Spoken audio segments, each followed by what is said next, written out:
August 18th, 2021. Please stand for the Pledge of Allegiance.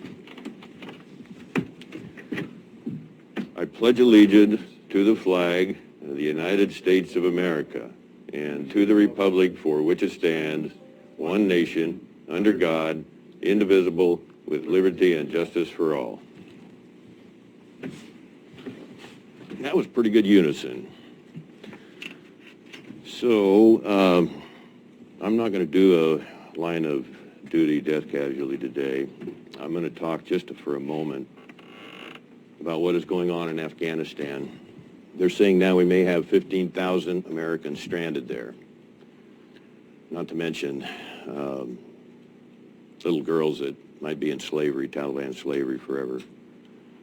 Whether you wanted us there in Afghanistan or not, we haven't had another 911 in 20 years.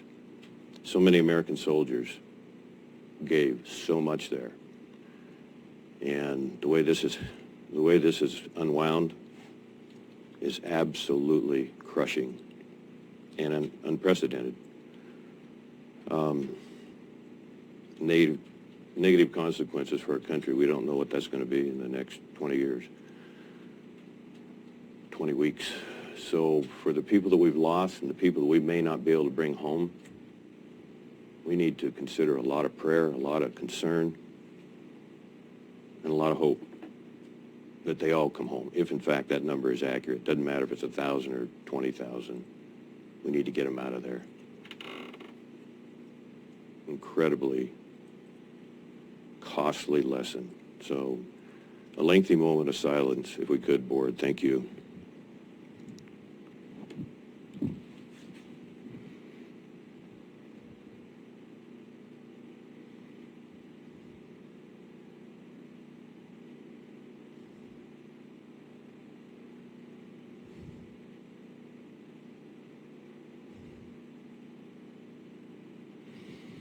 Thank you again. So, really appreciate that moment of silence. I have an announcement to make.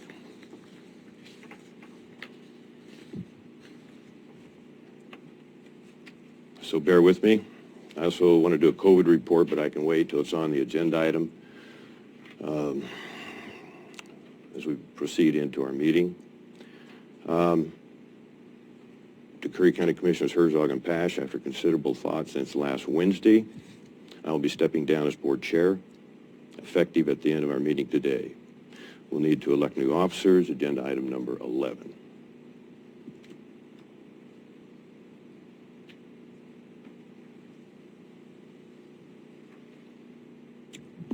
After Monday morning failing to get an agreement from the other two commissioners on scheduling a simple Curry COVID emergency meeting, and yesterday getting the terrible news that we're averaging on a 7-day average 29 new Curry County positive cases per day, almost 30 per day.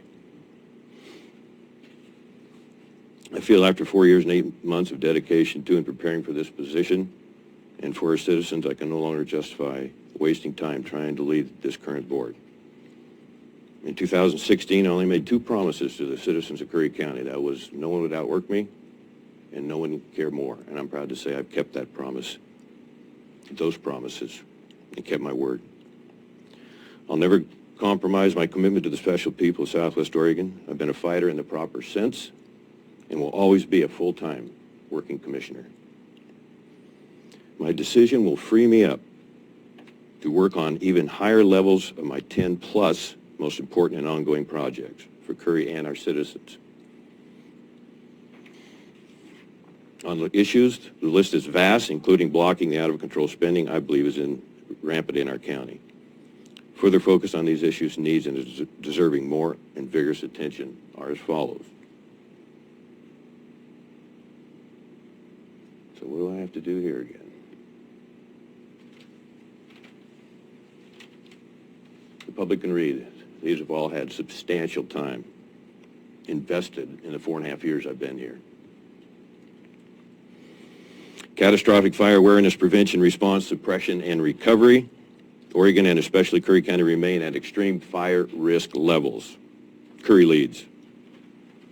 COVID, living in a pandemic world, planning and preparing our county likely not free of the pandemic and related for 5 years, would be my guess, anyone's guess. As I mentioned, I'll have much to say on this later on in our agenda. Coos Curry Housing Task Force, critical housing needs and the accelerating growth of our homeless community. Coos Commissioner Cribbs and I worked on and were awarded a $145,000 grant from Oregon Housing and Community Service. Curry leads. Public safety, law and order, protect, support, and properly fund our law enforcement. Curry leads. Curry water planning, drought conditions persist. All Curry utilities need our assistance. Wisely preparing for an uncertain water future. Curry leads. Rogue Siskiyou Curry Wildfire Training Center, we now have the state funds for full property acquisition and many grants and pledges received to date. A huge thanks to State Representative Brock Smith. This puts us into the next phase of working for federal funds, and we have some very good leads there, Curry leads. One of my favorites, a collaborative forest restoration grant, Southern Oregon, a 3 to 4 year process. It takes time, but we're moving up on the list. $40 million over 10 years for critical fire fuel abatement. Another one I'm very excited about, and I've spent 2 years on this, offshore wind, renewable carbon-free energy. Tremendous Curry opportunities for employment, our economy, and our environment. Curry leads. Emergency rental and landlord assistance, substantial state funding coming our way for both renters and landlords.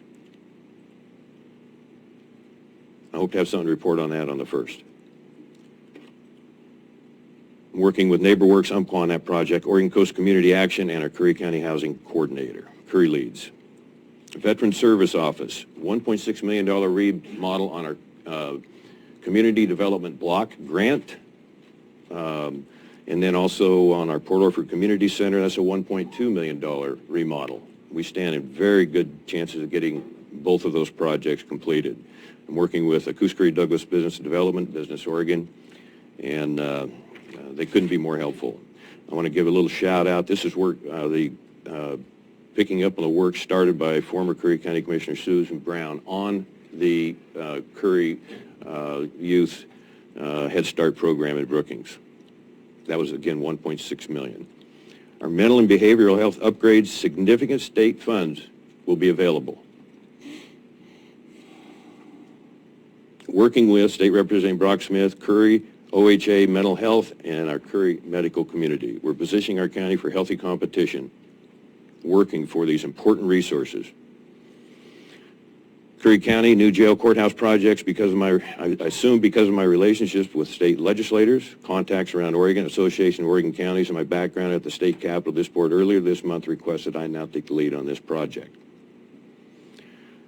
Beginning my 5th year service on the Southern Oak Death Task Force, development of the Oregon Coast Trail, Wild Rivers Coast Forest Collaborative Board, Coos Curry Douglas Business Development Board, Association of Oregon, and Association of ONC Board of Directors. I'm the board chair in the Advanced Health Advisory Committee, board chair in the Southwest Oregon AOC 5-county district. The Oregon Coastal Zone Management Association, very important. I'm on that board. The Southern Oregon Workforce Investment Board, and I shall never give up on this board finally choosing to hire at some point a grant writer / COVID relief housing development specialist. I want the people to know that I'm the only Curry Commissioner of the last 4 to fully commit to the AOC County College program. Since then, Curry Commissioner David Brock Smith attended. Certainly, much more, though, he than I. Millions of project funding has come back to our county. The AOC benefits of this education for our citizens are without equal. I believe the Curry County's best days are ahead. It's time, though, to roll up our sleeves and work together, everyone. So today, board, if I may, again, I'll request to list under other, a new election of Curry Commissioner board positions. I have no interest in serving as vice chair. I'm going to focus on these 12 or 14 major issues in all the boards. You have any questions? No. Commissioner Herzog? Yes, sir. Thank you. So moving on the agenda, amended agenda items or asking for approval, board. Commissioner Herzog, you're first. I'd like to move 7M, which is Curry County Board of Commissioners discussion, consideration, and response to COVID surge, to the first thing, if that's, move that to A, if that's agreeable. Certainly with me, Commissioner. I'm fine with that. Like to pull F.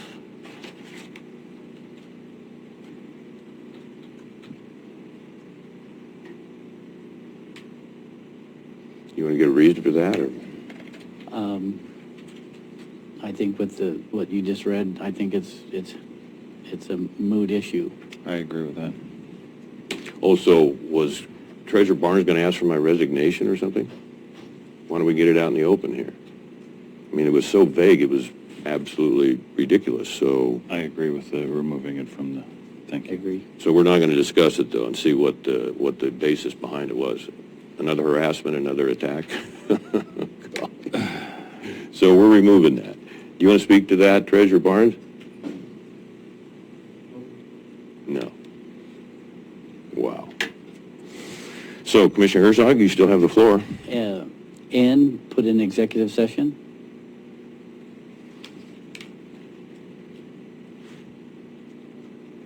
Put what in? N. N? N. Okay. Letter We'll put N into executive session. Gotcha. Yep. And I was thinking that way until we heard from former Director of Operations with some additional charges. So I'm going to impose that and keep it out before the public. And I spoke with county council, and that was his recommendation that we do it in executive session, so that's my reasoning behind that. I can just say, because it is going to discuss some possible liability issues for the county and also personnel, so I think it's better to be done behind closed doors. Commissioner Pash? I'm fine with that.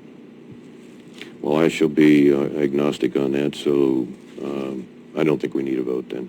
I think we have two commissioners in favor of putting item 7N, Curry County request for professional, appropriate, and long overdue inquiry, independent investigation on the Boice Cove Part 2020 camp post departures and related issue, into executive session. Commissioner Herzog, anything else? No, sir. I have one. Commissioner Pash? I have Lieutenant Denny here from the Sheriff's Department, and we may have Wendy Lang here also. And I would like to move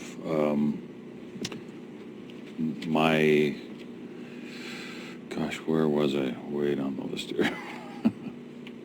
J, is it? Okay. Yeah, the lipstick. Okay. Up to, we've got A now, so can we move that to B? The J to B? Yes. Who's helping keep track of this? Well, I think we all three can. Yes. I think we can get it figured out. That's all I have, Chair. Thank you. Okay, so I want to poll on consent agenda minute meeting 6A for discussion, possible action.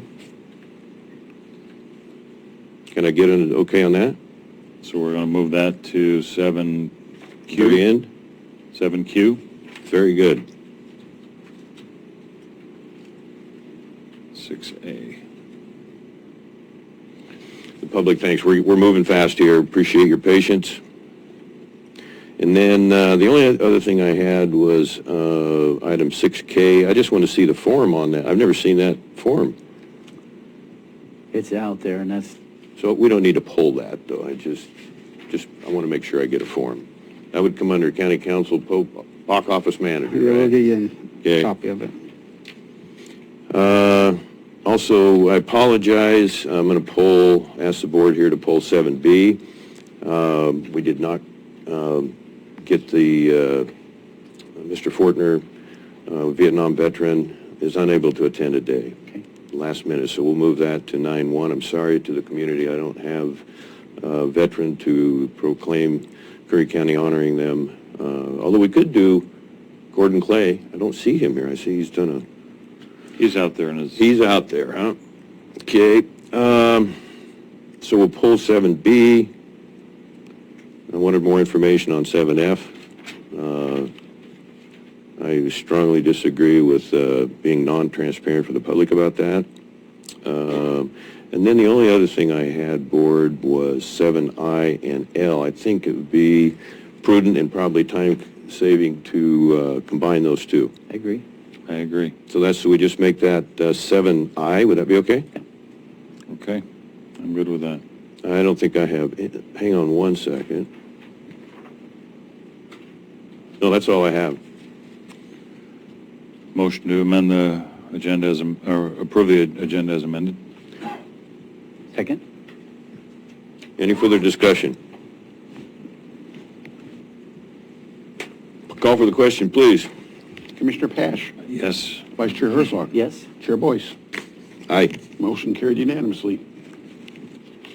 Public comments, we're going to hold you pretty close to 3 minutes. There is an exception, a pre-scheduled 2-item matter. Mary Rowe, you are first. Welcome.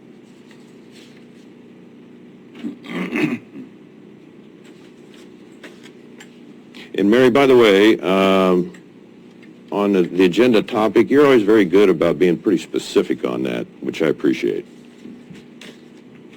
Oh, thank you. Do you need more than 3 minutes? No, I have 2 comments. Thank you very much for allowing me to make 2 comments. course. And they will come in under 6 minutes, so thank you. Thank you, Chair Boyce, for allowing me to make 2 public comments. I'm Mary Rowe. Thank you for listening to me, Chair Boyce, and putting the renewal of the resolution that we are in a declared state of emergency due to lack of housing on today's agenda. I have 2 suggestions that I have conveyed through Legal Assistant Lee. 1, please do not prioritize types of citizens or housing on the resolution.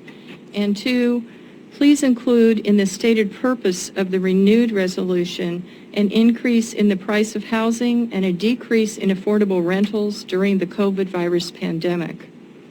That would help to justify the implementation of certain measures to assist our citizens, including the expenditure of ARP funds for housing.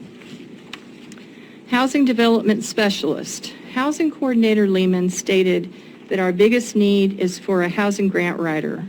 Planning Director Crockett has recommended a housing project director to this BOC. I combined these 2 needs and others and came up with the idea recommending what I termed a housing development specialist for our county government, a contracted position for 3 years funded with American Rescue Plan funds. Duties would include writing housing grants, being the staff liaison to county housing committees, and overseeing housing development. Adam Briggs later Googled the job title I created and discovered that there is a housing development specialist in Medford, Massachusetts. I recommend that Economic Development Coordinator Madison either define a county position for housing development specialist or housing grant writer, and that the county arrange for ARP funds to be set aside for that position. Comment number 2, housing committees. After 2 years of waiting for a regional housing committee, I recommend that Regional Housing Committee Coordinator Mike Lehman give a presentation to this BOC giving specifics of what he and the interim Regional Housing Committee are doing and what the timetable is. And Commissioner Boyce, you are on that interim Regional Housing Committee. Given that Lehman will probably not continue beyond the end of the year, about the time that the regional committee starts, I think that we need to count on ourselves to develop housing at our county level. At this time, our biggest need is a committee of experts who can come up with solutions to overcoming barriers to housing development. Economic Development Coordinator Madison is recommending such a committee, informally facilitated by her as the staff liaison. Please just stand back and let her do this as quickly and simply as possible. She always comes through. I am nicknaming this housing committee the Shovel in the Ground Committee. It would not need a BOC liaison, or, given that Commissioner Boyce is liaising to the regional committee, perhaps Commissioner Herzog, who has a light touch, could be the BOC liaison. The current county housing committee of those who have been directly impacted by lack of housing offer important relevant experience and resulting perspectives to our housing development, and I thus recommend that that committee be transitioned to an advisory committee to the new Shovel in the Ground Housing Committee. The directly impacted committee has served for 6 months, has been undermined in several ways from doing their job, and should not be disbanded because the county failed to provide suitable support. Please amend the Housing Committee ordinance accordingly and then support compliance of your ordinance. Thank you. Mary, before you go to your next one, quick question. Oh, that's it. Those were the Can two. you have a second? Yeah, those were the two. Those were the two, I'm Uh-huh. sorry. Can you do us a favor and tell us how to spell liaising? Liaising? Yeah, putting you on the spot just for fun, because I know you're Well, I hope educated. that there's an I after the A. Okay. Also, I wanted to just mention that it looks like I had the idea of, I've always had the grant writer slash COVID relief person, coordinator, on my radar for months and months. But you apparently had the idea on the housing development specialist. Yes, what happened was Mike Lehman, I spoke to him, as you know, I had an appointment over here after your appointment with him a few weeks ago, and he said that the biggest need we have is for a housing grant writer because NeighborWorks Umpqua, which has been doing that kind of thing, is now only going to be finishing up the housing grants that they are writing. They are not going to be doing any more, so we are going to have to provide our own person. And so I also listened to Planning Director Crockett, and she recommended a housing project director. And I thought about, and we have a problem. We do not have a current acting staff liaison to the housing committee, the directly impacted committee that I'm on. And it occurs to me that right now we're in a state of two emergencies in this county. One is housing, and we have the ARP funds, and it's tied directly to the COVID. You mean ARP? I'm sorry, the housing crisis it has escalated because of the COVID, and so I think we could absolutely justify having a housing development specialist with some of those funds so that Summer Madison doesn't have to do everything. I'm sorry, I shouldn't have said that. But obviously we're lacking staff. We have, we're a poor county. We don't have as many staff as we need. So, the money is to rescue people, and a housing development specialist is what I believe would be the most important thing. Oh, and I just want to say this. Housing grants are very hard to write. I have an MSW. I know how to write grants. I know what a good grant proposal looks like. Housing grants are very hard to write, and that's why I'm recommending specifically a housing grant writer. Okay, thank you very much. Thank you. Michelle Martin, you're next.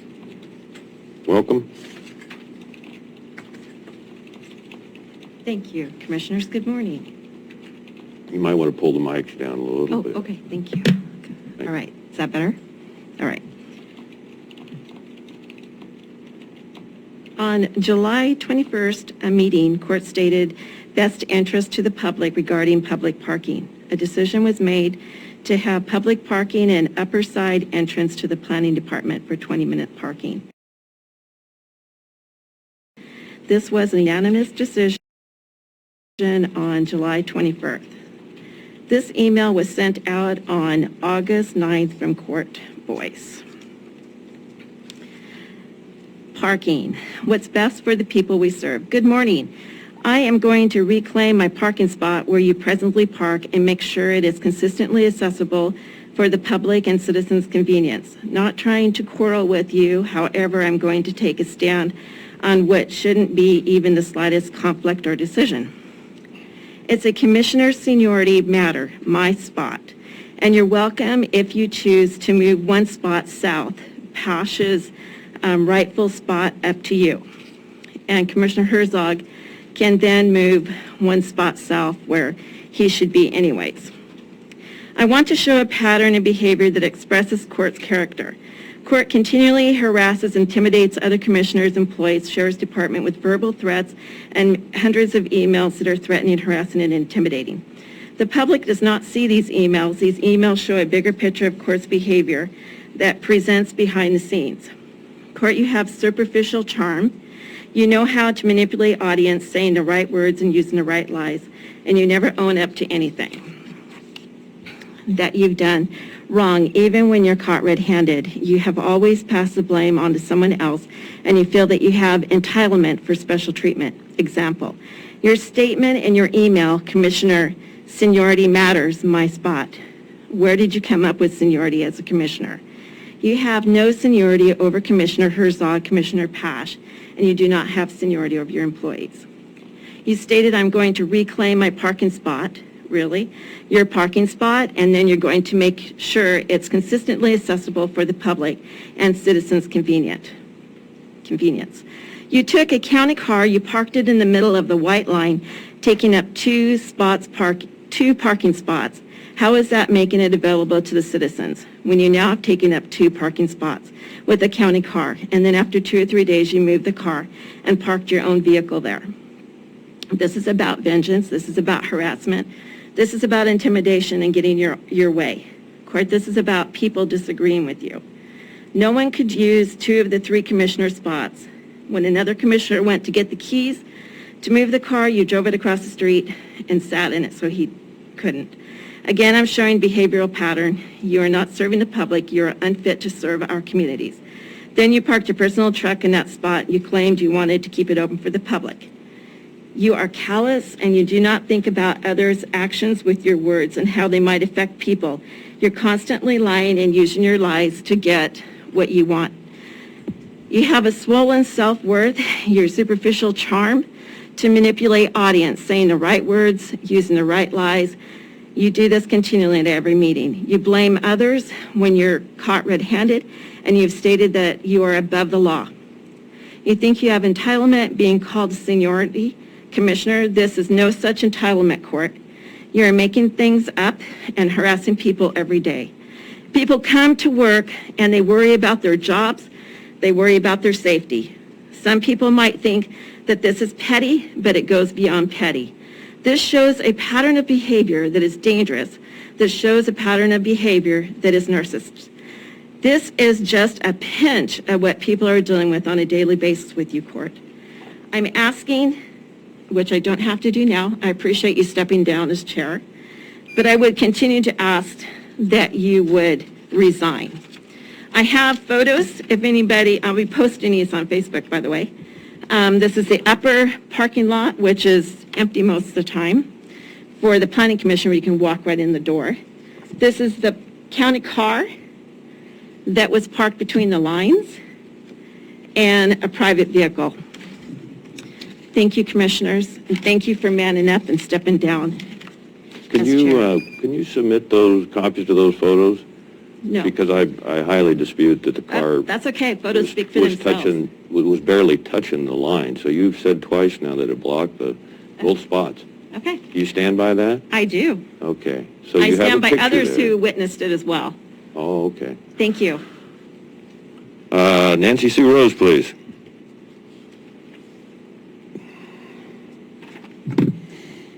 I'm Nancy Sue Rose. I live in Nasika Beach.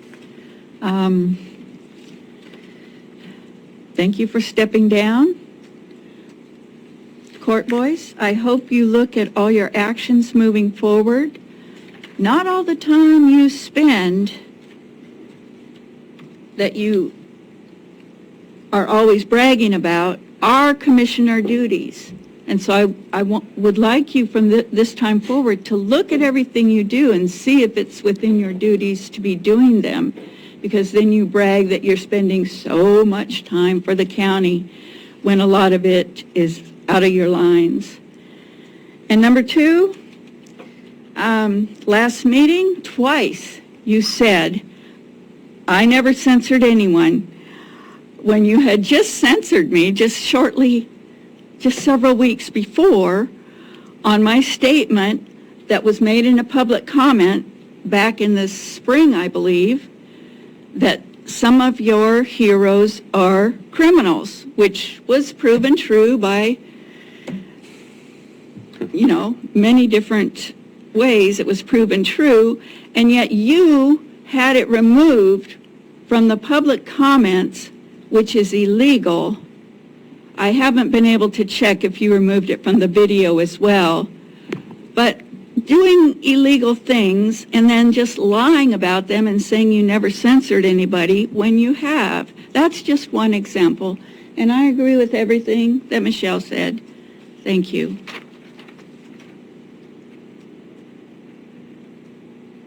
Gordon Clay.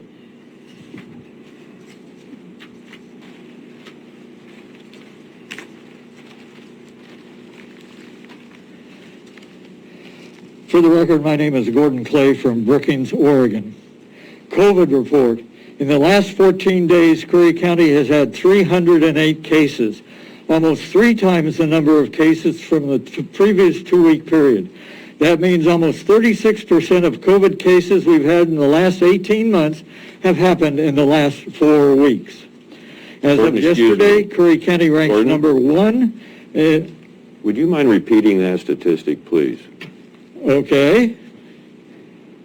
Well, I've got it in a backup here for you. I got all the data. That's fine, thank you. Yeah. Okay. As of yesterday, Curry County ranks number 1 of 36 counties in daily transmissions, 9th in the positive cases, and with the 14th lowest vaccination rate at 44.7% of citizens. The resolution.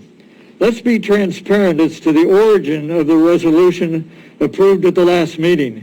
It's called a boilerplate model bill that was created and distributed months ago by a political action committee with false information as to constitutional rights. Exercising those rights must not endanger others, and in so doing violates their rights or the public welfare. The global pandemic justifies a wide range of reasonable restrictions on our liberties. Being otherwise makes the Constitution a suicide pact, and not just metaphorically. Supreme Court decisions therein. The Commission turned over to the state the responsibility of our mental and physical health, and then in the middle of a major crisis, refused them to authorize to protect us. In item 7M of today's agenda, one commissioner refused to ever permit mask mandates until the U.S. government basically closes the southern border, an act that has little or nothing to do with the immediate health and safety of Curry citizens and our children. And you say it isn't political. Unfortunately, without constructive action to protect our youth, who can't be vaccinated, and adults who have been vaccinated, Delta Plus, and the new variants that they're finding are finding ways around current vaccines. And they'll only continue to mutate. The Spanish flu killed 675,000 Americans. We've only got 52,000 people to go to beat that record, and that won't be a problem. County Council should revisit the legal ramifications of the mandate refusal, particularly when information could have appeared in the pilot before the start of the Pirates Festival, strongly encouraging masks and social distancing. Lollapalooza required masks, which significantly reduce the spread of COVID. Unfortunately, our visitors may have unwillingly taken home more than they had planned.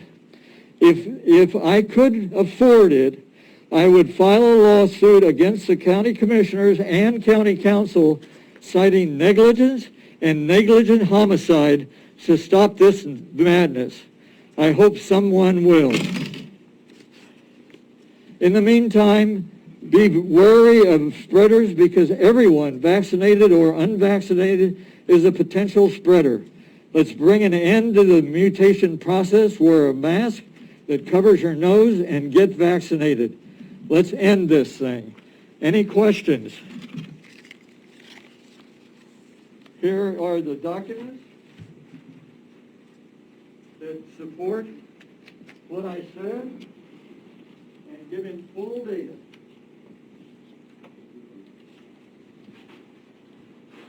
Thank you. Thank you, Gordon. No other public comments, no presentations. So on the consent agenda, we're going to go, oh, wait. Connie. I'm sorry, Connie. Please step up to the podium there.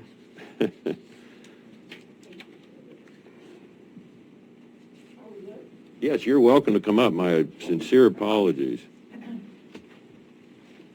Well, of course, I made it back just in time for this, and I apologize for not making to some of my other obligations, and I was late getting home last night, so I didn't return a phone call.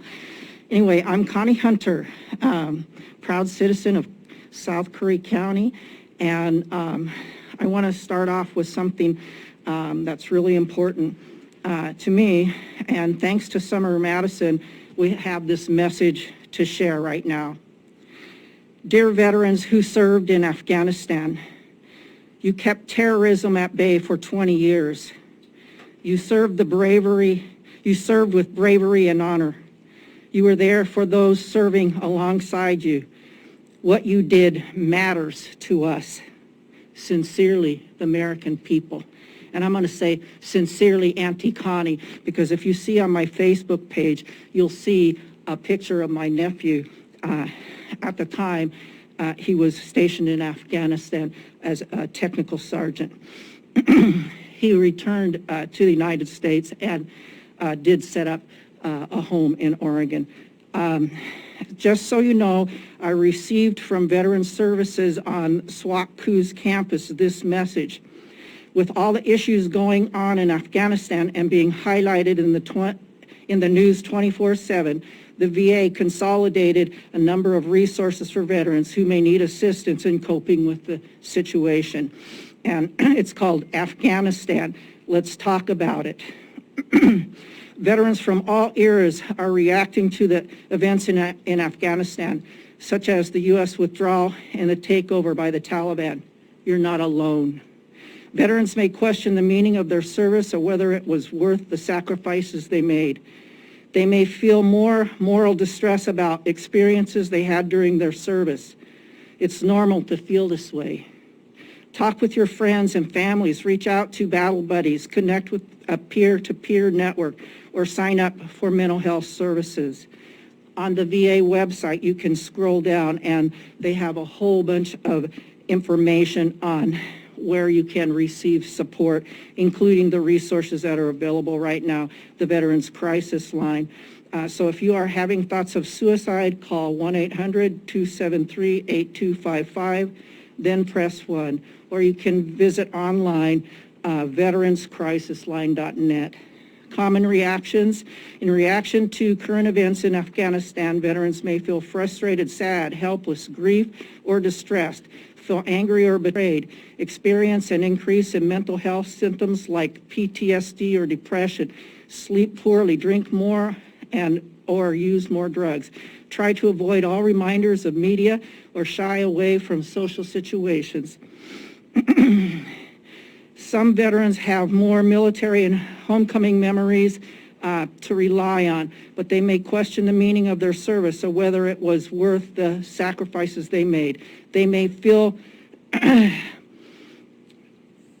moral distress about experiences they had during their service. So, if you're not hearing from some veterans that are post 9/11, and I'm saying post 9/11 to include Afghanistan veterans, because there's a prevalent thought that maybe it wasn't worth it all. And I just want to give this to the commissioners. I'm sorry, I'm over my time. I'm so apologize. Okay. VA Portland is doing a research study on what veterans want in Douglas, Coos, and Curry County. So that would be basically the Oregon counties that are a big part of our VA healthcare, Roseburg VA healthcare. So they're trying to find out what our veterans want. So make your voice heard. Seeking Veterans for a brief interview to help us learn about your community. You'll receive $50. But the goal is to hear veterans' thoughts on their communities to improve suicide prevention for veterans in Oregon. And so I'm going to hand this out to each of you here.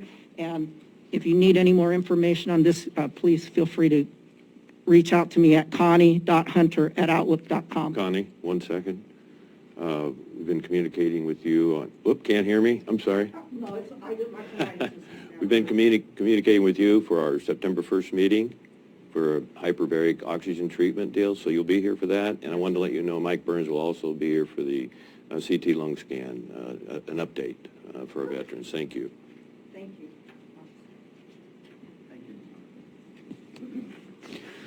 So on the consent agenda, the only thing I wanted to add, Board, before we go down the list here, Council Pope, I'm on the newspaper services of record, and let's read a quick paragraph and make sure it's still pertinent and accurate. It is hereby ordered that the Curry County Reporter be designated as an additional newspaper of record for Curry County beginning July 1st, 2021, and continuing through June 30th, 2023 at the rate of $6 per column inch. Is that okay? No. Yeah, that's why I think I caught that. So do you want to change that to 12? No, we'd like to make it a little clearer. We would like to reduce by 25% for the county to 9 for the Curry County Reporter. That's great. 8% for the reporter for news 2/6. I can't imagine how your costs are going up. So do you want to speak to that or go to the microphone? And then Council Pope, go ahead, please. Yeah, I think what's in the consent agenda is just the agreement we have between us and Curry Coastal Pilot, and they signed a stipulation to that, so we can make our negotiations and come up to numbers with them, but this is just for that paper, which, but you're not part of that paper, correct? No, Yeah. not at all. It says the Curry County Reporter be designated. You know, Oh, there must have been an error in the, it should be the pilot, right, the Coastal Pilot? Okay, so let's start over on this. Stay there. Stay there, please. Commissioner Pash. As I recall, last year we designated your paper as well as the pilot as the paper of record. So I believe we had two papers of record and not one, is why I think there might be some confusion. That's correct. I think there's actually 3 papers, 2 with Mr. Hall and then with them. Right. We hadn't been able to communicate and get an agreement with him, so we were putting through this first one. It doesn't bar us from adding more papers of records, so it's just kind of pending our negotiations before we bring that to the board. I just didn't know if you were aware of Okay, that, yeah. so I'm I just trying to appreciate give you that. information. Board, what I'm going to request, we just bring this back on the 1st and get it all cleaned up. Not a big deal. We're glad to have you. You've been And treated wonderfully, and we enjoy serving the county. Thank you, Mr. Pope. nobody does more for public service than you do, Mr. Hall. Commissioner Pash? I'd like to move forward with getting this one here approved, and again, Yeah, but it reads incorrectly. No, I don't think so. Well, yeah, Hereby ordered you that are the- right, you are right, you are right. Yeah, let's go ahead and. There's no urgency on this, is there? No, that's fine. Yeah, we did make an There error. would be We'll- more we'll than correct one that. paper of record, Yeah. so yeah, the Let's language just would get change. it all fixed. You're Thank you. correct, Commissioner. So, thank you again, Mr. Hall. Item 6B, minutes, business meeting, May 12th. 6C, minutes, business meeting, May 26th. 6D, minutes, special meeting, July 28th. 6E, signature, I'm yelling through my mask here. 6E, signature authority to Juvenile Director for Renewal, Department of Education, on behalf of Youth Development Division, Juvenile Crime Prevention Fund. Item 6F, amendment to master payroll fiscal year 21-22 to add step CC, good. Item 6G, adopt position description for a new position, County Legal Counsel. 6H, reclassification of an employee, Anthony Pope. 6I, designation of the Curry Coastal Pilot, so we're going to postpone that. 6J, payment of AOCC dues, Association of Oregon and California Counties for fiscal year 2021-2022. And 6K, use of maintenance work order form. Looking for a motion. I'll move as amended. I'll second. Further discussion? Call for the question? Commissioner Pash, Aye.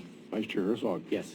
Chair Boyce. Yes. Motion carried unanimously. Discussion action item 7A. I got to get back there.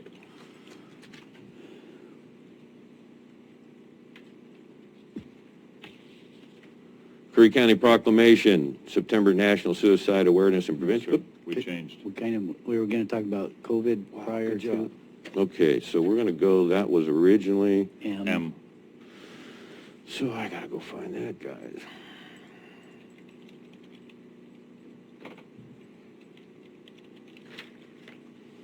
The circle's turning here.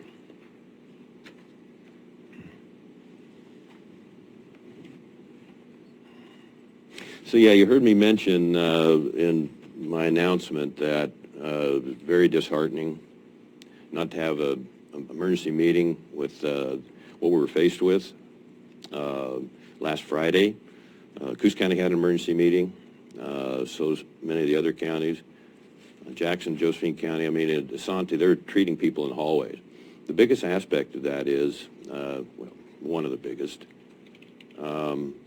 people in Jackson County, if they need cancer treatment, if they have a heart attack, a stroke, they may not be able to get into the hospital. It is so overrun.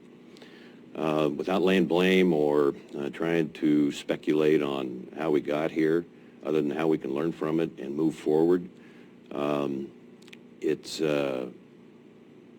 something I'm just surprised that this board didn't want to meet and at least talk for 30 minutes on possible things that we could be doing, should be doing. Do we want to do a mask mandate? Do we want to go back to where all the citizens come into our offices, we lock the doors, and we say we're still open, we're still serving, but we want to do phone and emails only? You know, I don't have a recommendation today unless the board is willing to really take a serious look at this, and this could take some time today. I think we need to tell the citizens through the entire medical establishment that we're on the ball. I mean, I worked on this all weekend, learning everything I can. I talked to Public Health yesterday twice, once for 35 minutes. Council Pope was on that call with me. I want to look at, I'd like the public to see this article that come out for executive, oh, for goodness sakes, for Curry General Hospital, Executive Officer, Director Jenny Williams. Now, I'm not saying these pictures were taken at Curry General. They surely could have been. Lack of intensive care unit threatens critical patient care on this Delta surge. It's an excellent article. I'm going to ask JJ to put it on our county website. It was just 3 days ago.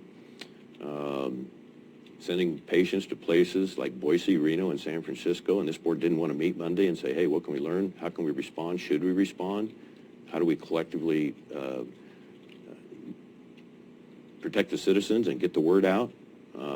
You know, I don't like wearing a mask any more than anyone else. I just don't want to get in the constant debate whether it does any good or not. It's a respect for the people that are around you. Some people can't wear masks, but they can wear face shields. Sure.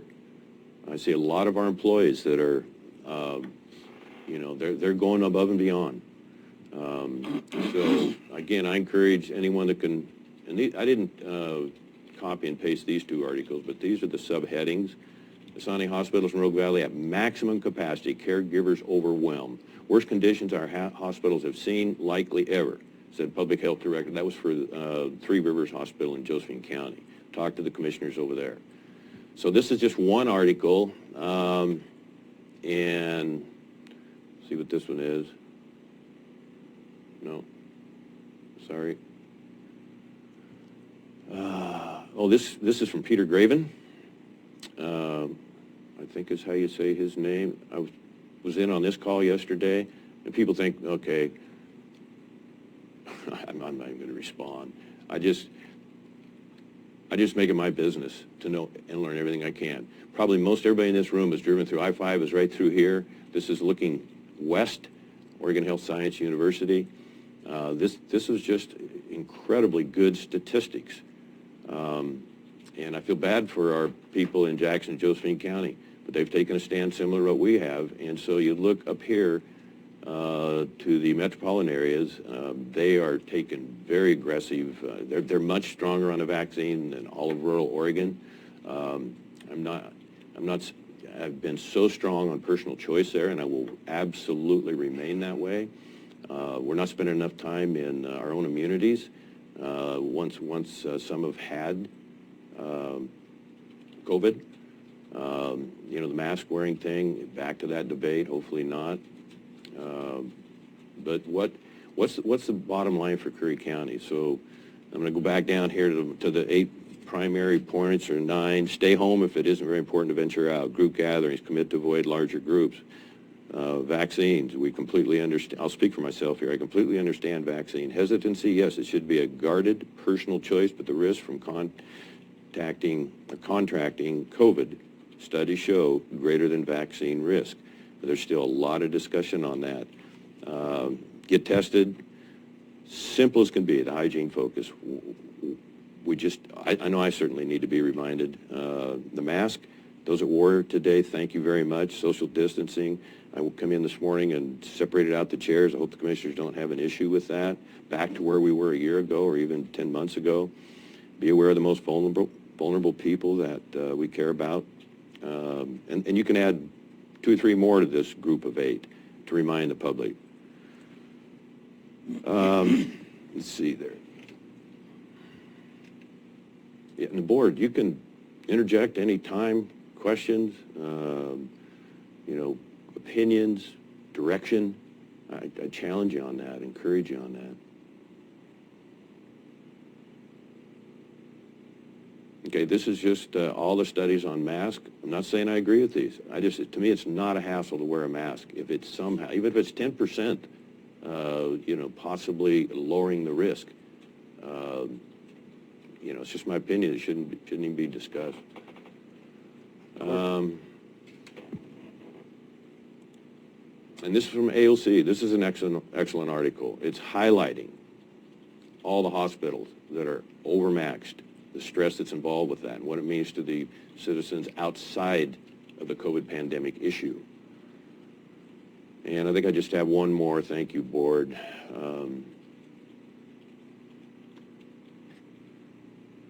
While you're getting to that, can I?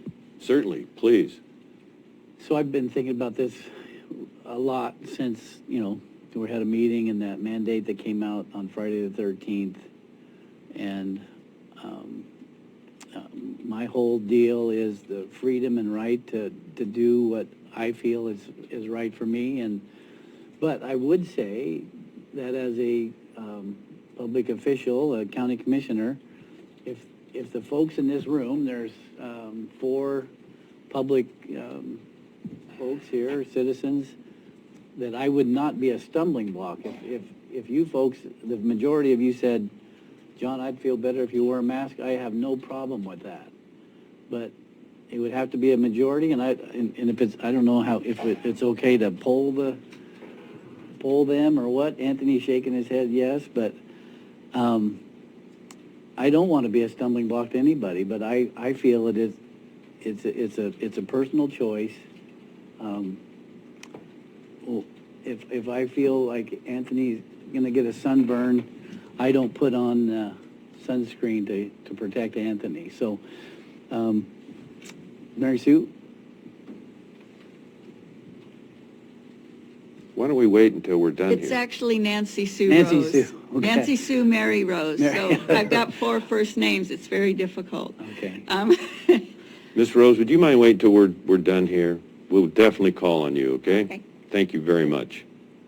So go ahead, Commissioner. Well, I would ask the board if that's a fair ask to ask the public.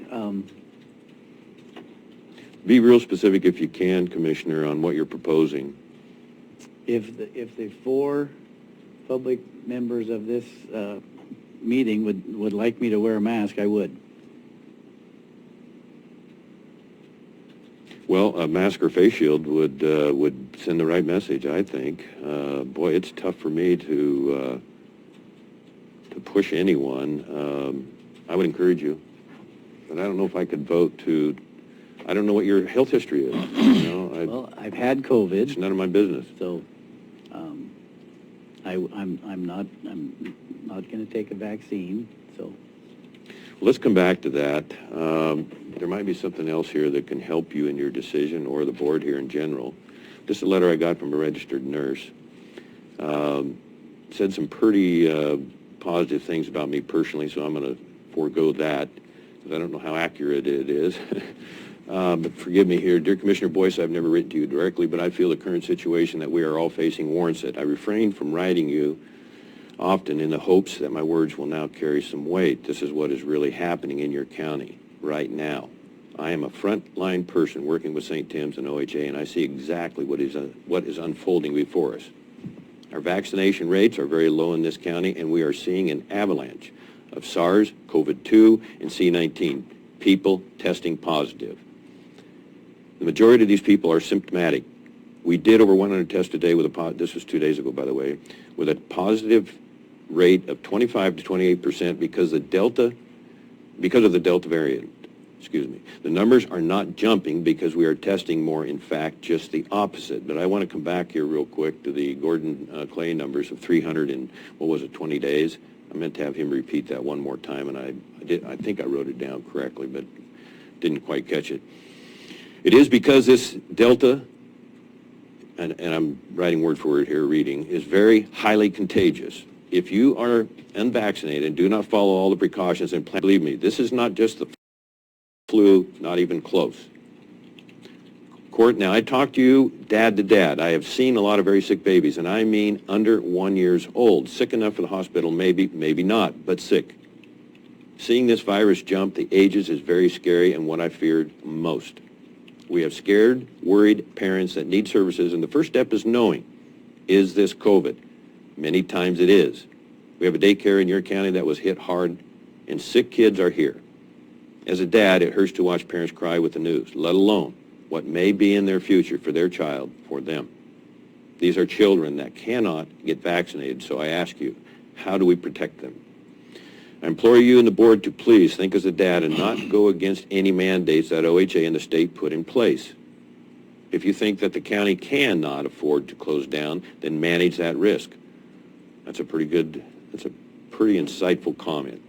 Parents will blame someone, let it not be the county. I'm available anytime to talk, and all of you are more than welcome to spend the day with me on Jason Street at St. Tim's to soften your hearts, but it will be the whole day if you are brave enough. It is a serious lesson in humility and humanity. I am afraid I have no objective but to ease suffering and prevent death. With great respect, and I'll leave the name out. So why wear a mask? The studies, I think, go both ways. What kind of masks are acceptable? And then I mentioned a minute ago, anybody want to interject here real quick? I got one more letter and then I'm done, at least for now. So this is this is written, 2 days ago, Sunday, whatever. Dear Curry citizens, I would like to express continued support and appreciation to Curry General, Curry Medical Center, Coast Community Health, and St. Timothy's, all of their staffs and all volunteers, for the incredible job they have done in carrying, I'm going to have to go a little bigger on this. Glasses aren't quite that good. In caring for the medical needs of our county during this intense healthcare COVID crisis. Curry General is the main hospital hub for Curry County and has been heavily impacted. It continues to be heavily affected by the latest surge of our local coronavirus, Delta cases. I'm asking our community for continued patience, understanding, and cooperation as they work hard to manage resources, patient care, and accessibility to medical services. We encourage everyone to join us in supporting their efforts and in working together so we can prevent any additional unnecessary interruptions to the medical needs of our community in the coming days and weeks ahead. From Curry Citizen Volunteer Connie Hunter, in all of this risk management and liability mitigation that we have to do individually and collectively with regards to the Delta phase of this pandemic, let's not forget the valor of our frontline workers, especially our educators, first responders, service providers across the social services sector, including healthcare and mental health care workers, who are risking their lives while gearing up mentally, once again, to fight the tsunami of cases that the newest numbers suggest that we must anticipate whether we like it or not. So back to this letter I wrote just a moment ago from the nurse. These are the frontline heroes. These are the people that are very knowledgeable, even if they've just been a nurse for a short time, or a doctor, healthcare provider. We need to listen to them. And yeah, when it starts, this strain goes to the kids, that should get our attention. It surely has got mine. Commissioner Herzog. Well, all three of us received an email today from a healthcare worker that said, thank you that you are making it a choice. Thank you that you sent a resolution out. And so this is a healthcare worker at the hospital here in town that says 40-year nurse. it's your right to, and that's the freedom my dad fought for in Korea. That's the freedom that Chris fought for in the Marines. I don't know about David's dad, if he was probably in one of the, but that, I know Matt's dad was, right? So that's the freedom that they fought and died for, a lot of them. But again, I just go back to, I don't want to be a stumbling block to somebody, and I would ask that if people are afraid because I'm not wearing a mask, I would wear a mask. The public. Commissioner Pash? Nothing, sir. So Commissioner Herzog, excuse me, the nurse that you referenced only had one issue, unless I interpreted it incorrectly, and that was mandatory vaccines. You see a story in New York right now where the healthcare providers, the people most in the know, there's about 25 to 30% say, no, we're not going to get the vaccine. I don't recall this board ever, nor have I suggested any mandatory vaccines, any mandatory passports. I have promoted that the vaccine is important. That's where I've stopped, though. I haven't heard a commitment from the members of this board similar to that stand or that position. So the nurse was very concerned that the county push back on any potential mandatory vaccines. So that was my understanding. If I had misunderstood... No, I think that's That's fair? Okay. So as far as a mask goes, I mean, that's just one thing you can do.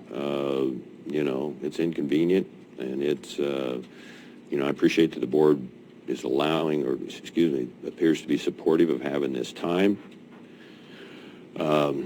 taking this time. But I'm going to ask, if I call for emergency meeting again and request that of this board through County Council Pope / BOC office manager, instead of saying no, you at least say maybe, or how soon can we get there? Because it is important, and I don't want to be in that position again. This is not a fun part of our job. It's not something we can turn our back on or even be complacent on. 300 in some cases. I just don't, hopefully our kids, and I suspect this is what's going on, it'll just boost their immune system. Thank God that I would be very much against shots for children, vehemently. I have 9 grandkids, and our job is to protect all the kids. But hopefully it will be just a system that just, in a long-term basis will improve their immune system. But we don't know what's coming down the pike next. What's the next variant? There's people out there even think, yeah, go ahead, Commissioner Pack. I just wonder, what is the current age limit on vaccine? Is it 9 years old, I think? It depends on where you are, I think. My issue is, I'm getting emails from people saying that they've got vaccines that are about to expire, and they need to use them or throw them away. I mean, why doesn't the state, our governor, lift the age restrictions, supersede that age restriction, and let those vaccines be used for children that their parents want that for their kids, or the kids want that, rather than letting those vaccines expire? But that's something, a way to address some of the issues that some people have.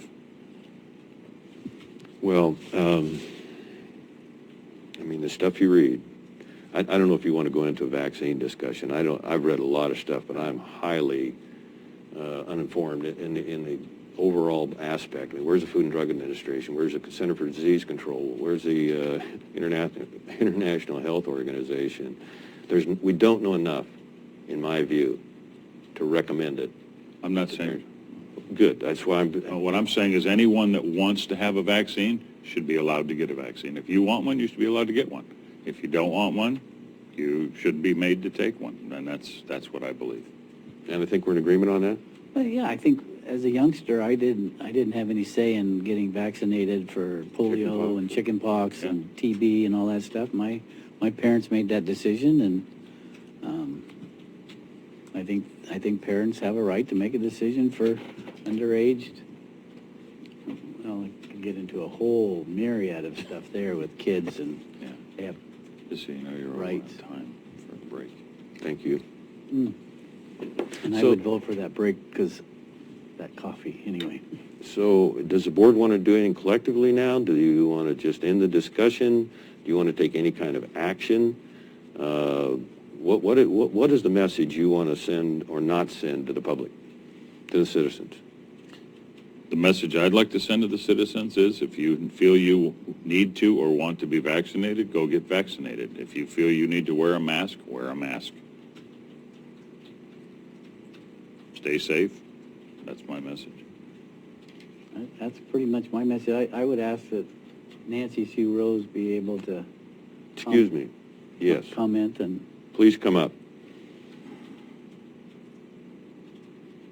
Connie wants to comment. Nancy Sue Rose. You asked a specific question. No, it doesn't bother me that you don't wear a mask. I don't wear a mask because I can't wear plastics. I don't wear polyester clothing. I don't wear plastics. I try to limit my exposure to plastics. And so that's why I use this, which does satisfy the law at this time. And I do follow the mandate. I wear this when I go into businesses because I do not want the businesses to be fined for this. But if someone is not wearing a mask, that is fine with me too.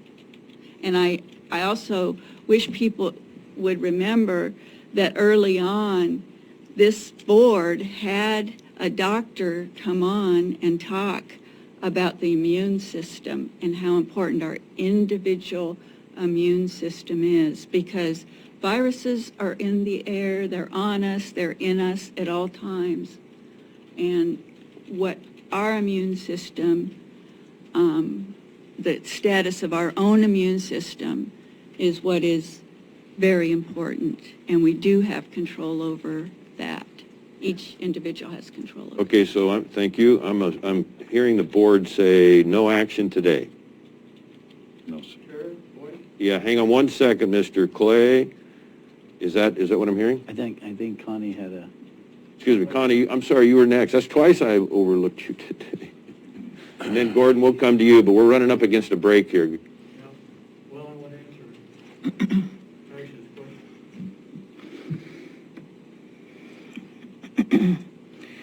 question. I got a text from Lauren Farmer, and he said to thank you for reading that letter, because I let him know that you read an excerpt from his letter. And he wanted to let everybody know that they're giving vaccinations and tests at St. Tim, so stop by if you like. The reason that I'm wanting to speak to this has to do with messaging. I think it's important. You know where I stand with regards to personal rights and even states' rights. I'm a little different compared to most liberals. I would say I'm the most conservative liberal you're ever going to run into and the most liberal conservative you're ever going to run into. So I'm trying to walk that balance between what's good, bad, and ugly. And one thing that I know is I had to count heads. I lost 12 people to COVID.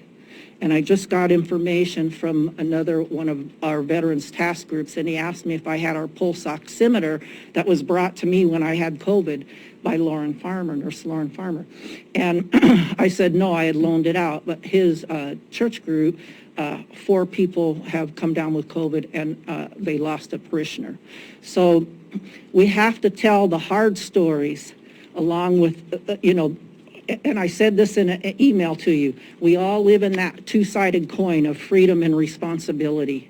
And I really admire two things about this board, is understanding responsibility, okay, and being right, wrong, or indifferent, taking a stand. Now, the stand that you've taken is personal freedom. I'm all down with that. Now let's mitigate some of that liability and some of the other piece of it, which is just your risk. And get those statements out there that these are the numbers. This variant is stronger. It causes more severe disease in general. It's reaching a younger population with more severe disease. Let's just be truth-telling. If we're going to lay it out there on the freedom side of things, let's put it out there on the responsibility side of things. And I really appreciated the good information that came forward. All I know is we are blessed to be here. Love thy neighbor as thyself. And from the get-go, you saw me walk in with a mask. And I remember the best compliment, two compliments I ever had in this meeting was I had Commissioner Pash say I looked like a ninja. And I felt like a ninja that day because I knew I was looking out for all of you, everybody. And that's my job. And so we have to put that back in perspective. And the other thing was, I even said to Sue Gold, we may not see eye to eye on this, but I know we see heart to heart. And she said, well, I can't even see your eyes. Okay, that was the funniest thing. I am so blessed to be in a free country, in a county that represents freedom. But I also know that if I don't walk around with some understanding of what my responsibilities are and communicate what those responsibilities are, I haven't done my part. So if you get a list that says this is where your vaccinations and your tests are happening, I put that together because public health didn't put it together. No one else put it together. But if we're going to have that risk, let's get the information out there. Yes, go and get that vaccination, but where? Go and get that test, but where? So let's keep that good information flowing from all sides. And that's my biggest concern, is that people get the straight scoop, know the public policy stance of this board, and act accordingly to manage that risk and liability in association with that. Thank you for letting me speak about this. It's very important. Probably one of the most important things you guys will ever have to do in your lifetime. Thank you. Thank you, Connie. Gordon, quickly, please. First of all, I want to answer your question, Pash, and that is that it's illegal to inject any of the vaccines into anybody under 11 or under 12. I thought it was 11, or 10 or 11. No, you can get vaccinated, 12-year-olds can get vaccinated.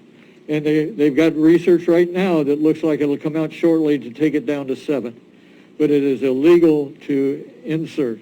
The other thing is I really encourage you to get your county council on the legal path, because the Supreme Court has allowed requirements for masks.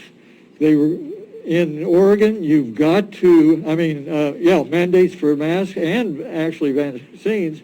Because if anybody wants to have a kid in school, Head Start, or anything else in Oregon, they've got to have 7 vaccines. It's the law, and you can pull your kid out of school. There is the religious option, but anyway, and part of it for me is that my granddaughter and my niece had been vaccinated fully, and they both got COVID in the last month. And it's impacting them, and it's killing infants. So you can play with your breath all you want, but you're in legal risk. And one of the papers that I gave you is an article that listed a number of different Supreme Court decisions. And they have, and the other piece is, I don't understand, last week or 2 weeks ago, you read a letter from, I think it was Douglas County, that said, trust your mental health and rely on them. I mean your physical health, and rely on them for recommendations.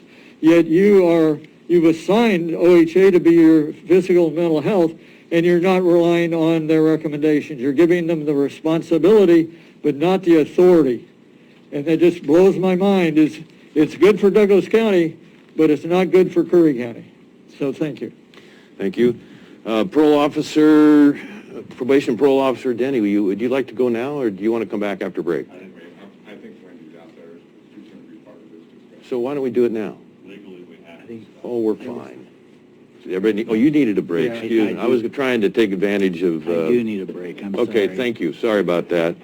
Be back here at 10:25, please. First. Okay. Welcome back, everyone. Curry County, Oregon Board of Commissioners. It is August 18th, 2021.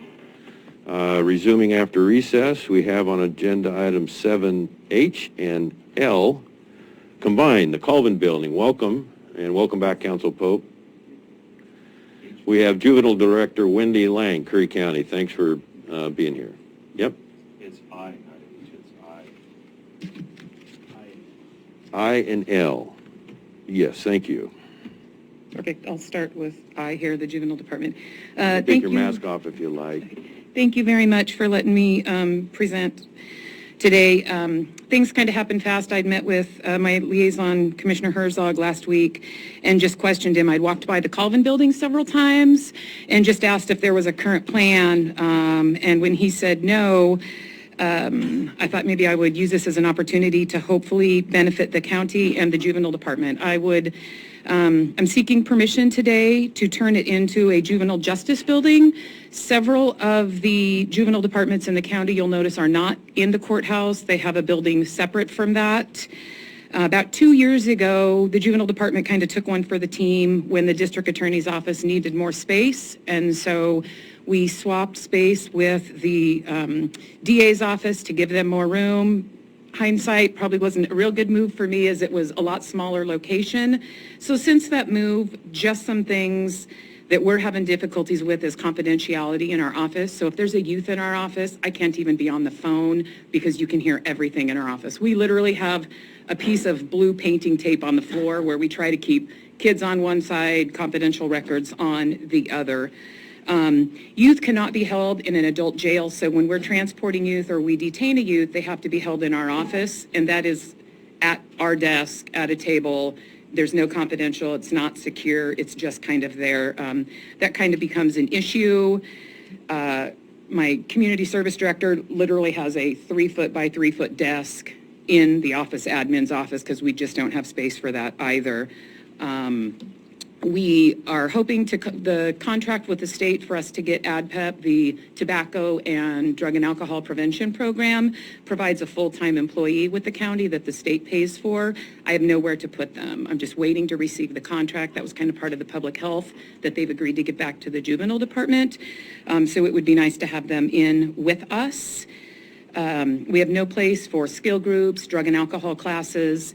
We do a lot of the work in our car. It wasn't too long ago where I sat in my vehicle outside with the youth in the back seat and dispatch checked on me periodically because we just didn't have a secure place to keep the youth. We were upstairs, but I needed place where they couldn't knock things off my desk or tip over chairs. I just needed a quiet space for them to be. We don't have any storage. If we do UAs for youth right now, we, for lack of better terms, kind of have to parade them down a public hall, which is right outside of a courtroom. We have to bring them up 2 sets of stairs. We have a small break room. Our employees work crazy hours, so there's sometimes we don't get lunch breaks, sometimes we're there night, and we actually process our UAs on our break table in one tiny little closet. It's disgusting, but that's really all we have. I could go on for a long time about just our needs, but that's what's happened in the last 2 years where I realized we probably should not have given up space. I toured the Colvin Building with Commissioner Herzog. I've taken my staff over there. I believe this is an opportunity for the Juvenile Department to go in and make it a full center with little or no cost at all to either facilities and maintenance or the county. We have staff, we have community service work, we have Commissioner Herzog who said he can roll up his sleeves and help out a little bit. Community service has both adult and youth. The supplies are over there, we went through stuff, and if there is minor things, we're looking at it like a window, maybe some sheets of drywall, and a little bit of flooring when you walk in, and that's definitely things that I could cover out of my budget. So to allow us to move over there, offer a service to the youth in our county, we then are going to free up the top floor for the DA's office, whose basement and top floor. I messaged DA Spansale, who's at a conference. He's very interested in being able to get everything on one floor to do services a lot better. And then we now have office space down below, and I know the county's been looking at office space options to be able to expand. The Juvenile Department, as with ADPEP, also has the ability to maybe expand services, maybe bring in our other services, which means I'm taking less money from the general fund. When I do ADPEP, that's $12,000. My budget's not pulling from the fund because I get those, the dollars for that. So I can't think, I'm probably a little one-sided. This all happened quick. I think it's a fantastic idea. I can't see a downside to it. For us, the big thing was I don't want to come in here and ask the county or facilities and maintenance who are already overworked to have to take on this project, this idea I had. So I don't think that's an issue. We'd probably need some help completing the walls, 3 walls that have already been started, but the supplies are there. That's kind of what I'm asking today. I would love to get a go-ahead to move forward. Once school starts, our department is crazy busy. I mean, we'd like the okay and to get busy tomorrow. Terrific presentation. Commissioner Herzog. I'm in favor of it. Whitney has just done a fantastic job, and she did take one for the team. I wasn't here, but you can just tell if you visited the courthouse, they are jammed in there. It would free up space because Josh needs, DA Spence also needs storage, and so he, that's kind of how this started. Well, he was going to move stuff over there and store, and he wouldn't have to now. It'd be in the same building, and I think it's a use for that building that would be fantastic. So, Mr. Pash? I agree. I think we need to use what buildings we have and have their best use. So a lot of what you said with parading juveniles and that, for me, is important because I know that their privacy it's imperative to protect those kids. So that's a lot of it for me. My question or concern would be the work that still needs to be done over there. Just looking at it from a legal aspect, I appreciate everyone wanting to get together and do some work, but any load bearing or any walls that, if there's still a wall that needs to be built, or any electric or anything like that, I think to protect the county on that, we may want to have a contractor come in and build that wall and sheet it. Once it's sheeted, you can do whatever you want to do with it, or any electric or plumbing. I think to protect yourself and the Absolutely. county, to have that done by a licensed contractor, I'd be 100% in support. Would there be some room that you could identify to still store some files? Because I know there's a huge concern from the Sheriff's Department, from the DA's office, and I believe from your office, to have some secure file storage. Yeah, we've already taken play for our secure file storage, and there's a couple rooms in the back that aren't earmarked anything, and certainly short-term. Of course, our long-term goal, because Commissioner Herzog had said that to me, and I said, no, only because I see potential. We're going to get ready to talk about maybe bringing drug and alcohol counselors in and expanding, and I just see their offices. The back of that, there is very little work that needs to be done. Those offices are ready for us to find resources and put people in, but absolutely, team player, if there's something that needs to be done. And we haven't been in all of them. I think the state needs to get stuff out. And I think the good news is, when I talk about walls, it's an outside wall that's already there. I don't know the contract term, but they already have metal and they're just bringing it in 2 inches and re-sheet rocking it. So to my knowledge, there will be no new walls, no electric. It's kind of finished work is what I see, but absolutely, I would agree with that. I don't want to do anything. And one more thing, I notice your excitement with expanding, which I agree with as well. I just want to remind you that we are looking at a new courthouse and all that as well, and making sure that the architects are aware of future expansion for your department so that they can kind of plan that into the future of the new courthouse and the new facility that we're looking to build.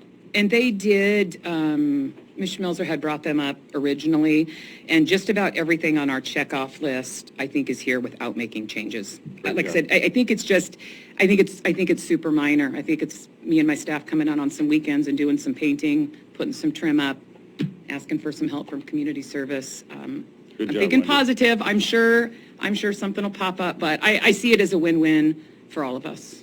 Good job. So I have a couple things. Where you are right now, where District Attorney Dial used to be, I don't know how you all are squeezed in there. I mean, that is amazing to me. Initially, I would be opposed to having additional storage from other departments there, because I think that room would be opened up with just the movement that's going on here. So I wouldn't put that under the roof right now, without quite a bit of discussion. The other thing is, you mentioned your budget, that some of this could come out of your budget. I really want to highlight a little bit what Commissioner Pash said. I think we need two contractors to come in and bid that job, at least to know, and pay them, because their time is so valuable. But if they come in with a small bid and agree with you, what we've observed, that it's essentially finish work. Yeah, I took some pictures. I'm not quite convinced of that, because there's some serious door issues, and, thank goodness, that's a pretty stout building with the amount of concrete cinder blocks that are in there. But I would want a cost estimate, at least first from your office, maybe from facilities and maintenance combined with your program.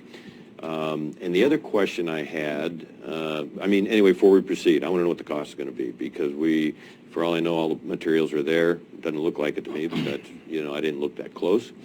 And then the last thing, had one employee was enthused about the project and said, wait a minute, what if we had a couple of, transitional houses there for deputies when we can't find a home when they're hired here, or, youth that you need to house. Now, I know that gets into a whole bunch of state requirements and legal aspects, but wow, in the interest of the shortage of housing, is there 2 rooms that you could open up? And then I realize you probably need a chaperone of some point. You've got all. I don't know how that would happen. I've not even thought about. I think when we did our layout, and actually, there is.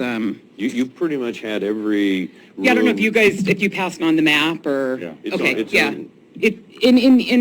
We would use it for community service work. There'd be a back room for community service work. We have times where we stay overnight with youth, out-of-state runaways. They need a place to sleep, and it's on the floor by my desk, or it's sitting in the back seat of a car. So I think a lot of it would be utilized, like I said, that way. We have no secure place. We have no place for attorneys to even meet with youth right now. So I think we're talking, there would be like 4 offices that are completely done right now, and they're nice offices. But we're not ready to go 24/7 at all. No, absolutely, no way. No. And that's only when we that's have to. That's only when we detain a youth. We have no choice. When you detain any sort of runaway, they are ours until we either place them home. Like if we get an Oregon runaway, if it's a runaway from anywhere in the state of Oregon, they don't go to detention. We hold them until we can get them home.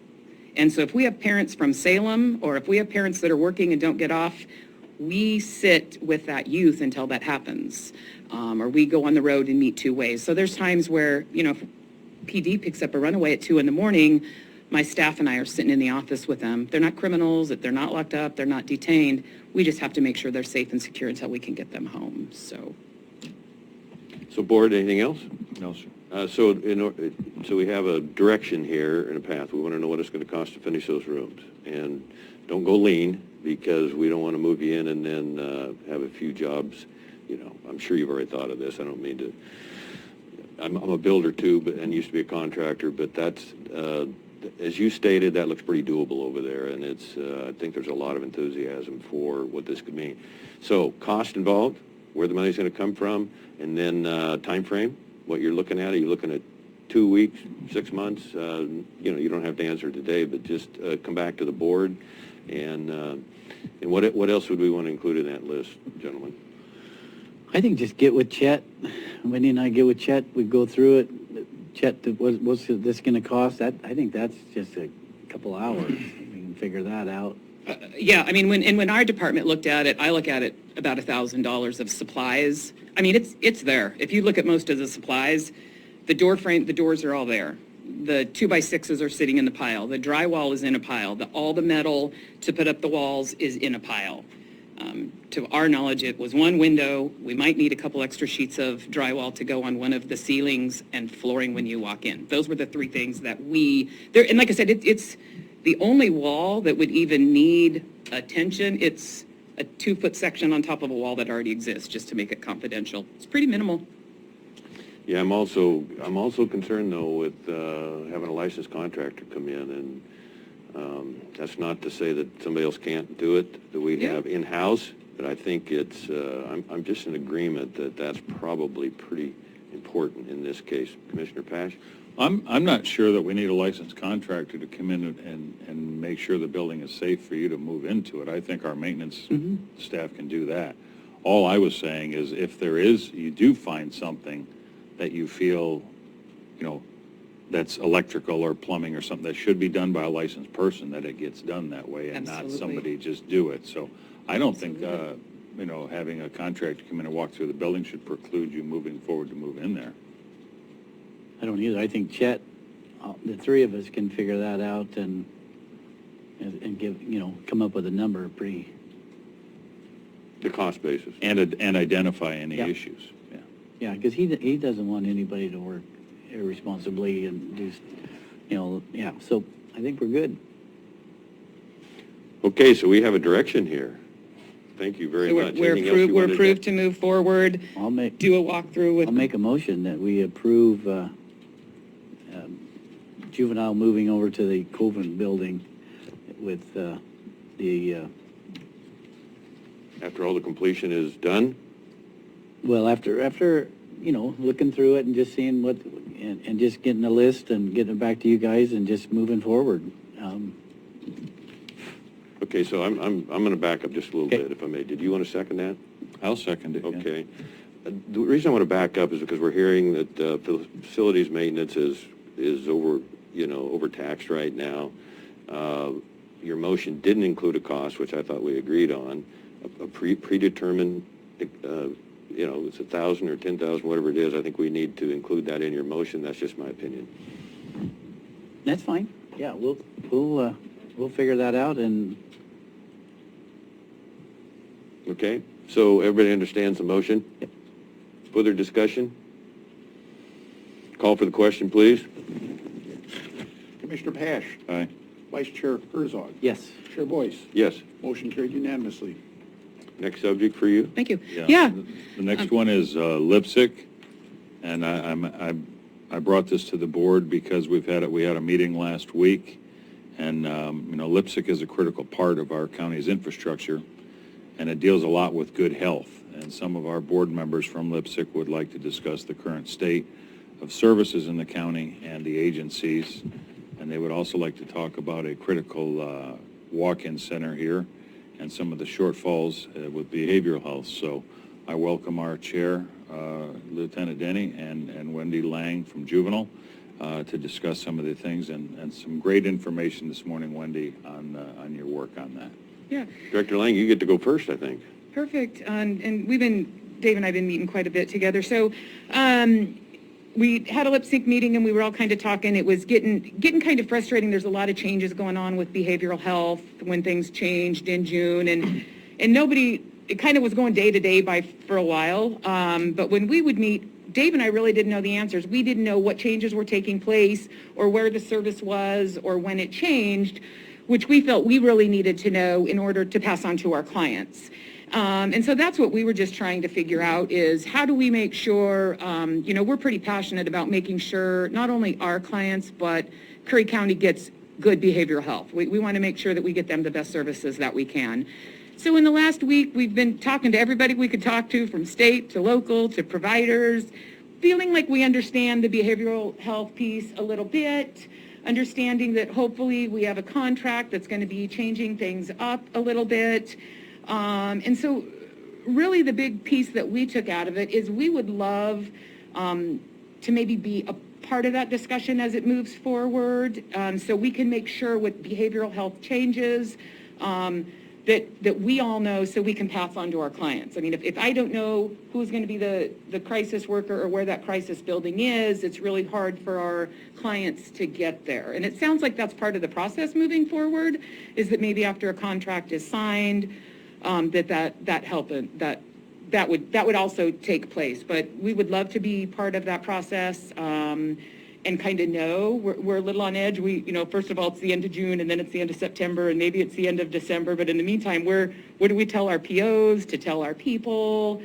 So I think good things are coming. It sounds like we're going to have more services than we've had in the past. Sounds like we're super thankful that CCH has agreed to, stay on, or we would have nothing. So definitely not a complaint. I think we really want to ask that maybe we really be included in the future of just knowing if there's any changes or if we're entering into something and maybe when would that be, so we can then make sure that, the clients, the people in Gold Beach, know where those services are.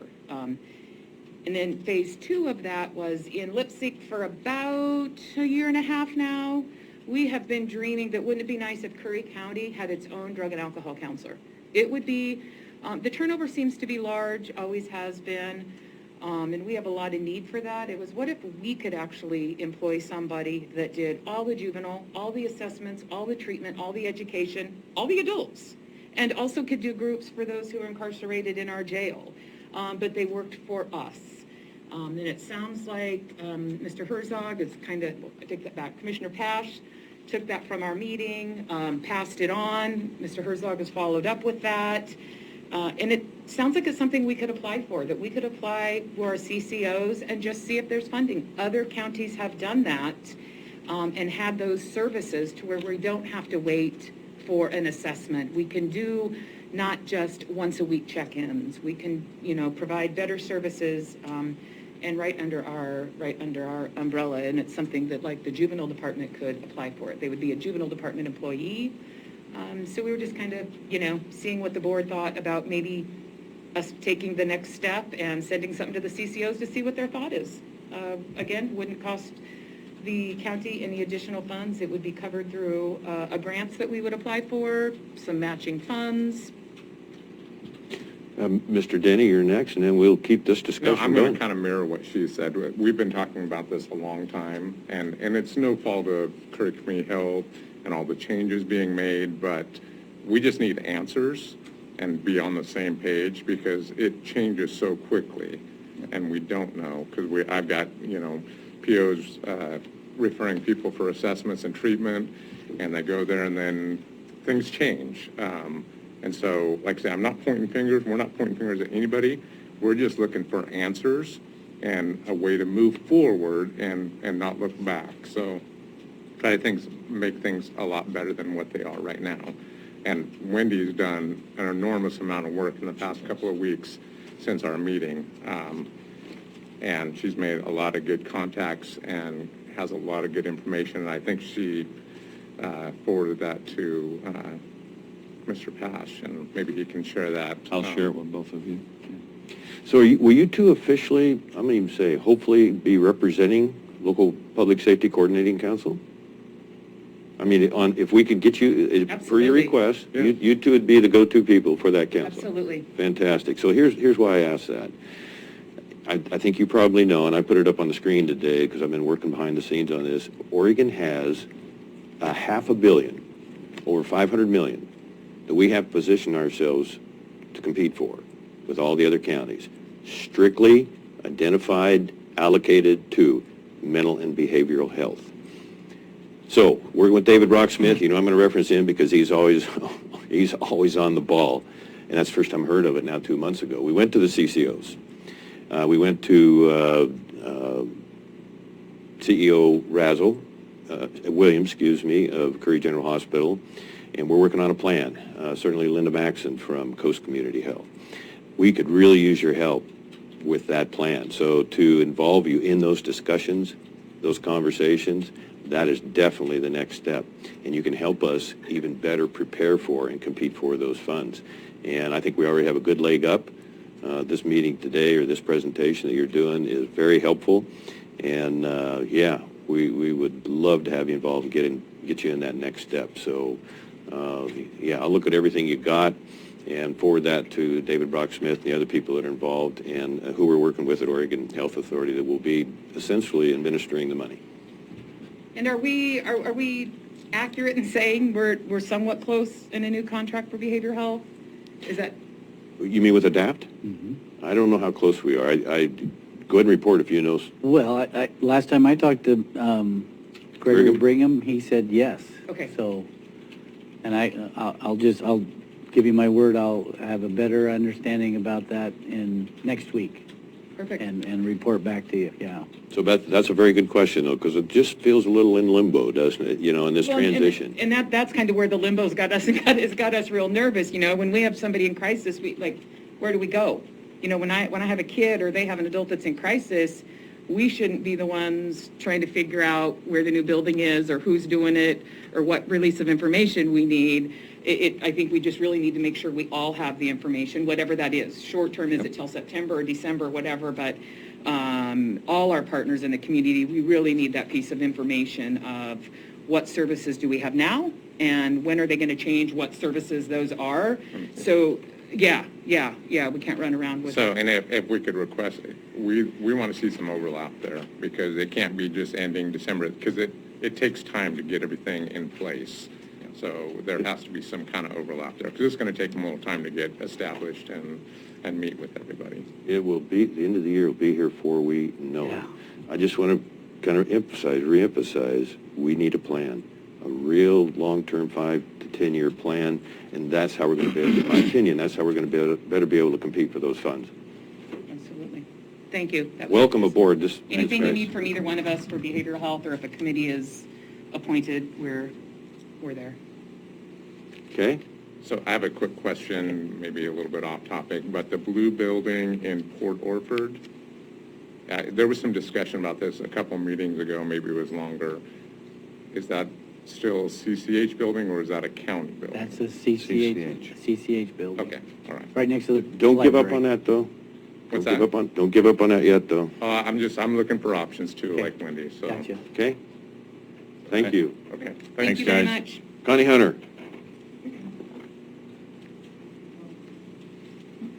What? Thank you for letting me come up and talk a little bit about behavioral health. We're breaking protocol a little bit here. Thank you for that. You may or may not know that Curry Community Health has a behavioral health advisory board, and I'm their chairperson. Of course, they only meet quarterly right now, and of course, things are up in the air. We don't know as much as we'd like to know about the programs that are being developed. But one thing that I wanted to bring forward, and I think I've shared some of this with Commissioner Chris and maybe some of the other commissioners about LIPSIC in Douglas County. And they had 2 subcommittees. One was housing, one was homelessness, and they merged those. And they are having a meeting coming up. And I like to, because of my work in nonprofit development, community and economic development, when I see a good development model, I want to put it out there for discussion. One of the things that I always noticed between Curry Community Health and LIPSIC was it didn't have that ongoing connection. And I'm wondering if a subcommittee might do that work. But it also brings those people to the table that will be talking about solving the homeless problem too. So that so I've been watching the Douglas County LIPSIC development for a while, and the two subcommittees that they put together, it makes more sense. And I wonder if it might make sense here, that's all. And then another piece of the puzzle is, a lot of people don't know that I worked for the development arm of the largest community mental health center in the state of Arizona in the mid-1980s. And I mentioned that one time to Father Bernie. He said, well, that took place a long time ago. Well, it did. And so did the work of Jesus Christ. But what I wanted to point out is we actually litigated 50 individual cases against the state of Arizona for not providing for behavioral health for individuals. About the third day on the job, my boss, who was a Korean Army in-country veteran, sat me down with the chairman of the board, and who was an attorney, and he said, we're going to sue the state of Arizona on behalf of individuals, and your job is to put together a coalition of community-based mental health providers and find individual cases to sue the state if they're not doing their job. We litigated 50 cases, we won 49. Some of those cases were veterans. So the Office of Community Care is actually a result, a long-term result of us flipping the responsibilities from being the state's responsibility to back on the VA. Because when we litigated those, having veterans in that mix, we knew that if the VA didn't perform, the responsibility falls back on the state. So we have some co-authority things that we're not doing real well in the state of Oregon. So I know we're going to be getting money for behavioral health. There's a piece of that puzzle that is missing. When I worked for the Development Department, it was called Phoenix Behavioral Health Foundation as part of Phoenix South Community Mental Health Center. But that particular piece of the puzzle was tasked with finding the money, addressing public policy, changing policy, that's why we sued the state, and creating new resources and new programs. And one of the things that I know when you're talking to Curry Community Health, and I have this conversation with Mayor Ron Hedenskog also, Curry Health Network has a foundation. They are looking to do more in behavioral health. Ginny has committed to being part of the zero suicide framework and addressing that and implementing that. She's already committed to that via email to me. My point is, can we do a lot of the development work that needs to be done for behavioral health, kind of like a Council of Governments, but your coalition of community-based mental health providers in association with the foundation at Curry Health Network. Does that make sense? In other words, what we did on the development side of things, for example, you may have heard me talk about Teen Lifeline. We started that, we incubated that program, and it's now a statewide service deliverer for the whole state of Arizona. So those kinds of things, without a foundation to do that fine-tuned development work, find the money, use the money, create coalitions where you can not duplicate services and so forth.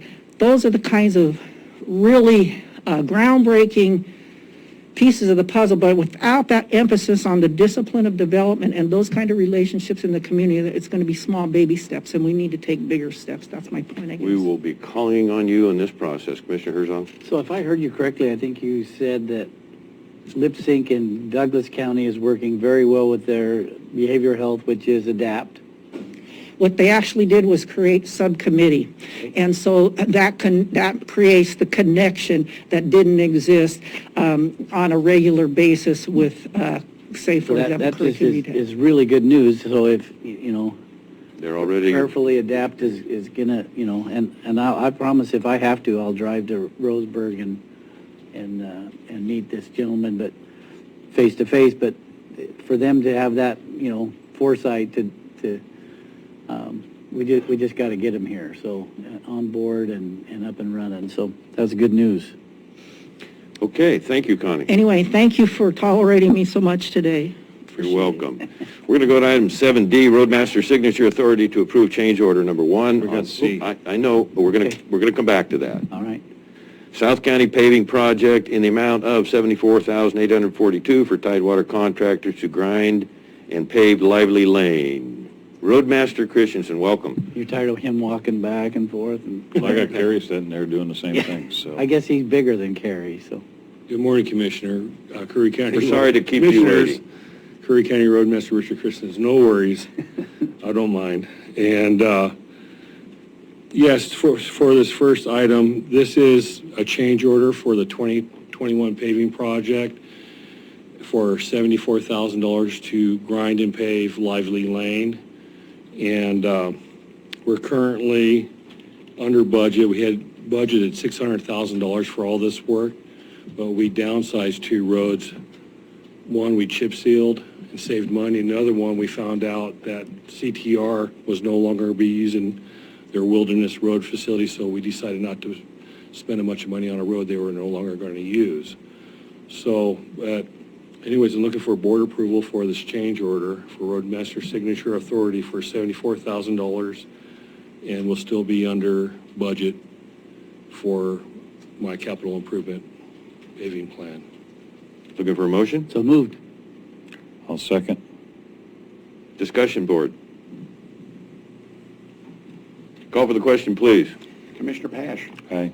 Vice Chair Herzog. Yes. Chair Boyce. Yes. Motion carried unanimously. Item 7E, approval of 2021 STP Fund Exchange Agreement number 3269 to exchange $323,000 in federal funds for $304,000 in state funds for South County paving projects. Roadmaster Christensen, Yes. welcome back.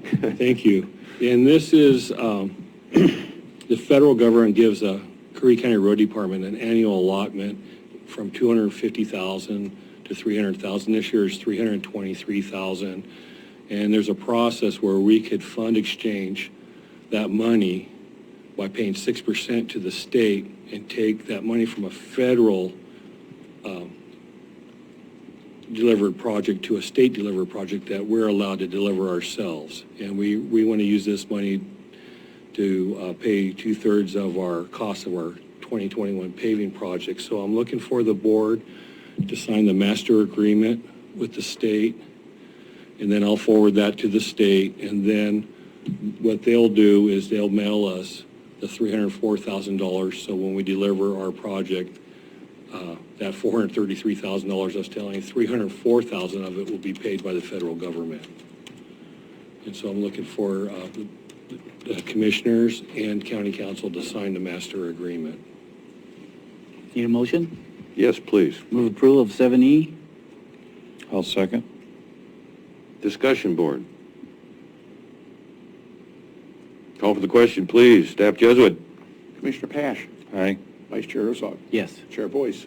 Yes. Motion carried unanimously. Roadmaster Christensen, thank you again. Before you leave, we had item 7H, discussion as to capping the road fund. Commissioner Herzog, did we pull that or postpone it, table it, whatever? No, but, Well, he's here? well, yeah, but I think we definitely got to keep track of this discussion action items, and I know Carrie's been, Well, he can leave if we do him now. It doesn't matter to me. I can wait. There's other folks. yeah, I think we got to be respectful of how we got it in order. She's just going back to her office and working, but that's okay. So I'm sorry. I thought No, it's all good. Thank you Okay. very much for approving my items today. Can you Thank stick around for a little bit? Yes. Okay. Item 7C, Safety Committee recommendations to review county personnel rules regarding specialized job certifications. Carrie Dexter, Safety Committee Chair. Good morning. Hey, hi. Good morning, Carrie Dexter, Safety Committee Chair. So at the recommendation of the Safety Committee, it was unanimous that everyone would like me to present this today on behalf of the committee as a whole. We submitted an ARS, and this is just a general ask of the board from the committee to, at the recommendation of the Safety Committee held on August 12th, 2021, to bring this matter to the BOC as an action item regarding Curry County to review the current personnel rules regarding performing what would be considered a technical or hazardous task that requires a specialized job certification. And by that, we mean a journeyman's license, contractor's license, electrical license, plumber's license, or heavy equipment operator's license, just as an example. I don't believe we have a specific provision in that, and there were a few committee members who brought a concern just in general that if we hire someone who is required to have that license, then we know right off the bat. But possibly looking at someone who would be in an under 18 years of age class doing work, looking at licenses they should have, or if someone is furthering their job description and requires one of those, just to really make sure that if we're having them do those types of work as a liability on the county, that they have those certifications. And it kind of has a part too with the maintenance department. I'm just going to give you an example so this makes sense. This isn't really technically part of this, but So they do a lot of work within the county, but we only have a couple maintenance members. So when we look at doing large projects and whatnot, when you're looking at a project that requires someone to hold a specific license that's outside the scope of what we may think as a department, oh, hey, we just need this remodel done. And I don't think that they may think of an instance like that. We were just asking the board to consider maybe just having something in place so it's in there so we can refer back to that for projects and job descriptions. Great. And just so you know, also, we've had a meeting about having an actual, where did it go here? We have actually done up a Curry County General Work Rules and Safety Policies that we will be giving to HR. I can forward this to you. It's a fun read. I did it up a couple of weeks ago. I think it's 18 pages. And it's, I'm not going to take the credit for it. I basically plagiarized a couple of other counties on the language of this and inserted Curry in a lot of spots. But we've looked into a lot of this, and it makes sense. We'd like to send this to the board, and I think County Council already has a copy of it, as he's a member of our safety committee. And for you to read it through and make any comments on for maybe our next meeting. But I would like to see if we can get in place something as Ms. Dexter just stated, that we have some of these rules in place already. Yes, and this is just a recommendation. I know I've said before, it's kind of just repetitive, but we don't create policy in the safety committee. So this is asking to bring it in front of the board from the safety committee with your approval to then take it to HR to be looked over and work through it and then create possibly an addition to our policy. And that's what we'd like to see, is this is an addition to the policy, is that we require certain things, licensed contractors and those kind of things.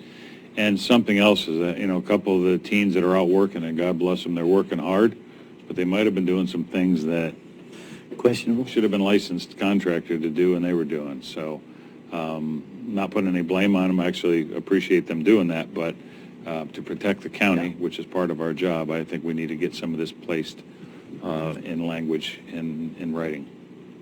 Yeah.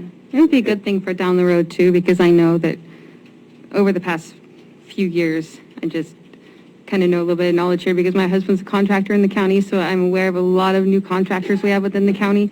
And so I think having a better reputation for some of these things also gives us the ability to see maybe if the county can have more contractors to get a contract with the county for bids and repairs, because we seem to be doing more projects. And it would be good to see who else is out there and have a more variety of vendors that we're doing bids with. I think this is just one thing that would aid with that as a whole. So that's all I have. Before we leave, though, I think we want to vote on this now. Well, I was going to ask, Mr. Chair, do you want a head nod or a vote? Do we need a vote? Let's do a vote, guys. Okay. Yeah, either way would be okay. Let me read that again. Safety Committee recommendations to review county personnel rules regarding specialized job certifications. Ms. Dexter, Safety Committee Chair. Looking for a motion. So moved. Second? And that's on the Safety Committee recommendations? Maybe I should say plural there, huh? And jobs certifications. Good. And you seconded, Commissioner Herzog, thank you. Call for the question, John Jesuit. Commissioner Pash. Aye. Vice Chair Herzog. Don't leave. Yes. Chair Boyce. Yes. Motion carried unanimously. Yes. And before I step out, I'm sorry, I realized I said something and I want to clarify that. Just because I don't want to be taken a certain way. My spouse is a contractor within this county, but it's a good opportunity to reach out to other contractors, not my spouse. No, That's a conflict of interest, so I stay out of that. So I just mean in general, I would like to say, so.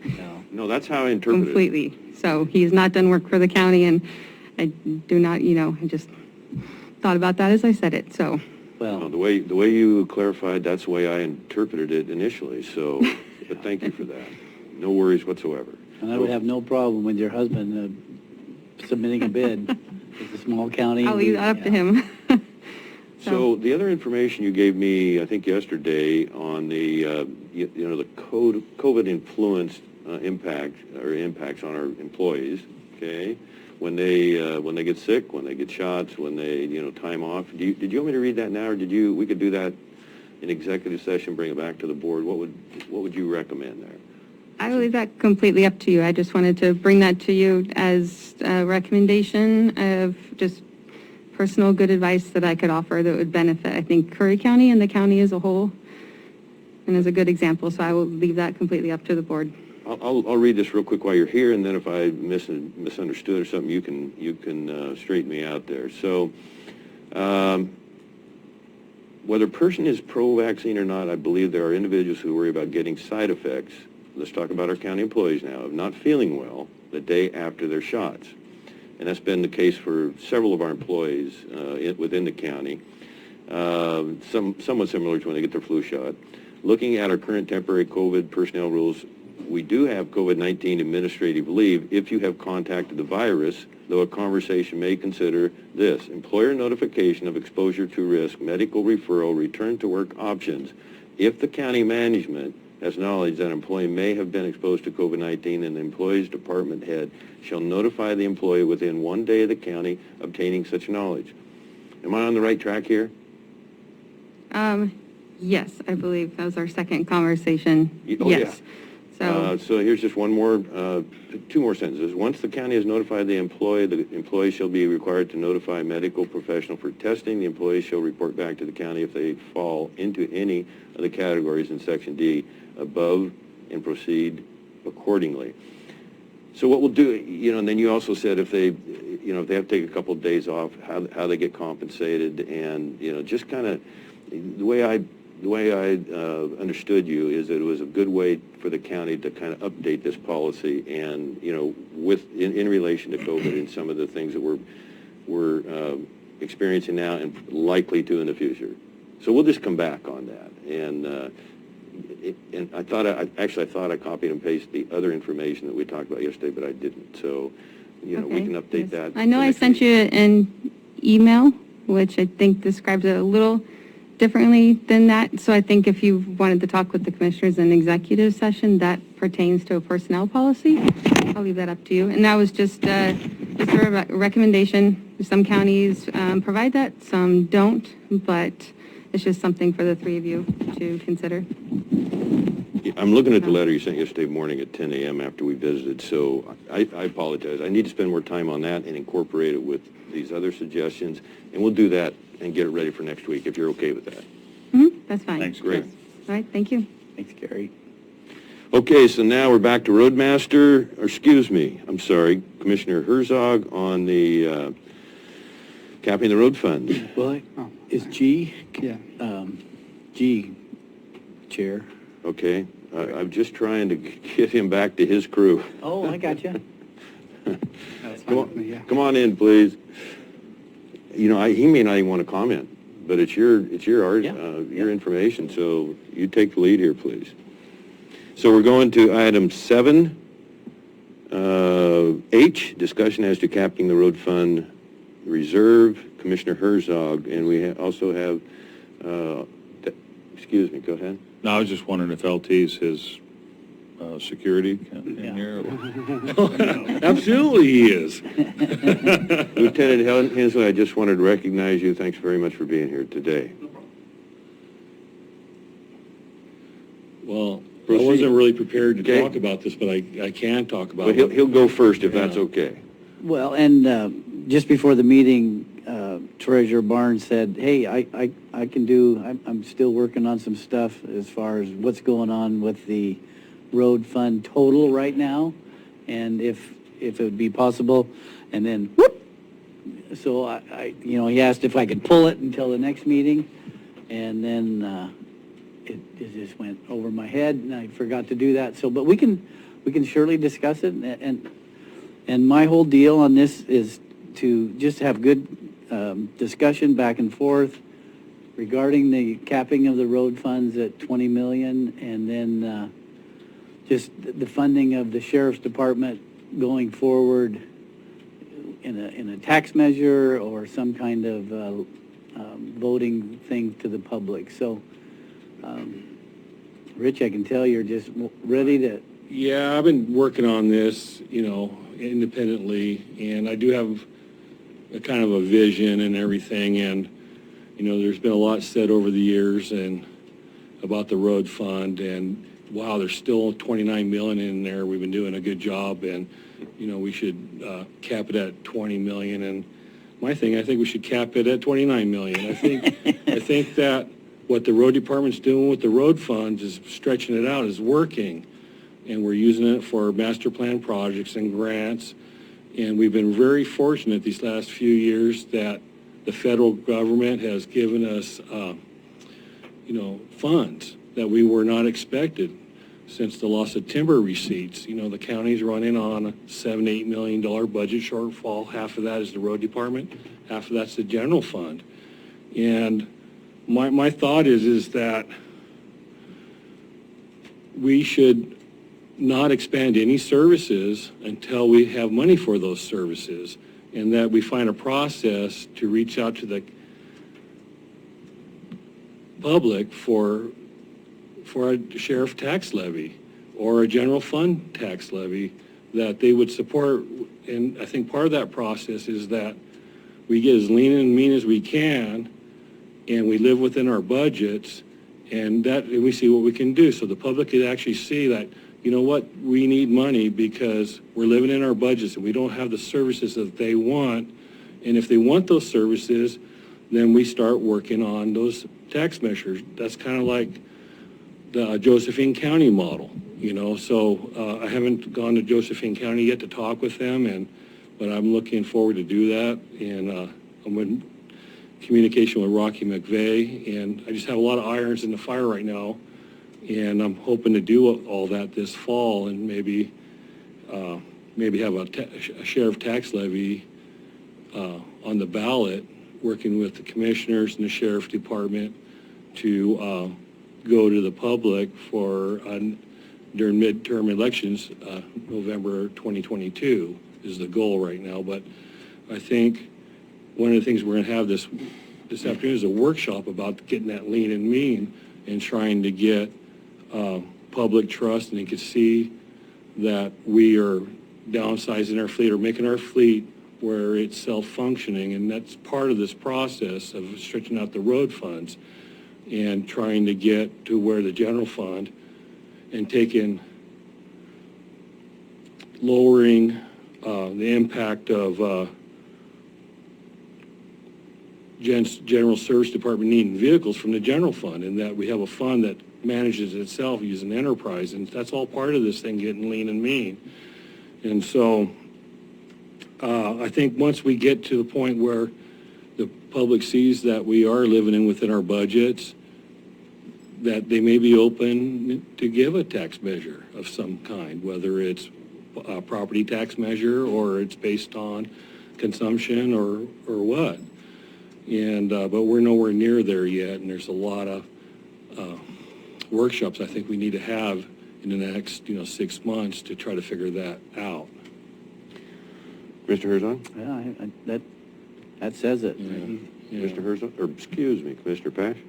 Didn't we just talk about this at the last meeting or two A meetings? couple meetings ago. Well, I'm glad you brought it up again. I don't. Yeah, I think it's I don't want you scolded or a good discussion. It's really important, and so 30 days ago, 2 meetings back, I capped it at 20 because I wanted a transition between where the sheriff's department finds itself and a hopeful, I might even go out on a limb and say a likely voter program that option that would see where we are in law enforcement, but they're not going to do it overnight, and I think that's why you're willing to spend the time to really research this and try and develop a plan, something that the communities, the citizens, everyone could possibly buy into. And you just mentioned living within our means. A lot of people in this building or in this 2 blocks would say we are living within our means. I don't believe that for a second. Well, and if you stick your neck out there and say, no, we could tighten our belts right here and over here and over here, then they call you all kinds of names and stuff. You get put in Facebook prison. So I'm with you. Maybe we want to adjust that $20 million figure. But again, I'm really interested in the transitional approach so that we don't get caught You know, and maybe it should be 25, maybe it should be 15. Go ahead, please. Well, you know, this, we talked about this when you approved the budget back in June and everything, and I think you have full control.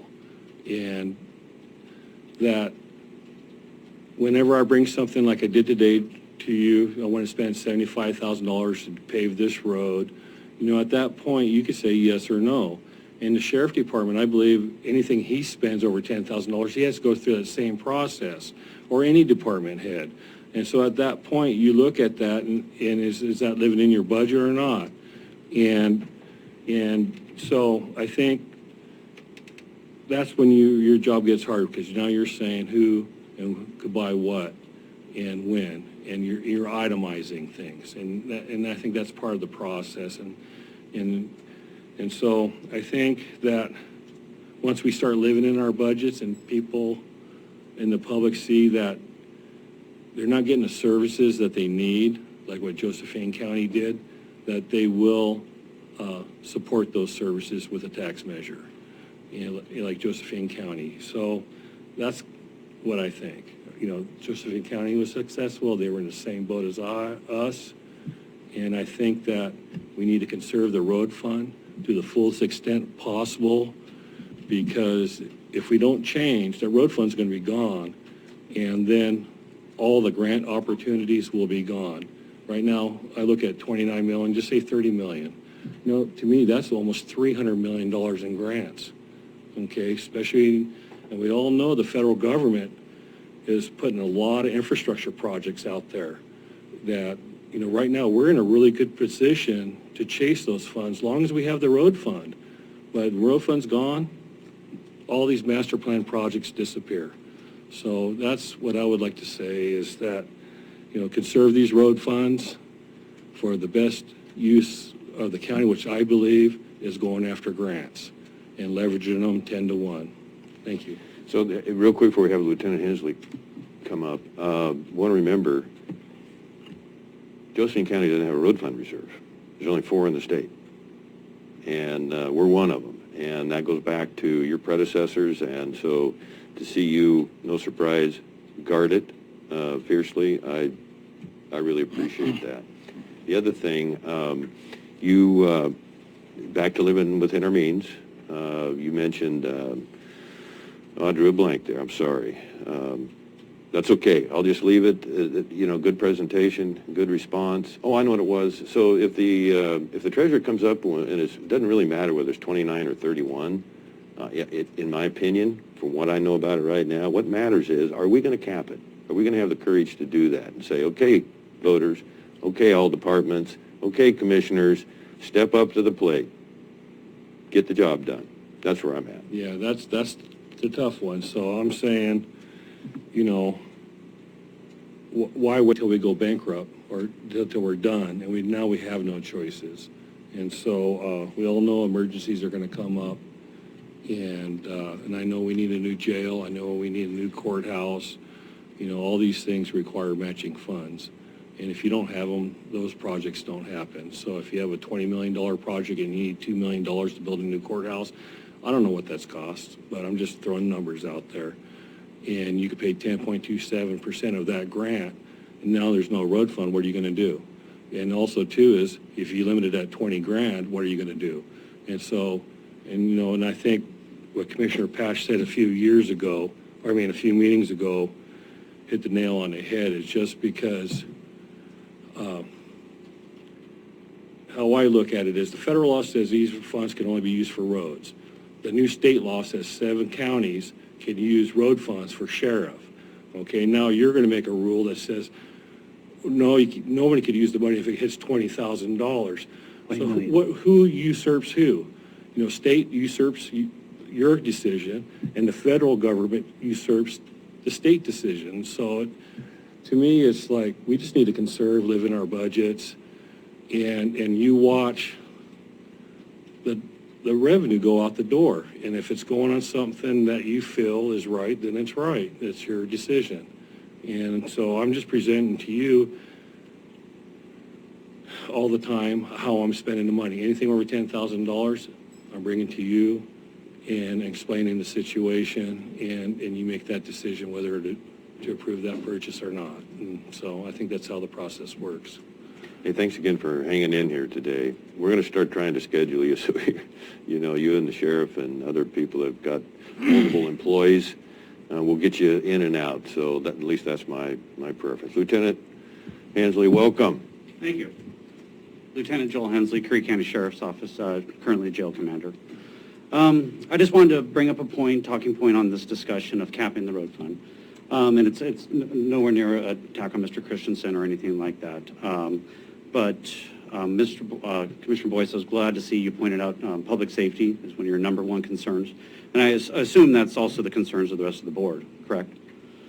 So if we take something, I guess I'm going to get a little off track. Whenever I'm doing my position, I try to set it up for years down the road when I'm gone. The reason why the knowledge will be there, why we can do things a certain way, why it works a certain way, so somebody else can take it over and run with it. So whenever we're creating rules and regulations and ordinances here, we're also creating it for down the road.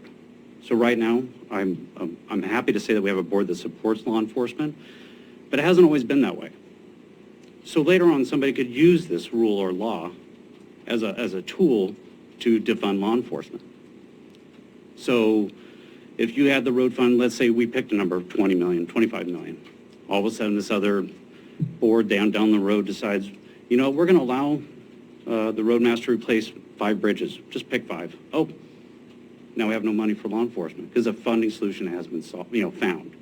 I appreciate the conversations about finding a taxing district to fund us, because ever since I worked here in '98, I've been talked about being laid off, being put back in the jail, been back on patrol, laid off out of detectives. It's just, we need a constant funding source. So I'm glad that conversation is happening. I do think the board has made it very clear to the citizens out there that we don't like spending the road fund. We don't want to do it. We're going to try to find a way to fix it. The workshop later on today is hopefully going to help out with some of that. You know, we plan on participating in that. So I also don't want us to create a situation where we inadvertently defund our patrol division. So let's say we have a winter like we did back in the early 2000s. We have a bridge up Hunter Creek that washes out. Mr. Christensen must access the money. He must put out the funds. No grant funding is available. We're mid-year, and all of a sudden we're at that $20 million mark. We're going to get it back from the feds maybe in 2-3 years. But right now we have effectively defunded law enforcement because there is no other money, and we have instituted this rule that we can't access those funds anymore. So that has me concerned. That has me concerned as a commander and as a citizen. Sorry, my mouth's getting dry. Yeah. You can take your mask off, by the way. I'm sorry. No, unfortunately, there's an administrative rule out there. As elected officials, you guys can have very strong political opinions, as the sheriff can have his. I'm just an employee, so I'm gonna wear mine. But anyways, that's my concern, is that I don't want us to, I think you guys have taken a very strong stance that we don't want to access these funds. And I think we picked a number that we'll never hopefully get to. But we cannot control anything. You guys have seen my medical budget for the jail, correct? Okay? I do my very, very best to dial that in. I think I've hit the number once or twice, but medical I can't control. We can't control the weather. We can't control the roads. We can't control what's going to happen. For all we know, there might be something where the federal government comes back and says, you know what, Curry County, you held on to this money too long. We're going to take half of it back. Again, we've defunded law enforcement. So I think you guys taking a stance of where you are very stern. Every budget, we talk about it. We don't want to do this. And, sir, we've had several meetings where you dialed down that number. That was great. You fought hard. And citizens know what your message was. But at the end of the day, we still need sheriff's deputies. We still need a jail. Still need dispatch services. Until we find that funding solution, which we'll support, we're always here.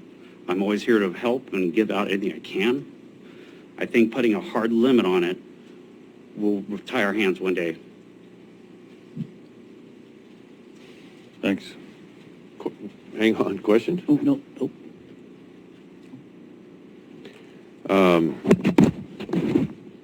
Tying in the probably not likely, but we might look long-term at tying in the jail courthouse project with long-term funding. Now, that would be outside a taxing district, I realize. But, you know, we talked about, you had a very good idea. I think it was you and Brad Alcorn had the idea of doing the video, and we're trying to get over that. I'm very interested in you know, selfishly taking some of your time and showing us what you showed us 2 months ago when we did the view. And I think once the citizens see that, it is going to turn some heads in a positive way. And so I'm optimistic about that. It's on my list, and we'll get there in the next 10 days or so. So that was one thing. And then, yeah, just primarily at some point maybe the city's paying for the jail. You know, there's services there. That might be a long shot too. I don't want any hard feelings, but yet it's an expense that the county bears, and that ultimately comes back on the road fund reserves sooner or later. So that's all I have. And Right, and I appreciate that conversation, sir. And just like I'm saying, though, that we've unfortunately have had to use those funds. Unfortunately, the county isn't self-sufficient to the tax base to support with the services we provide or that are needed to provide. Since I've been the jail commander, the demands upon the jail itself have doubled, if not tripled, because of stuff we have to provide, how we provide those services, and how we deliver those.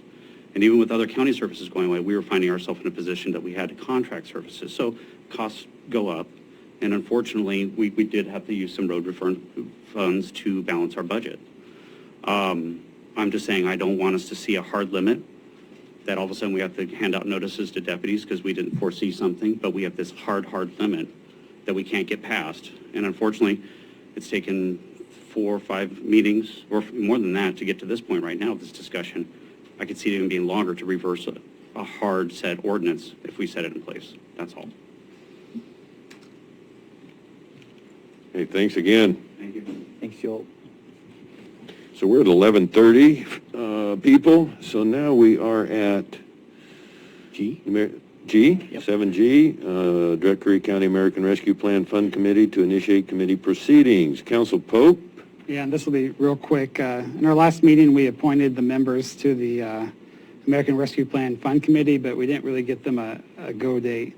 So I'd like permission to set up their first meeting. That way they can elect their chair and secretary and start moving forward on their own.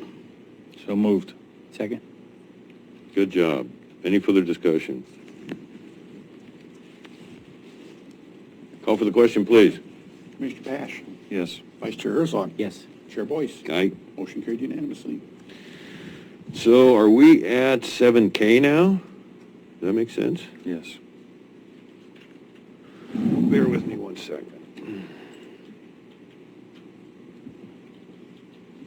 So, you know, it skips a page here accidentally, not a big deal, but we have a new declaration. I remember when we did this over almost 2 years ago to the day, how excited we were. And, you know, my background on this was, goodness, there's been a lot of people that have, throughout the county, that have really worked hard on this.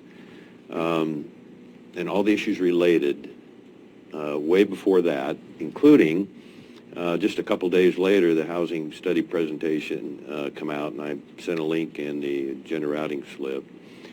But we're not making a lot of progress. And so this committee that we're working on, that all of us have tried to help with and assist and support, just to have an updated emergency housing declaration, I think, tells the world, tells our citizens that we are very determined, and here we are. So, you know, I don't know if you want to spend a lot of time talking about this. We didn't update the resolution in the matter of declaring a housing emergency for Curry County for 2021. So I'm open to suggestions here. I'm open to discussion. I've got law enforcement, housing, and fire awareness is personally my top 3 concerns and issues for Curry County. And I really want to encourage the people that have put their heart and soul into this and just keep supporting them. So, board, what do you think? Commissioner Herzog? So this is just to, because, you know, I looked at that ordinance or whatever, it's like a 2-year thing, and then it needs to be revisited and re-voted on. So I'm in complete favor of this, and I would move that we update it, as for another 2 years, or I think, is that the length of it, Anthony, or? It can be any duration. Okay. We actually included in this, or I thought we did, the 2019, no, that's a different, I apologize, that's Sorry. a different subject. But we can do it any time frame. I don't think our figures are totally accurate here 2 years later. We might need to review that. Again, we just want to send a message to our citizens. We understand, my goodness, when we try it, well, we'll go back to law enforcement. We find somebody we really want here, certainly the healthcare providers, and they can't find a home. They can't find workforce housing. There's been quite an emphasis on homeless housing, and I know a couple of the current Curry Citizens Housing Committee members we have say, hey, you get the workforce housing squared away, a lot of everything else will fall into place, and I agree with that. I'm not saying we don't want to spend time and research on the homeless part of it for tiny houses or whatever we have to do. So that's just my take, and I'm proud of what we did in August of 2019, and I appreciate the board's support on this. So moved. Commissioner Herzog? Second. I do have some discussion. real Discussion, quick. yes, please. I, driving from Brookings to Gold Beach, 101 is like an RV park. And it used to be, when Pistol River filled up in Myers Creek area, it was because the wind was up and it was windsurfers from the Columbia River, but it's not anymore, and I know that's state ODOT, and but we just have a huge housing crisis, and I'm not saying all those folks are Curry County citizens, but just throwing that out there that We actually, I really appreciate you bringing that up. We had a discussion, I'm going to guess, 1.5 years ago, maybe late 2019. And we had state police here, we had sheriff, we had Oregon Parks here, we had, I don't know, beyond that. But we went nowhere. We identified the problem, and it's growing. And, of course, no difference between Gold Beach and Port Orford. And it's a mess. It's become they have quite a network. They actually get on social media and say, yeah, I stayed there for 4 nights or whatever, hide behind the bushes, whatever, all the above. And so, I see we have former Code Enforcement Director Fortman here. He was at that meeting. He's pretty adverse in what we're dealing with there. And so, it's a shortage of RV parks, and then it gets back to the next step is we also have new director Tavon here, Code Enforcement, and can't remember if it was her or someone else mentioned the abandoned RVs that we have and what it costs to get rid of those. And unfortunately, a bill in the Oregon legislature through the full session earlier this year didn't quite make it to providing money to, like up to $1,000 an RV to remove those. Actually, I think it was David Fortman that he's well aware of the growth in those abandoned RVs. So, it's an issue we need to keep trying to deal with and not get sidetracked or discouraged, because it's just going to expand. there's all kinds of signs that on the road. When they tear them down. Well, no, they're still up. I took a picture of one because we had another incident in Harbor, but it says no parking from 10 p.m. till 6 a.m. And, I guess this would be a question for state police or state ODOT. So anyway, to enforce that. Now I'm going to refer to you as Investigator Fortman for the District Attorney's Office. Would you like to weigh in on this a little bit? Would you mind? Excuse me. While he's walking up, I'd just like to say at a meeting we had the other day, OSP was in the room, and they said it would certainly be helpful to have signs that says maximum stay is 24 hours. That's if they notice somebody more than 24 hours, they can then ask them or make them move. So if those signs were welded to the guardrail so they couldn't take them down, as we discussed a few years ago, that's an action plan that we could address. And we talked about that, didn't we, at that meeting, about making them steel, you know, so they can't, less having a cutting torch, you know? Well, these signs are standing right now. Yeah, but that's because they keep putting them up. Okay. Am I correct on that? I might be wrong. No, well, I'm sorry, I missed the beginning of the conversation. That's been an issue that's been going on for time immemorial. The problem with code enforcement on that, I'm just going to go in our side, is that's OSP right away. And code enforcement has not been involved unless it's a safety matter on OSP right away. OSP, even down to the state, even down to transient camps, down in Harbor alongside the gas station, has taken a position of not citing or doing anything. So our hands have been tied. And it's not 24 hours. I'm kind of curious of that ambiguous comment because there's a couple RVs there I've seen there over a year. Oh, yeah. Keep moving within a half mile of each other. So 24 hours isn't it.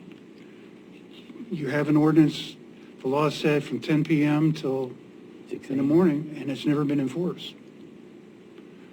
So And you're saying that's a state police responsibility?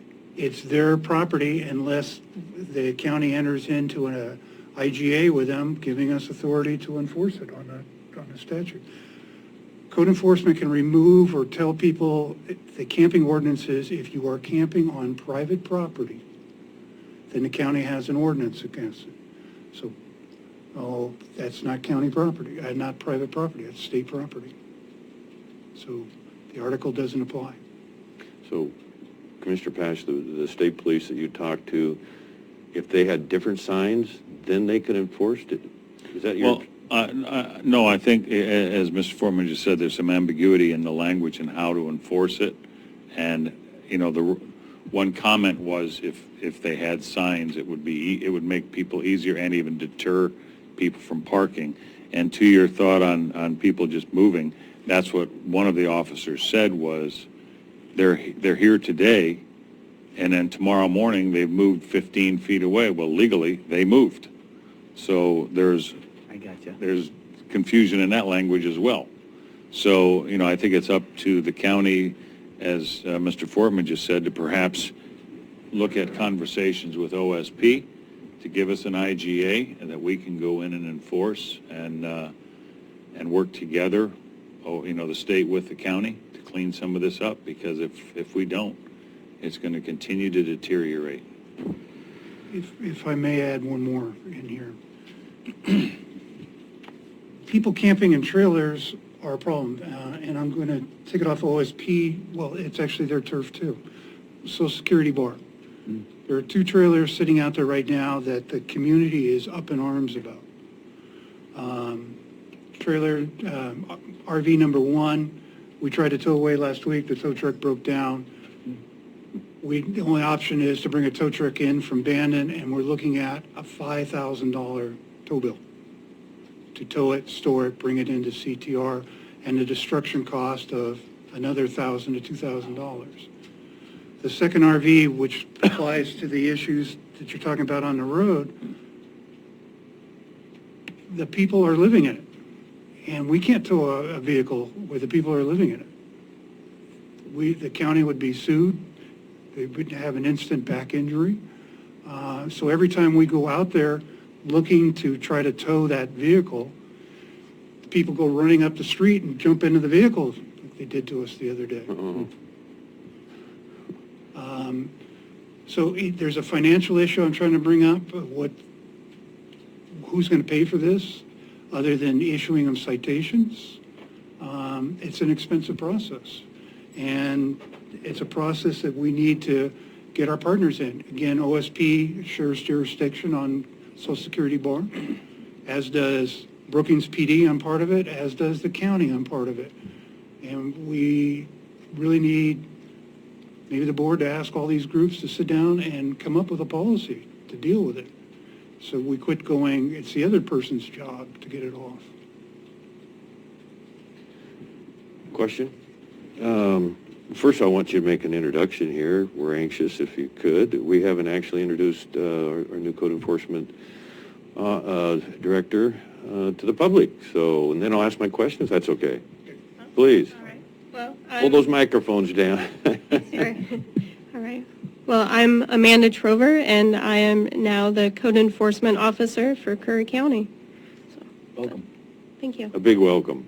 I appreciate that. Do you have anything you wanted to add on this discussion? I know you haven't been here very long. I have not, but it has been a thorn in my side already for the couple weeks I've been here. I get probably 4 calls a day about the Social Security bar.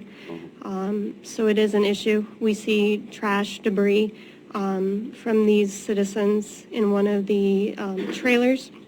And it's a place where we want our citizens to enjoy, go out, fish, and enjoy the place. And the residents who do live in that area are just up in arms about it. So we need to find a way. It is right now financially straining on our department. My budget is not as big as it should be to make these big charges to get these units off of the bar. I mean, I do 2, 3, 4 of these a month. I'm out of money. Yeah. So it's a conversation that we're going to have to sit down and really look at. And I know that we spoke earlier last week, and you said that you had an idea about a grant or something that we might be able to talk about to fund some of this, which might be an avenue that we want to go down. So, because the money is a huge issue. Well, do it. Go ahead. No, I was just going to, I'll after you. Okay, fine, either way. Well, there's 2 sources there potentially. Okay. And, our TLT money has to be for tourism promotion. Mm-hmm. We have some extra money there. And boy, sometimes if you can get the money to, I think if the citizens heard $5,000 and move one, they'd probably go, oh my gosh, that's a bit heavy. But the money could possibly come from there. It would take some council research, of course. Okay. The other one is getting money into your budget through the American Rescue Plan. That abandoned RVs can be COVID spreaders. There's the unsanitary parts of it all. I'm really glad. I mentioned again, the Commissioner Herzog brought up it's ruined our viewpoints, and it puts more pressure on you away from other tasks that are more important or more, a higher priority. So those are the two things I wanted to run by you, obviously, as I want to make sure the public knows it's going to take some research, may not qualify, but it could even be under an infrastructure part of it through the ARP. So got my fingers crossed. Go ahead, Mr. Fortman. Pull that microphone closer. You brought up the Thank transient funds. Another case I'm going to say that we all should be familiar with, we have a gentleman that's been living in his truck on the side of 101 at Petroli. Jim. 4 months. And my department was getting a call or 2 or 3 a day because he's living there with a dog. And so to make my point, again, OSP won't move him on, and we can't do anything because he's taking care of the dog. He's doing good. But all of these abandoned vehicles and all these, what is it doing to our tourists that are coming into our county and seeing these? The people come to visit our parks and make that entrance in the Social Security bar and see these. We have we have dealt with RVs that are falling apart and leaving pieces and have towed them away. But this is it's a health, it's a safety, it's a income for this county, because I'm frankly a little bit embarrassed that some of the images that we portray coming into this county from just the problem you gentlemen are talking about today. And I can speak towards that because I am new to the county, and it was a shock to see so many people living on the side of the road. I've never witnessed it in my life, and so you kind of get a, oh my goodness, what is going on in this place? So as an outsider driving by, it's shocking. So it is something that I would like to be able to address in my position, and I just need help from the board to do so. Great, go ahead. Question I had earlier, you said we're going to move, get a tow truck out abandoned. Is that because of the size of the RV, or? Yes. We know anecdotally that some nonprofit organizations bought a bunch of used Class A RVs that didn't run, and they gave them away to the homeless. And they towed them out into the community, and we have been chasing them for months from one spot in the community to another. And as Commissioner Boyce points out, or Commissioner Pash, sometimes they know enough just to move it 15 feet and we get to start all over again on these things. So it's a problem, and because of the size, they can't get them up on a flatbed, and the tow truck commercial one comes out of abandoned. Okay, that's what I was, yeah. Mass towing. Mast, yeah.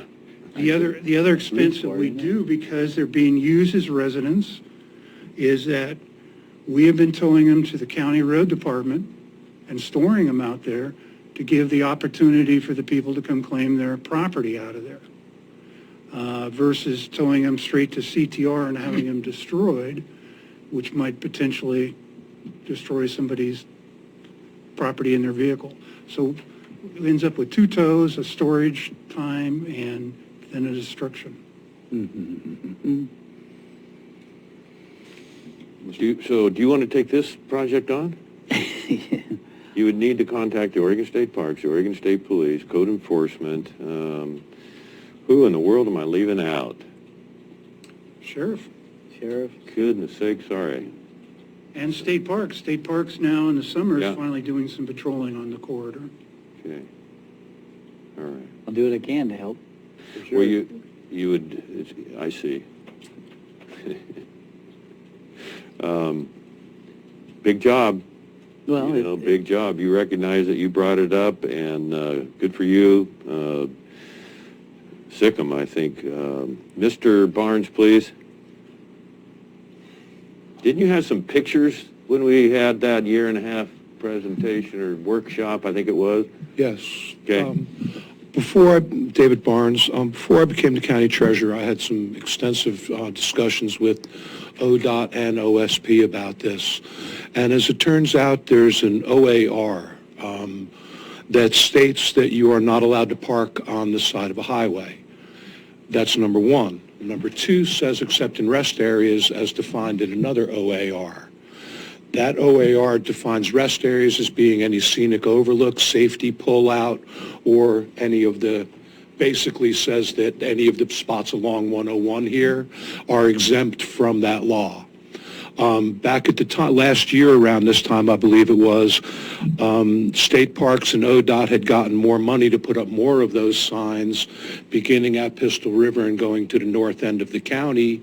When we were discussing this and I alerted them that this is illegal and your signs are illegal and they're not enforceable under OAR, specifically it says that they're not enforceable, they didn't put the rest of the signs up. There's nothing really by statute. And then when you add in the others, what came out of Salem recently and out of Idaho about not people being able to use public lands and you not being able to throw them off of public lands, you now have something that there's not really much that can be done about this. It's just the way that it is. Like Commissioner Boyce said, this hit the social media and other websites, the Boondockers websites last year about come and stay along the Curry Coast, with camp along the ocean, wake up to the sound of waves, and people did, and they came in droves. And that's why we have what we have now. But from what I've read and from my conversations with ODOT and state parks, those signs are unenforceable, and a parking ban along in any of those pullouts is not enforceable. There is no law behind it. So it just makes the problem that much more difficult to try to resolve. Can't charge them? Excuse me? We can't charge them? We No. can't, No, sir. That's It's because of the Ninth Circuit Court, I believe, ruled. That's why you brought up Idaho, I think. Correct. Yeah, come on, you don't Even- have to leave. okay. Even before that, though, there was an existing OAR that allows it. So it sounds like a legislative remedy, and you know what? That means we wouldn't get anything done. We won't get anything done in the short session next year for 2022. The So, only clarification I want to make on the Ninth Circuit Court about using public lands for camping, Treasurer Barnes is correct, except that the court upheld that it is from 10 o'clock at night to 8 o'clock in the morning. No one has the right to continually camp on a piece of land. Okay. They have to vacate it every day. And that's what OSP said. It has to And- move every 24 hours, it has to move. yeah, OAR doesn't address how often they have to move. It just says that it's permissible to sleep overnight, but it doesn't say how many nights. So that would be, you know, I know BLM has a 3-week limit on the amount of time you're allowed to stay on federal forest land. 2 weeks or 3 weeks? I'm not yeah. aware of any limit on this, but it was silent on that every time I've read it. at what point does the county take action, though, because it's a public health issue? That's what I'm wondering. Sanitation? This is, code enforcement has dealt with it on a sanitation, if we catch somebody dumping their black water onto the ground. And of course, everybody says they have a container to take it to the dumps. So we are been watching for that. And when I was doing my commute up here every day, I would check all the units. We just do it at 2 o'clock in the morning when you're not there. Pardon? Do it at 2 o'clock in the morning when you're not there. I think giving the Ninth Circuit the only other proposal here, and wasn't where the OIR is saying on the scenic ones, was like what we do now is we tell transients camping on private property, on county property, county right-of-way, North Bank Checo, for example, you got to be gone at 7 in the morning, okay? We come by here, and code enforcement could come by and start writing citations. It's kind of difficult for the professional transients because they won't even open the door for you. But, that would be the only other solution, is have code enforcement, with the permission of OSP, start making contact with all the RVs that are on the property, on the OSP right-of-ways, and say, you need to comply. You can't be camping here. Can't set up your tent and your generator and all the other things that we see out there. So the theory there is you might be able to agitate them enough so they'll move on. You just define code enforcement as, Can't imagine agitate's a bad word. but- No, that was a good line, thank you. Can't imagine some bright lights and sirens at 2 a.m. In some of these remote areas wouldn't maybe get aggravating enough to move people along. Well, so I don't aggravate my replacement here. Again, the law says they can camp there at night. Right. So I would never say, expect your code enforcement to come out at 2 a.m. and start moving people off the roadway. So anything else, Board? Thank you very much. I think you got a motion and a second. Oh, for you to work on this? No, just for K, just for, we gotta finish the vote. This was just discussion, right, at K, 7K? Right, we're updating the emergency housing declaration. We didn't vote on that, No, Snap Jesuit? this is all. I see everybody shaking their head no. Yep. This was So- just discussion. I apologize, I started it. That's okay. Call for the vote? Commissioner Pash. Aye. Vice Chair Herzog. Yes. Chair Boyce. Yes? Motion carried unanimously. Okay, guys, see you back here. We'll recess for lunch, and I'm going to ask everybody back here at 1:15, please. So when is the suicide proclamation going to be read and dealt with? What do we do? It was clear back up at the top. We could do that real quick. Yeah. We could do that real quick. I got to go clear back to 7A, which we changed. Yeah, we moved M up, and Gordon, have our you been apologies. waiting? I'm sorry. Wow. Yes. This is the one where we've done this 4 years in a row, but I think we forgot to include in the packet the year 2018 Oh, it's been done for probably 7 or 8 years. for Curry County. Okay? My memory is failing me there. So, Every year. okay, would you like me to read the proclamation I would for the record? the record. Okay, Curry County Proclamation, September is Suicide Awareness and Prevention, plus the Action Month. Whereas suicidal thoughts can affect anyone regardless of age, gender, race, orientation, income level, religion, or background. And suicide is a major public health issue that requires vigilant attention and preventative action, especially during times of a pandemic. And whereas 45,000 people lost their lives to suicide in 2020, including 897 Oregonians, and whereas in 2019, suicide was the leading cause of death for age range 50 to 54-year-old Oregonians. Wow. And whereas in 2019, suicide was a leading whereas 20% of Curry County 11th graders reported seriously considering attempting suicide, and 9% actually attempted suicide in the year 2019. And whereas each death by suicide directly impacts numerous family members, friends, loved ones, and by extension, the entire community. And whereas research shows that 95% of adults would do something if someone close to them was thinking about suicide if they only knew what to say or do. Now, therefore, the Curry County Commissioners hereby proclaim September 2021 as the Suicide Awareness and Prevention Plus Action Month. Be it further resolved that the Commissioners encourage all citizens to learn the warning signs, trust their gut, and use that information to ask a troubled friend, colleague, or family member. So Are moved. you okay? You have trained us well, Gordon. First of all, I want to apologize that I thought I had put the numbers that you had asked for in the packet. That chart is not here. Okay. The numbers for the last 14 days is 308.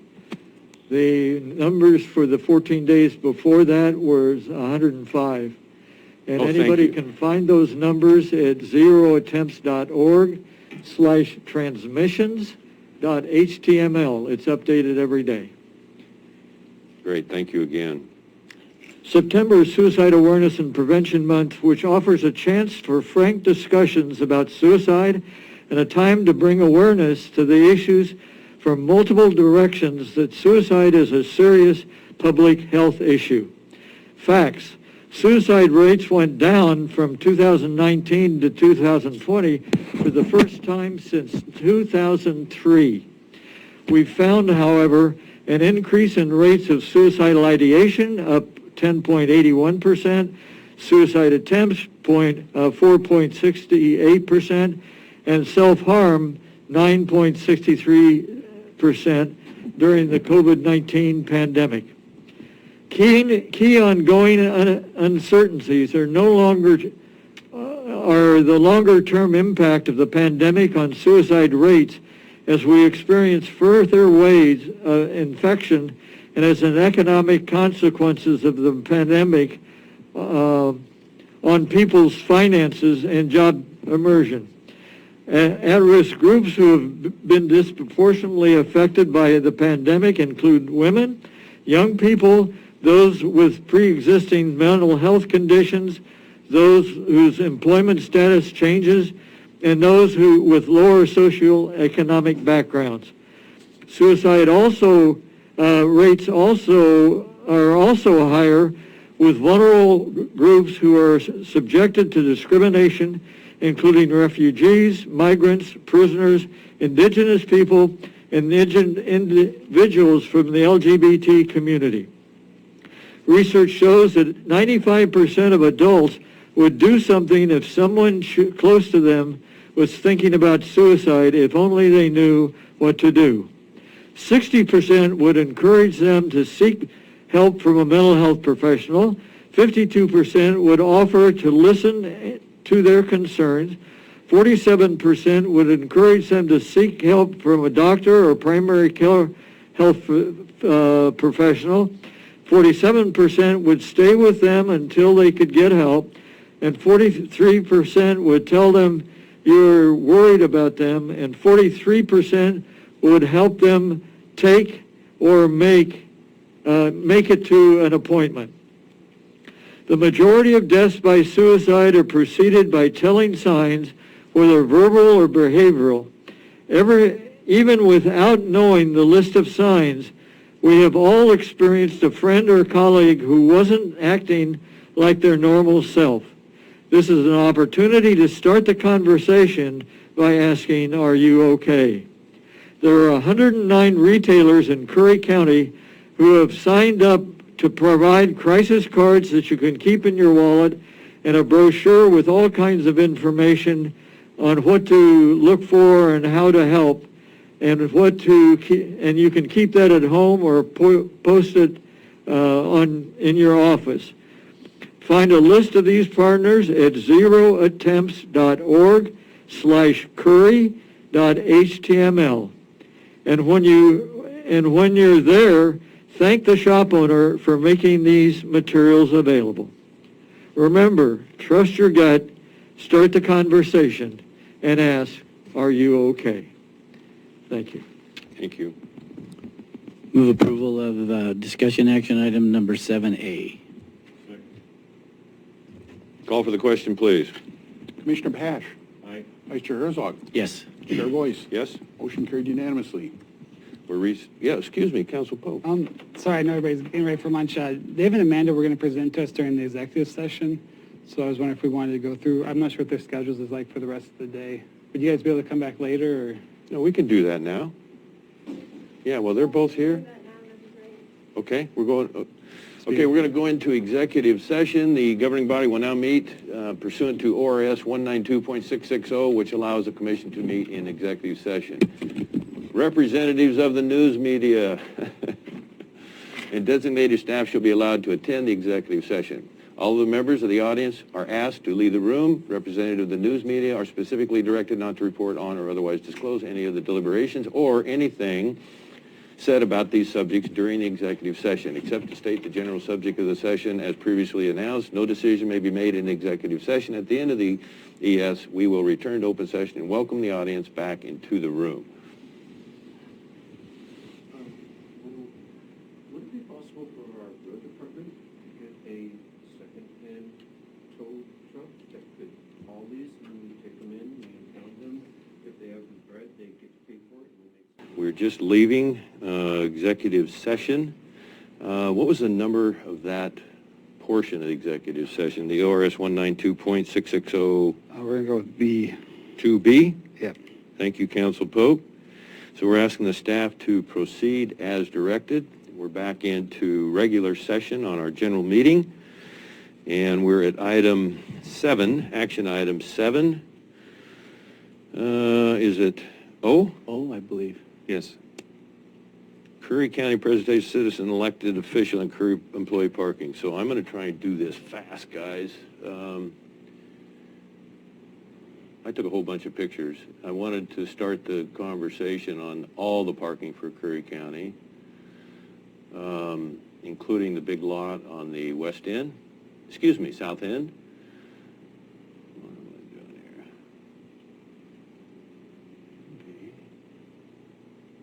here? I just cleared this out. That's Curry General. I don't know what. COVID parking? Yeah, it was down here. Maybe when we... Okay, so a little bit of controversy. We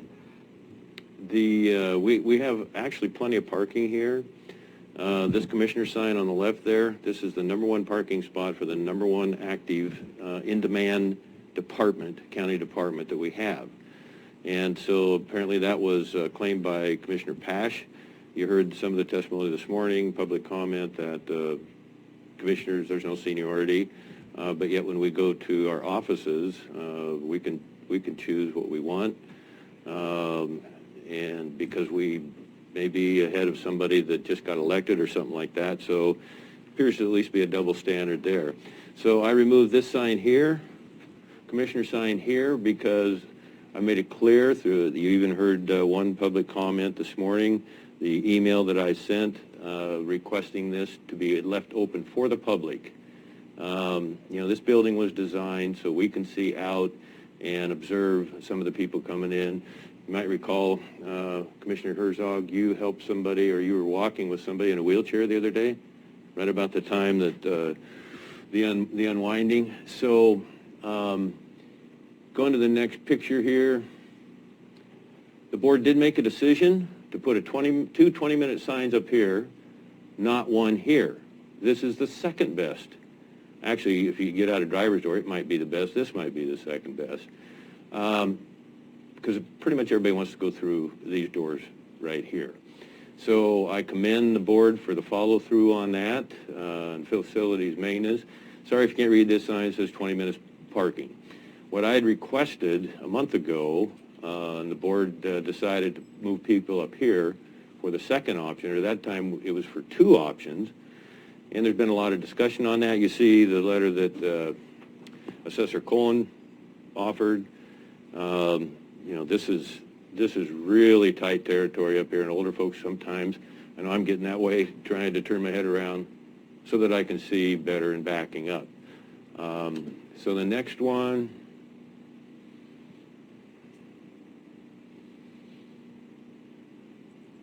it shows where the controversy was. I asked if Commissioner Herzog could move up one, that's clearly marked as a commissioner spot, and David Barnes, treasurer, could move up in that spot. Apparently there's some kind of a deal between Commissioner Pash and Commissioner Barnes.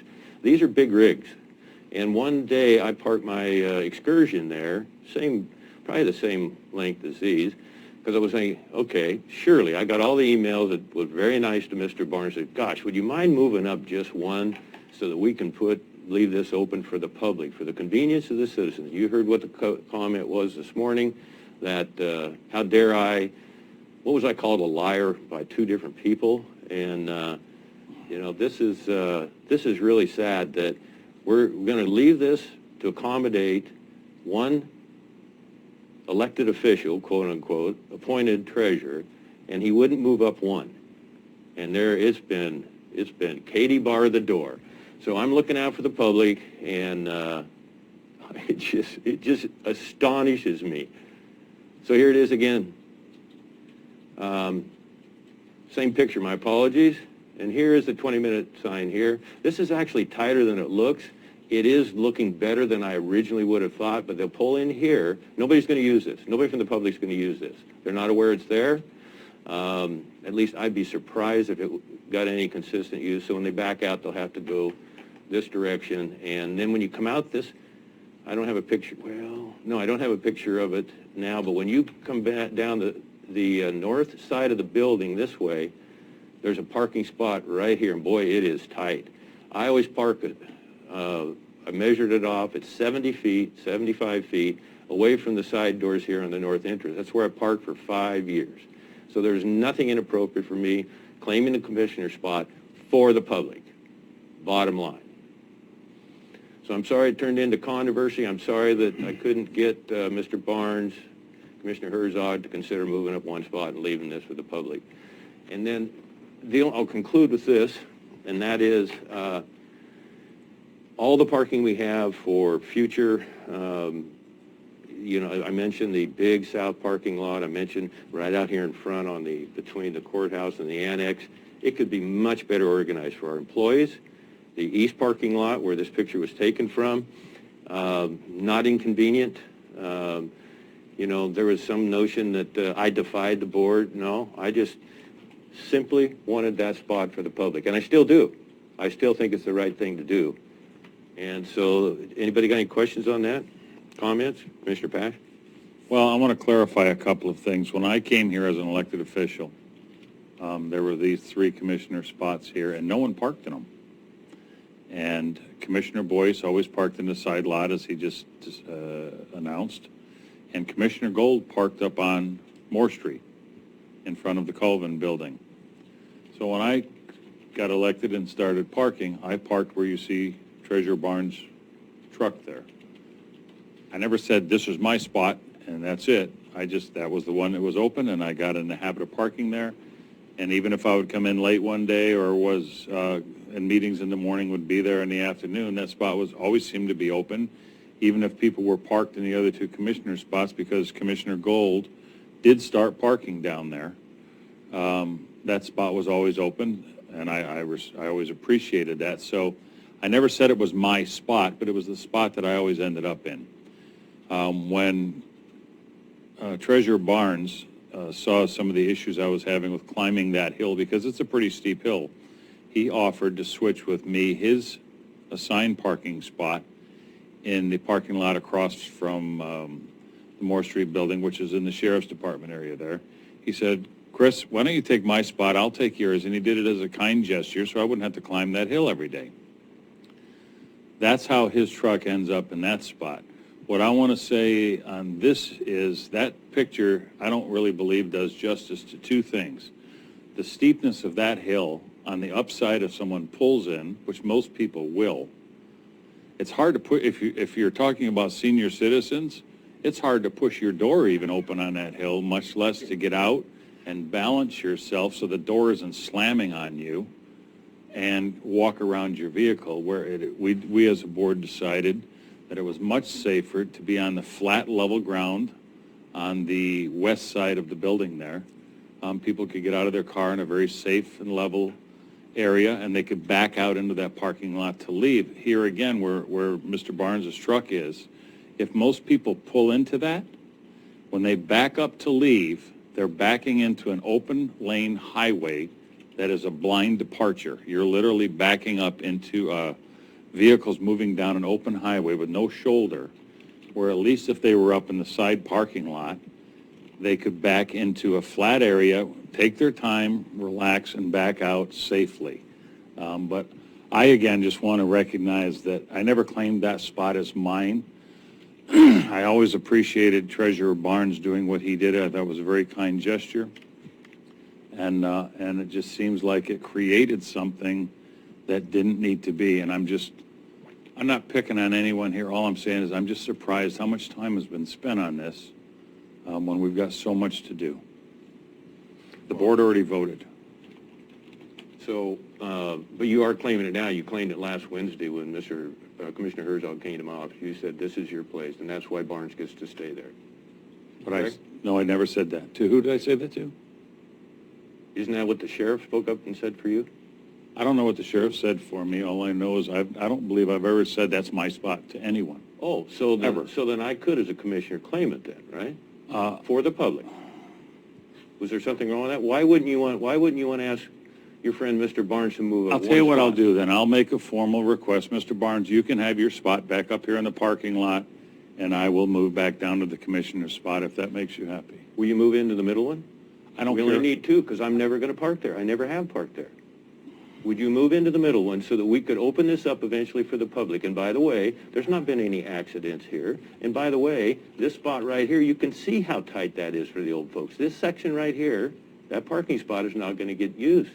I think it could have been a very simple, my request a month ago, let's try this for 2 20-minute parking spots. Let's ask Mr. Barnes in your spot to move up one and Commissioner Herzog to move up one. That one never gets anybody any use in it because people pull up thinking, oh my, I got a good spot, and then they see Commissioner, and so they got to go somewhere else, way away from those two matching doors. I've said all I'm going to say, sir. Do you have anything, Mr. Herzog? Okay, so we are, what a disgrace for the citizens. You said you would park, would you park in the middle one, the middle commissioner spot? I have no further comment on this. So you're going to hold that best spot? Okay. That's a surprise. No, it's not. Okay, so we're going to X out of this and go to item 7P. Curry County, comment on the Rogue South Coast Multi-Species Conservation Plan, Oregon Anglers support. Has the board had a chance to review this document? From Steve Barlin?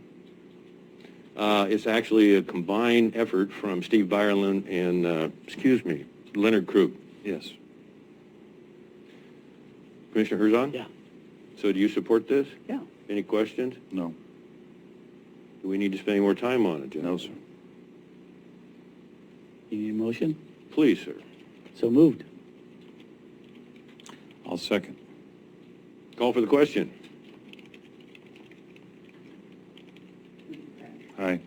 Vice Chair Herzog. Yes. Chair Boyce. Yes, that only took 2 minutes. Motion carried unanimously. Thank you. Commissioner updates? No, sir. No. 6A. Oh, I'm sorry. You told us to keep it straightened out. We're doing it. You did. That's good. Thank you.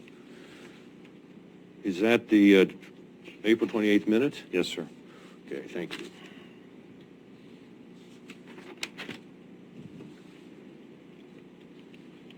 So if we go, oh.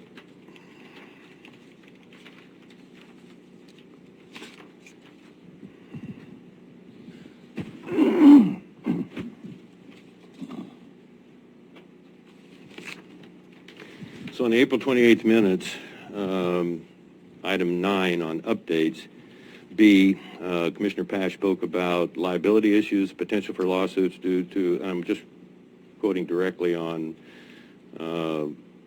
as recorded by Staff Jesuit. I'll start again. Commissioner Pash spoke about liability issues, potential for lawsuits due to an elected official temporarily suspending license fees, and a motion to censure boice. The motion died for lack of a second. So what we have, the policy that we've set in the last 6 months to a year is to record everything word for word.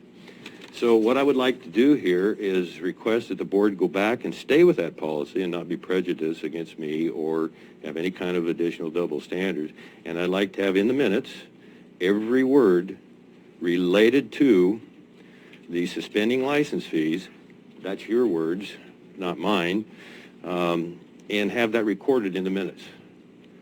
And I need support on that, and I'll tell you why, because you quoted Association of Oregon County Council Bovet, and he was appalled by what he heard, and it made the county look terrible. Could have cost us $3.5 million for the jail courthouse project that David Brock-Smith worked very hard on with Chief Justice Walters. So I'm asking the board to stay with the new policy they've set and record every word that Commissioner Pash said regarding the lawsuits and the bad behavior that I had. I want the truth to come out. I want it to be open. I want it to be transparent for the public. Commissioner Herzog? I don't have anything to say. So do you want to support that? Are you ignoring my hand here? No, That was I'm up going to the for a vice long chair time. first. No, So you have nothing. Okay, Commissioner Pash? Okay, let me be clear on a couple of things. You forced Rob Bovet's name out of me. I was not going to deliver Rob Bovet's name to this, and you said, no, I want to know who said that. I want to know who said that, and I think you said that 2 or 3 times, and then finally I said Rob Bovet. And what his statement was when I said to him something to the effect, if a person was to, an elected official, I never mentioned your name or anyone's name, I said if an elected official was to go to a restaurant in this county and say, you don't have to pay your license fees right now, I'm working on that, just stand by, what would you say? And his 3 words to me were liability, liability, liability, and that's all I commented on. You're making it into much more than it was. Now, Mr. Bovet was actually shocked, yes, that I mentioned his name, but he never told me, don't mention my name. I never went farther than those 3 words. And if you had not pressed me to get the name of who said that, I would never have revealed his name. Did it cost us anything with the $3.5 million that we got from the state on this? That had nothing to do with it.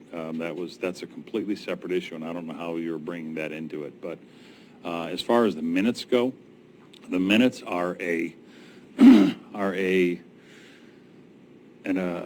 what do they call it in the beginning of I can't think of the name. What is it? No, well, they're basically a summary. Trying to help you. A summary of what the meeting was about, and then you go to that part of the video of the meeting, and you can hear the entire thing in its fullness. So, and you can even see facial expressions and hand gestures. As I've noticed, Commissioner Herzog, you have a lot of those. Anyway, so you can see and hear everything that's taking place around that conversation The meetings, as we've discussed and acted on for JJ, is just I still can't think of the right word, but That's when you start using your hands. That's what I do, so. It's just a brief summary of what that topic was about. So when Treasurer Barnes said that names he associated with Boyce was a liar, a cheat, and a thief, we made sure that every word was recorded.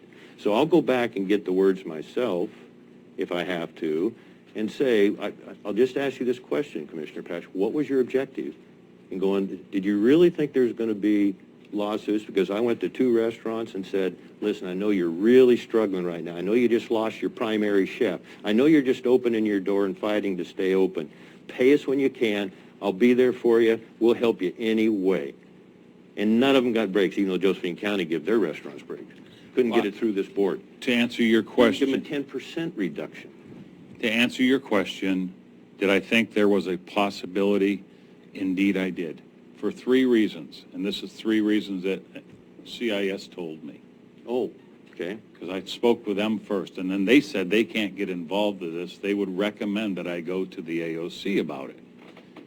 They're pre-loss, and they said that what you're opening the county up to, and I don't even know if I can remember all 3, but there were 3. One being that somebody didn't pay their dues, so therefore the inspection wouldn't be done, and someone from the public went to their restaurant and got sick. They have no current inspection on their building.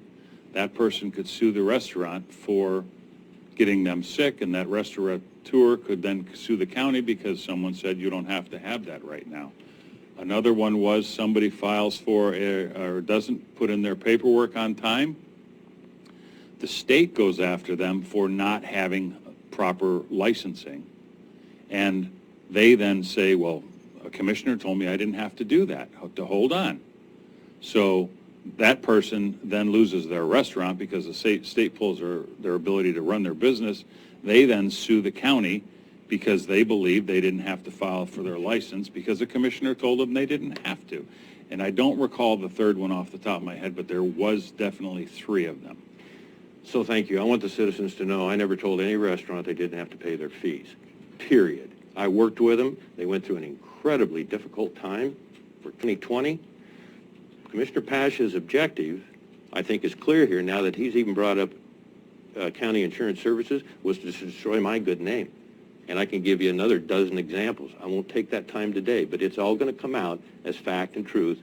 I was called a liar earlier today by 2 different public comments. Absolutely evidence-free accusations. Tearing this county apart. When it comes to $3.5 million, AOC is a critical partner in this effort. So I did my best, and I think I successfully mended fences because I have had a good relationship with Association of Oregon County Council for 5 years now, not to mention legislators that will help us. So, okay, so I need to make a motion here to I get need to minutes finish to the word for word, which is what you promoted more than once. Okay, what I want to say is all I had to go by, and the reason I call CIS is because CIS is our pre-loss insurance attorneys. That's what they do. They do pre-loss. They look at a scenario and say, oh, there could be or there isn't going to be a loss risk here. This is how you should act. That's why I called CIS. And the reason I called CIS was nothing that you said. It was a letter that all the Curry County commissioners received from a restaurateur stating that you had told him he didn't have to pay his fees to hold off, therefore he was not submitting his fees. That's what I went on, and that's the reason I called CIS. You didn't do your research, Commissioner, to find out if that was actually what he said. You went on a third-party comment, and that never works as evidence. Okay. So I'm just stating the facts. CIS, did they by chance tell you that it was silly or absolutely irrelevant? No, they did not. No, okay, but they didn't want to give you any position on it, did they? They told me that it would be best if I would contact attorneys with AOC. Yeah, and so you give them the information, and so... that's all I have, sir. Are we going to get a motion here? Digging up this... Oh, yeah. It's my reputation, okay? Court, your reputation is fine. Let Oh, it okay. die. Yeah, let it die. Talk about silly. Yeah. I'm sorry you feel that way, Commissioner, but I'm not surprised. If it was you Point of who order, objected to please. this, Let's I would be move on. fighting tooth and nail to Point help of you order. clear your name, because I was falsely represented, falsely accused, and I want the minister to represent what was said about me being censored. Censored because I tried to help 2 restaurants. I was almost censored because I tried to help the public have a closer parking area to the front doors. Hung by my thumbs.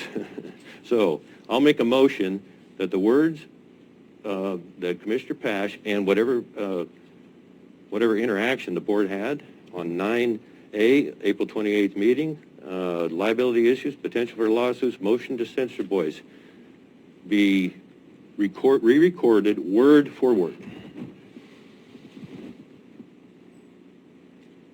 No second. I think that ends our, excuse me, Yeah, if we're not going to make adjustments to those minutes, I think there should be a vote on if we're going to accept them or not, since we moved it off the consent agenda. I make a motion to accept the minutes from April 28th, 21 meeting. Second. I don't think we need any further discussion. Call for the question. Aye. Vice Chair Herzog. Yes. Chair Boyce. No. Motion carried 2-1. What an injustice. Go Curry County. Okay, are we going into commissioner updates now? Is that Yes. where we are? Yes. It looks like I'm first, excuse me. So I only have one thing, I think, and that is, maybe 2. We had a river trip with Executive Director Gina Nikhil and her husband. Just was a great day. It's the first time I've been on the Wild River section, I think, of the road for almost maybe a year. I actually invited Treasurer Barnes and some other people, and I finally ended up with a new friend from Eugene, Nelson Ige, who is a wonderful human being. He was immigrated here, youngest of 8 children, immigrated here to the United States from Nigeria in 1997. And so we had a great day, and she's coming back to Curry County. I've had the pleasure and the privilege of working with 3 different Association of Oregon County Executive Directors in my 5 years. And boy, she's tops. And what they do for us at the legislature, what they do for us in the roads, the list goes on and on. Certainly veterans, my goodness, they are so well organized. This is the very bottom of Blossom Bar. And we just kind of snuck under the rock here and got it lined up with the current, and it was just a special day. So one more picture, and I'm going to go to Commissioner Herzog. What a motley crew, huh? Thank goodness I'm out of that picture. The road was pretty clear for July 29th. Yeah, it is. Beautiful. So let me see if I had anything else. I think I was trying to keep it pretty. Still working on a grant writer, COVID relief coordinator, housing development specialist. Everything else will wait till the 1st. Commissioner Herzog? I have nothing. Commissioner Pash? I have just a few things. The housing issue that we are facing here, as we all know, is a crisis, and we all continue to work at it. I, along with Becky Crockett this week, had a meeting with a landowner in the county, and he owns land in North and or Central and South County, and he is absolutely willing to sit and look at the possibilities of taking some of his land, which is substantial size land, and using it for development of low-income housing for the county.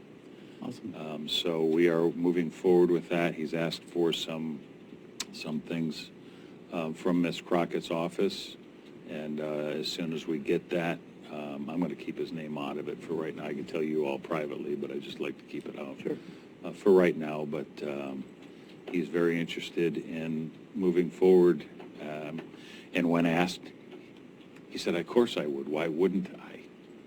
So that's the kind of person this man is. So wonderful. Neat.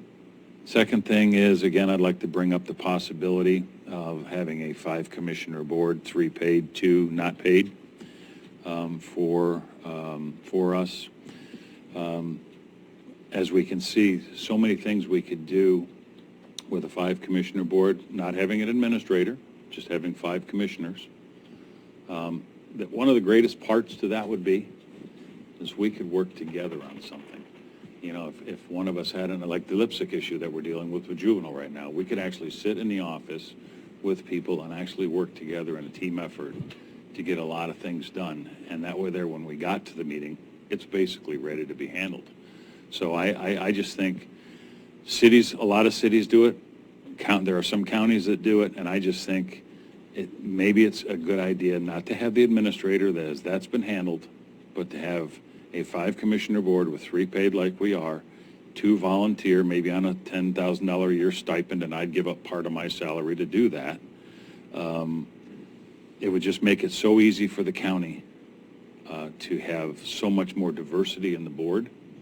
And I think we could get a lot more done. You'd have 5 commissioners working for the county. So maybe if I might bring that back to the board under that with no administrator. It might be something that we could get on the ballot for next year as well. And finally, with my 1 minute and 7 seconds that I have left before our workshop, I just I want to comment on the situation in Afghanistan, and I usually try and keep my personal feelings out of things, but I won't even get through it. To see 2,448 of our military die in the sand over there, and another estimate of 20,000 of our troops be injured, most severe. We don't even know what this country and their families are dealing with. Because the people that are dead, they don't have a say in what happens in our world anymore. They gave their life. The government asked them to come and do a service, and they did it. And they died. They gave everything to do that. And you've got 20,000 people that are injured, military people that are injured, not to include the civilians. And people don't realize what it takes to take care of those injured people when they come home. You know, they've been shot in the head and they're literally sitting in a chair for the rest of their lives drooling. Or they've lost arms and legs and organs, and their whole life has come apart. And it's not only them. It's going to affect their moms and their dads and their sisters and their brothers and their wives and their kids forever until they die. And the effect that that has on everyone. And I'm not going to blame a government. I'm not going to blame Democrats or Republicans on this. What I'm going to say is when you have all of your generals, except for one, all of your generals saying, please don't do it this way. And we do it anyway. And what this has caused to see people say, well, it wasn't serious. They don't know what they're talking about. To see people to hook themselves to an outside of an airplane that takes off and fall to their deaths. You think them people wanted out of the country? To see pictures this morning of women and children laying in the roads beaten and bloody, and a firing squad, I saw on Fox News this morning, a firing squad with people up against the wall, and they were just getting ready to shoot, and they cut the feed because they didn't want to watch that.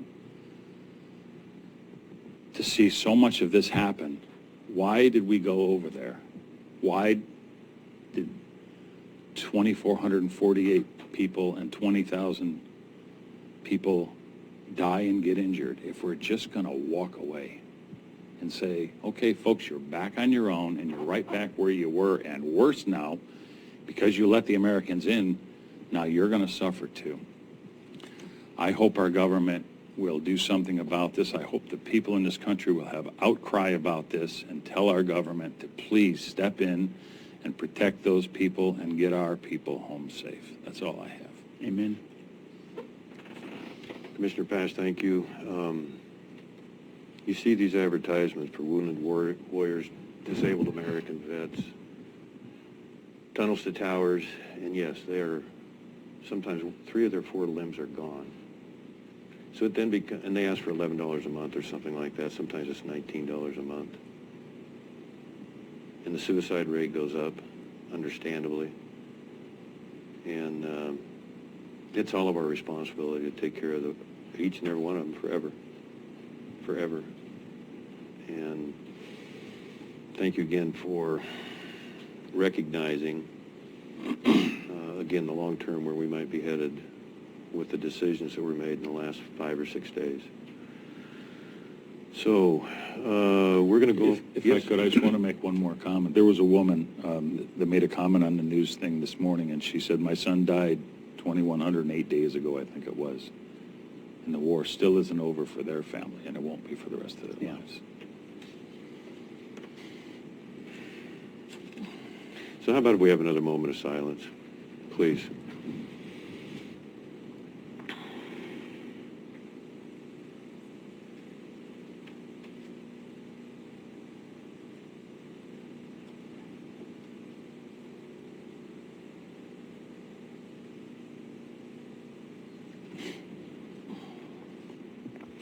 Thank you again. Okay, so we're going to go into our workshop. We're only 2 or 3 minutes late.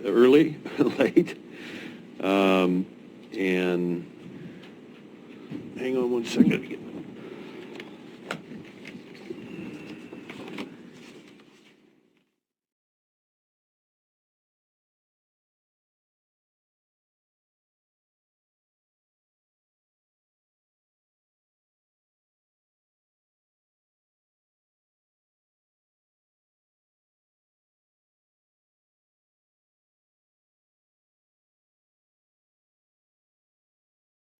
Our workshop, looking for amendment approval of the agenda board.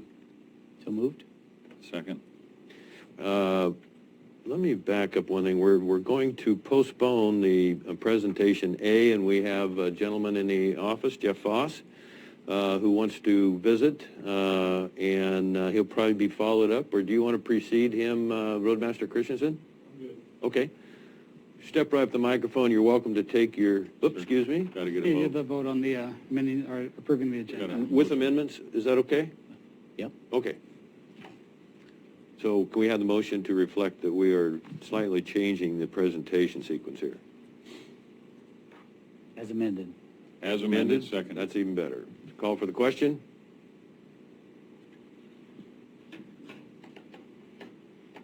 We should have given you a little more warning, JJ.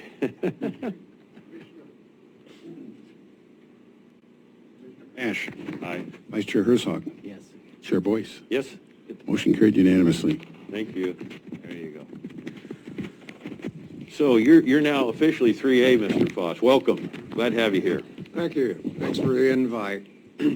I haven't met you all, so nice to meet you all. And my name's Jeff Foss, for the record. I live over on Hillside Terrace in Wedderburn in the Rogue Hills subdivision. And I'm just here today. I'd like to bring to your attention the need for repairs on the roadside terrace or Hillside Terrace. For several years, there's been a lot of talk, I believe, about working on Hillside Terrace, redoing the road. My personal knowledge dates back to Doug Robbins, I believe is his name. He preceded Mr. Christensen in his position currently. And it was a rainy day one day up there, storming like cats and dogs, and one of the culverts across the street got all clogged up, and I went out there and I looked at it, and I thought, no, I'm not going to mess with that. I don't want to get sucked up in that thing. So I called Mr. Robbins, and he sent a crew out, fixed the problem really quickly, and I thanked him for that. Water was literally running across the roadway. And that was kind of the beginning of my story. I discussed with him a little bit about the roadway and my feelings about repairs that were necessary. And ironically, the woman that lived in that house where that culvert was ultimately replaced with a plastic one, she had fallen down on Hillside Terrace and injured herself, had to seek medical attention. She now no longer lives on Hillside Terrace or in town for that matter. As time went on, well, Mr. Robbins had told me that there were works to replace Hillside Terrace. That particular time was March 6th of 2017 when I sent him an email. And I don't know if I can approach you guys. I'd probably just prefer It's fine. to give you guys a lot of this information that I've written and compiled and emailed back and forth that pertains to the roadway and various individuals that I felt needed to be informed of what's going on with the roadway and how dangerous it is. There's a few emails in here that were more personal and got a little funky that I did not include in here. They're not really about the roadway, so to speak. I just highlighted a few items in here that I'd like to go through, and I have no idea about my time limit. I'm going to try to get through here fairly quickly. If I'm running too long, you guys need to let me know. I'm sure you will. How much time do you need, Mr. Posh, approximately? Well, probably just about 10 minutes, I suppose I can get through here. That'll be okay. Okay, thank you. I received a response back from Mr. Christensen that I sent an email to on January 19th of 2021 expressing my concern and others that live on Hillside Terrace about our roadway. The runoff during the storms just gets out of control. The road is not sloped in the right direction for the runoff to go into the drainage ditch, which leads down to a very large drain at the bottom of the roadway. I hope you had an opportunity to go out there, Mr. Boyce, and take a look at the roadway like we discussed. If not, then I still ask you, please do so, to get a first-hand experience. I see your wife in McKay's Deli a couple of times a week, early in the morning, so I want her happy. That's correct. And she's back at it again, Yes, by sir. the way. I just wrote in an email to Mr. Christensen, once again, that we're concerned about our roadway. Several bullet points for discussion that are in here. The runoff, the drainage, and the roadway itself. And he responded and told me that there's a lot in the works that I didn't know about at the time. Now, this was a response on January 20th, 21. And he wrote to me and said that the street's non-conforming. It's shaped oddly, I guess. It's steep on both ends of the roadway and then just kind of comes down into a middle like that. It's about 100 yards worth of roadway is all that we're talking about. The north end of Hillside Terrace is in good condition. Well, relative to ours anyway, it's in pretty darn good condition. For some reason, that part of the roadway that I live on has just been ignored for years. So he wrote down about the non-conforming roadway and that spending $100,000 on just laying new pavement down isn't going to cut the mustard. He's talking about a large project, talking about the CIP plan, the 6-year plan. And he says that I am placing this as a paving project in 2022 paving schedule, but it depends on the outcome of the 2021 storm drain CIP plan. Well, from my understanding, that meeting never happened. Is that correct? The CIP storm plan? Was that meeting canceled? I'm not familiar with that, to be very honest. Okay. Roadmaster's got his hand up. Oh, yeah, we're going to call on you. Do you want to come up now? No, but I think you should just finish reading his letter, and I didn't bring that email with me, Okay. but if I could borrow your email when you're done. For sure. And I can tell you exactly where we're at. Okay, great. Then he mentioned that in the next month or so, he was going to take to the board a request to approve moving forward with the county 6-year storm drainage CIP to be completed in the fall of 2021. Well, we're there now. His plan was when the board approves and adopts the CIP plans to the road department will pursue grant application for funding extensive road, hills, paving, and drainage repairs for 10% of the project value through federal and state grants. If we can get a grant, we can leverage the $100,000 into approximately $1 million storm drain and paving project for Hillside Terrace. I asked him several questions, and one of his responses was, with board approval, we will be moving forward with the county roads drainage CIP plan. This plan will have a public workshop in which you and your neighbors can have a Rogue Hills drainage concern expressed and addressed. To the best of my knowledge, none of us have had that opportunity at this time, until today, of course, myself's here. There was a questionnaire sent out back in June and July of 2020. It was a public survey that was distributed by the residents of Curry County to the residents of Curry County to provide feedback on roadways, bridges, and/or traffic concerns. And it goes on. There's a few locations that were commented on, public comments. Hillside Terrace is one of them. Says the south end of Hillside Terrace in Wedderburn has been pretty much neglected to the point where it needs to be redone. Large potholes and chunks of asphalt have been falling out for years. There are alligatored portions as well. Drainage from the roadway itself has become quite a problem in heavy rain. It deserves a look from our county roadmaster. Check the road surface north and south of 3034 Hillside Terrace. Several years ago, the prior roadmaster told him we were to have our road fixed, but nothing has happened since then. Please, we're feeling a little neglected here. Part of the 6-year capital plan, improvement plan, there's a map that was provided. I'll just give this packet to all of you, and you please take a look at it when you go through. And they're all emails, so, you know, it starts at the back page, and then you have to work your way forward kind of thing to keep it in chronological order. But our road was rated as 2.0, which is the equivalent of poor. It says that it has a description that needs full reconstruction. The existing section of Hillside Terrace, and it indicates in red on the map the south portion of Hillside Terrace that I've always referenced to. And it says that many homes in this area are showing significant signs of distress.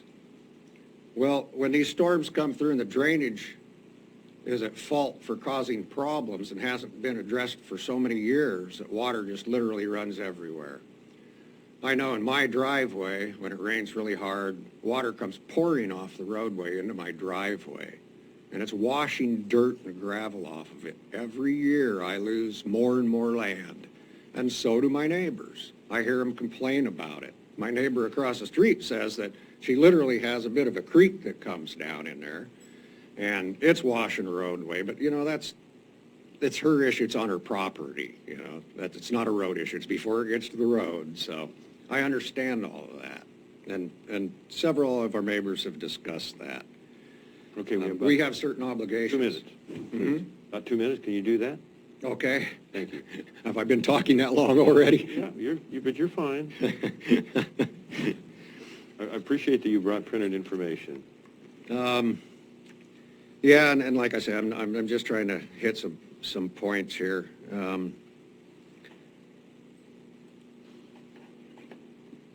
It's a little bit redundant. I reiterate about the non-conforming street. Yeah,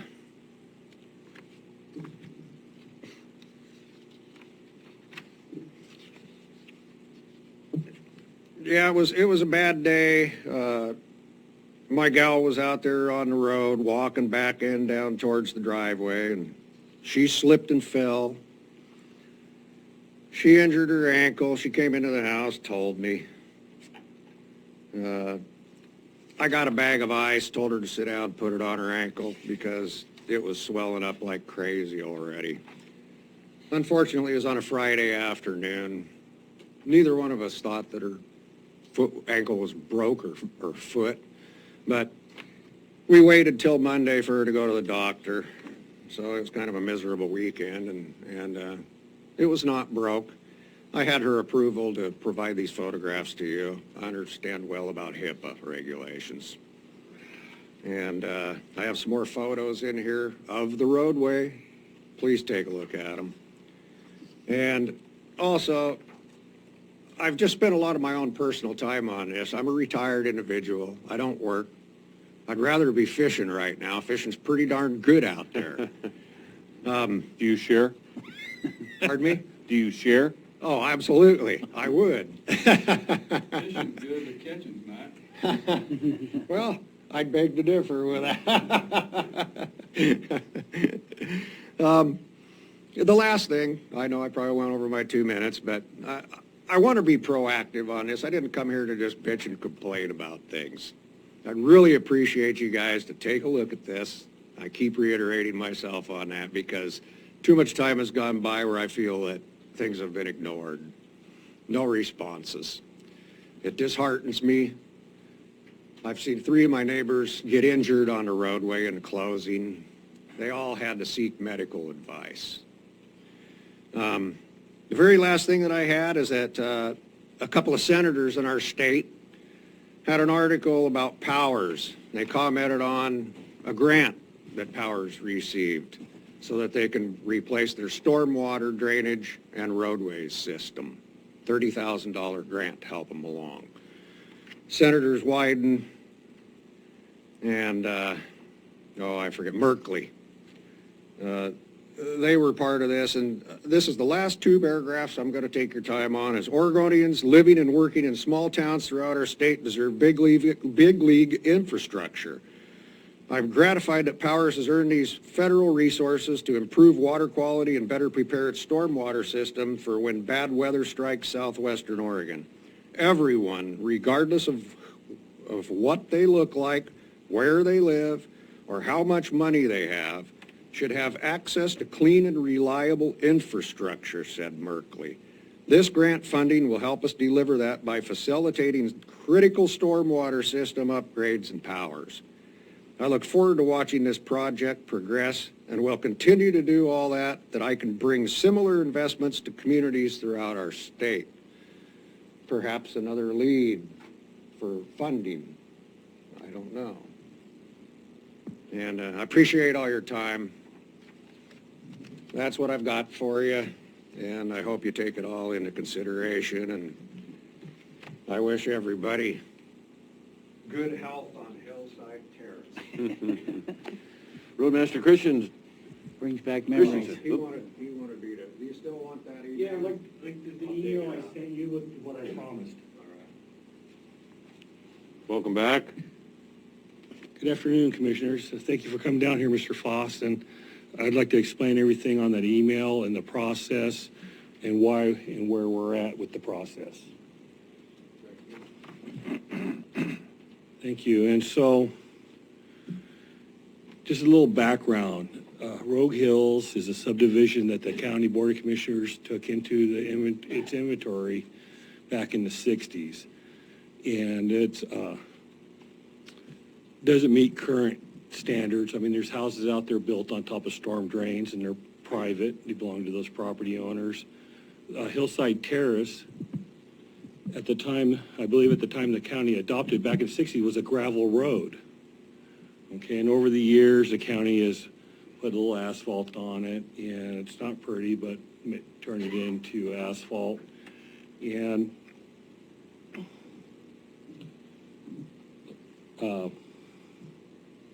Mr. Fox reached out to me, and I let him know that what the process would be, and so I gave him I shot him an email, and so he asked me a bunch of questions, so I answered his questions, and so I go, Mr. Foss, paving Hillside Terrace presents a host of problems with it being a non-conforming county road standards road.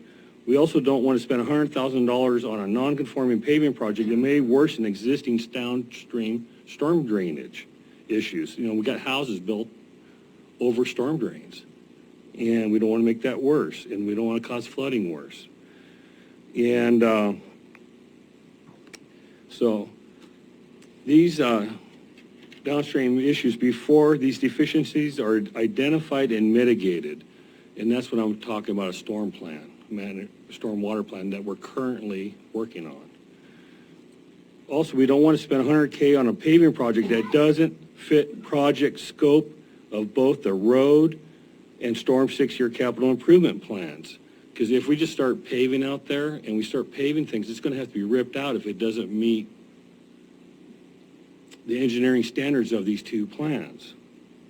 I am placing this as a paving project in 2022 paving schedule, but it depends on the outcome of the upcoming 2021 storm drain plan, which we're in the process of. And he hasn't been invited to it yet, but he will be.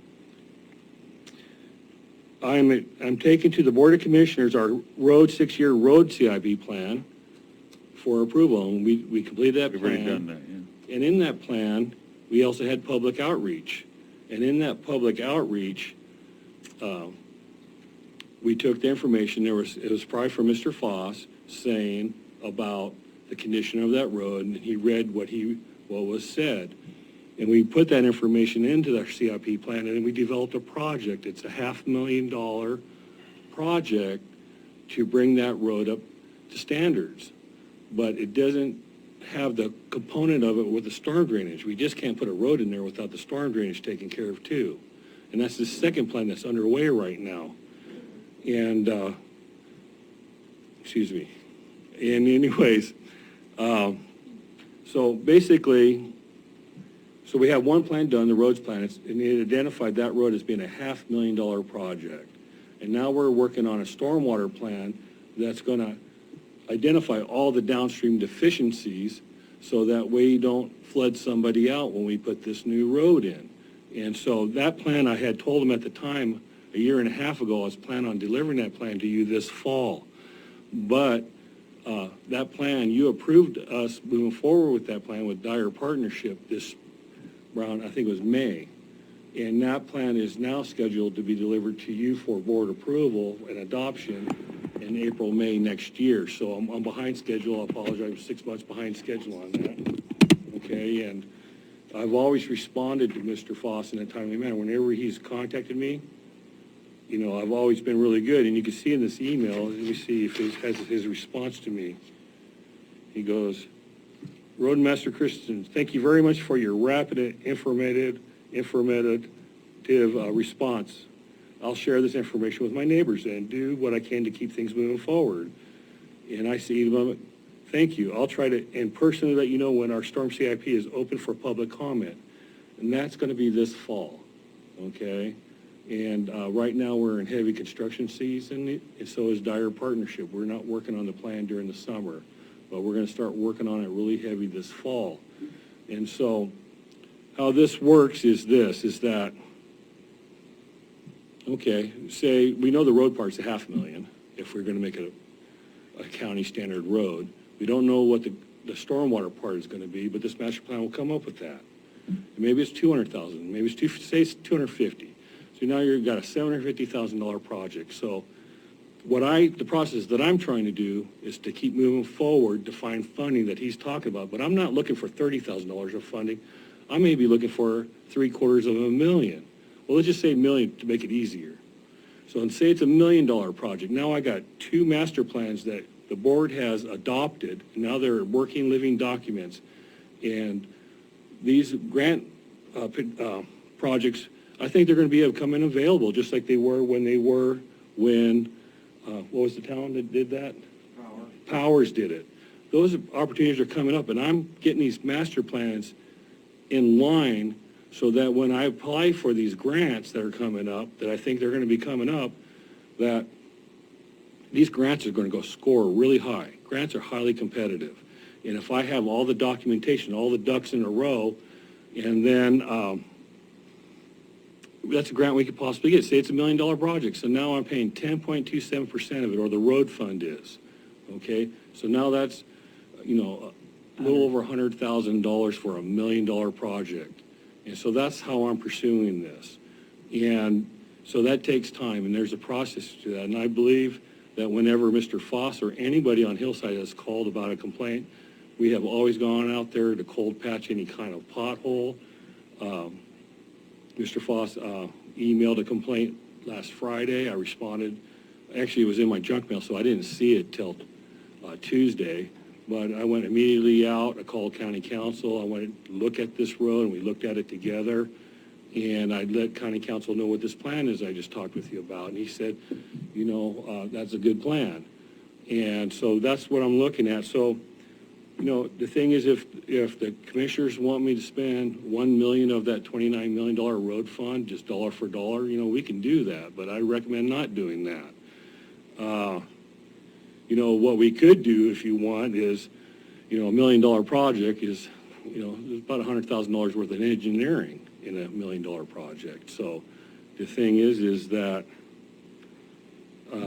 maybe we start the engineering. Maybe I put in the next fiscal year's budget $100,000 in engineering, or you tell me now and you want to say, Richard, we want you to move forward with engineering. But that engineering is going to take a little bit of time, and that engineering will help with a grant. But that's going to be money out of our pocket 100% instead of using the grant. It's paying $10,000 for that engineering. So these are the processes that I'm trying to do to conserve road funds and stretch out and maximize our ability to obtain grant funds. And that's why I keep talking about this $29 million road fund. We need to conserve those for these opportunities. And so I think as a liability, county council would have to talk to this, but my belief is this, is that whenever we get a call, we go out there and check it out immediately. We go clean it. When they called Roadmaster in the past about cleaning a pipe, he was out there immediately, cleaned it. When he's called us about a pothole, we go out immediately and patch it. It's a non-conforming road. It's built very poorly, and but so are a lot of roads in Curry County. And so, anyways, that's my response. Commissioner Pash. I just have one question. So when is it planned, when do you think this road will be fixed, if you came up with a date right now? If I came up with a date right now, would be, using the process that I'm talking about, would be, say a grant became available today, just boom, and we applied for that, and you go through that cycle. It takes a few years, okay, to deliver a project. So my typical experience, 3-4 years to a project to where it's actually delivered. Okay. So.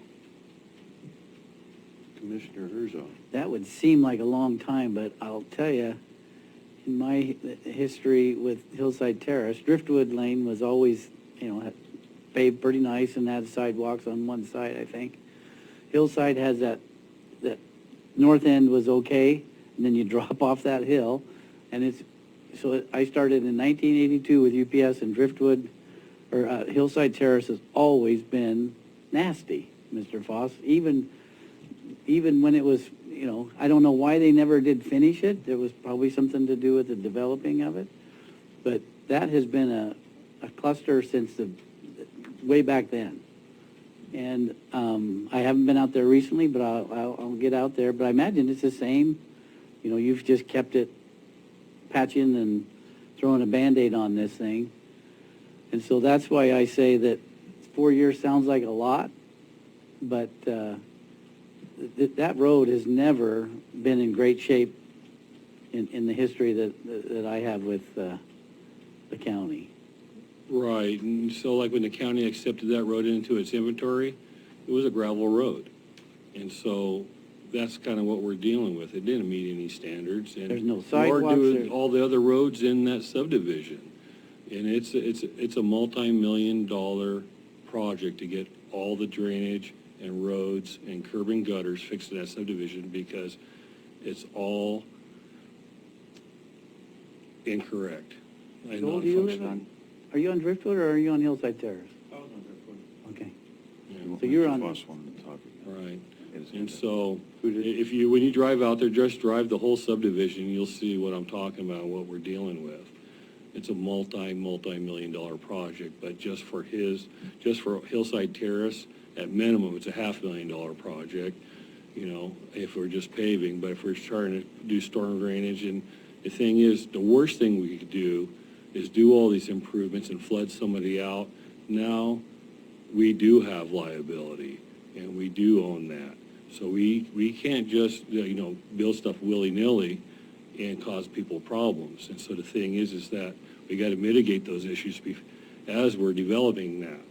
And so, so we're looking at delivering the stormwater plan next spring. I'm thinking April, May to you for adoption, and I'll have a better idea of what that mitigation cost is for improving those storm drains. And so, but everything he's talked about, we have responded to. We have done master plans. We're doing more master plans, and we're putting everything together for our process to cost effectively deliver those projects. And so I know Mr. Frost wants to talk. And so, Come on up, sir. I just wanted to make a comment or two about Mr. Christensen, one or two of the things that he said. I talked to one of your employees, Alan Avery is his name, I believe. Yes.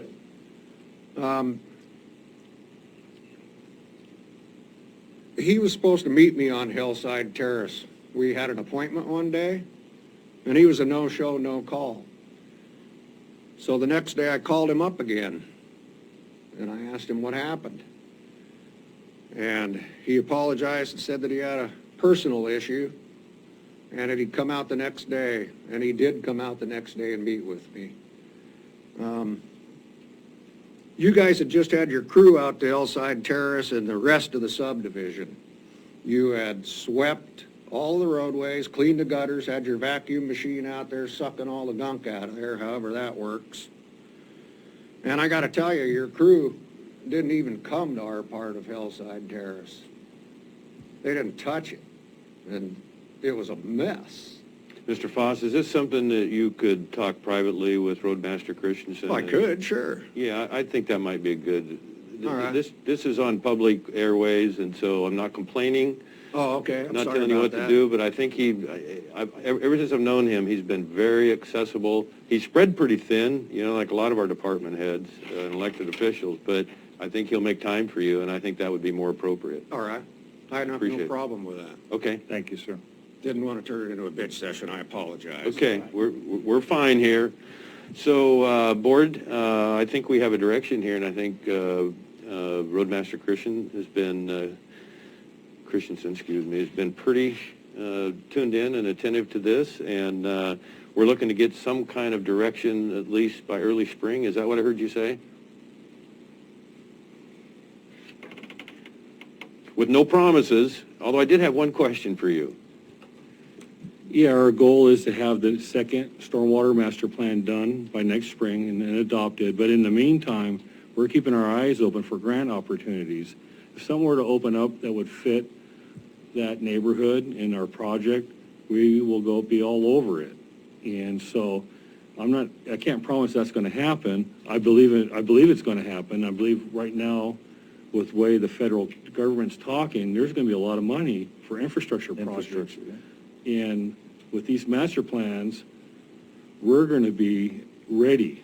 And so it's going to be a lot of hard work, but I fully plan on pursuing grants as soon as they're available. So, so the goal is finish our second master plan for stormwater next spring, and as soon as funding becomes available, grant funding, pursue it. Hey, very good. So, hey, just one quick question. I know it's a very rough estimate. You said it could be as much as $100,000 just for the engineering portion of that project? Right. That's just a number, but because when you're engineering the drainage for just that street, that's the head of that neighborhood. And where he's talking, where the road's built like a big U, at the bottom there's a big culvert going across there. Well, then from there, it starts going through a neighborhood, through private properties, and I believe it goes under some houses. Okay, and those neighbors, they filled in the ditch over the years and put all different kinds of pipes in, and there's pipes caving in. We get calls, hey, I got a sinkhole in my backyard, and people don't really, there's a lot of downstream deficiencies that have to be, Dyer has to go out there and survey all that, and we have to understand what the impacts, if when we renew that road on top, what the impacts are on that drainage through that whole neighborhood. to where it dumps out on 101. So whatever those are, I don't know what those are yet. So when I say $100,000 for an engineering plan, that's really loose. Okay. Of course, and I understand. I wouldn't want to pressure anything more precise than that. Do you have anything else? No, sir. Well, thank you very much. Mr. Foss, I'd be glad to give you 1 minute for a closing statement if you like.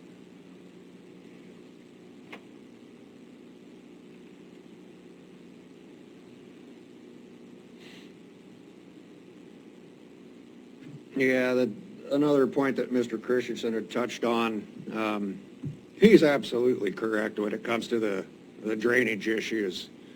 The people that live down below my house, Tom and Rhoda, just retired from Riley Principal.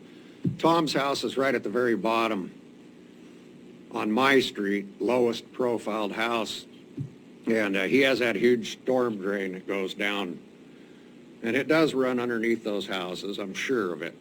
And I have a neighbor back there that took a backhoe in his backyard and started digging a pond. He didn't call, well, in Colorado, we called it blue stake to come out and mark utilities and things like that. Just dug a big old hole. It's still out there. It's got banks on it that are like this, straight up and down, with his kids playing back there. It scares me to death. I guess maybe he thinks that's part of a solution to the drainage. I don't know. But that water just literally runs everywhere. And you're correct, everybody puts their own drainage in trying to resolve the problem and run water where they think it's most appropriate without damaging the person downstream from them. A couple of those houses are practically underwater during the winter time. Their backyards are full of water. So you something needs to be addressed, you know. It's our properties, it's the values of the homes, it's the community, it's the safety. It needs to be addressed sooner than later, please. Thank you very much for your time today, folks. You mentioned Powers. They've been pretty lucky on a couple of impressive grants, that little community of 800 people. Yeah, it's a small town. I've been there once. So thank you for taking the time to come in today. You represented your neighborhood well, and I'm sure we'll be seeing you again the next few months, couple of years. We'll do the best we can for you. All right. I assume that'll be the CIP. Hey, when you wrote me that email, I said, you haven't responded to me. Well, it was clear back 8 months ago in January, and so I somehow dropped the ball there. But thanks for taking my apology on that. I appreciate it. And here's my file for you.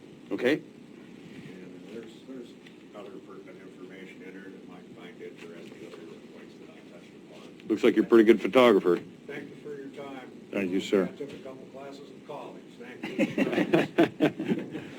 Okay, we're going to forego a break. You're welcome. And we're going to go to item 3A, Roadmaster request for having enterprise contract services for all new Curry County General Service vehicle purchases and sales, including Sheriff Department with Roadmaster authority.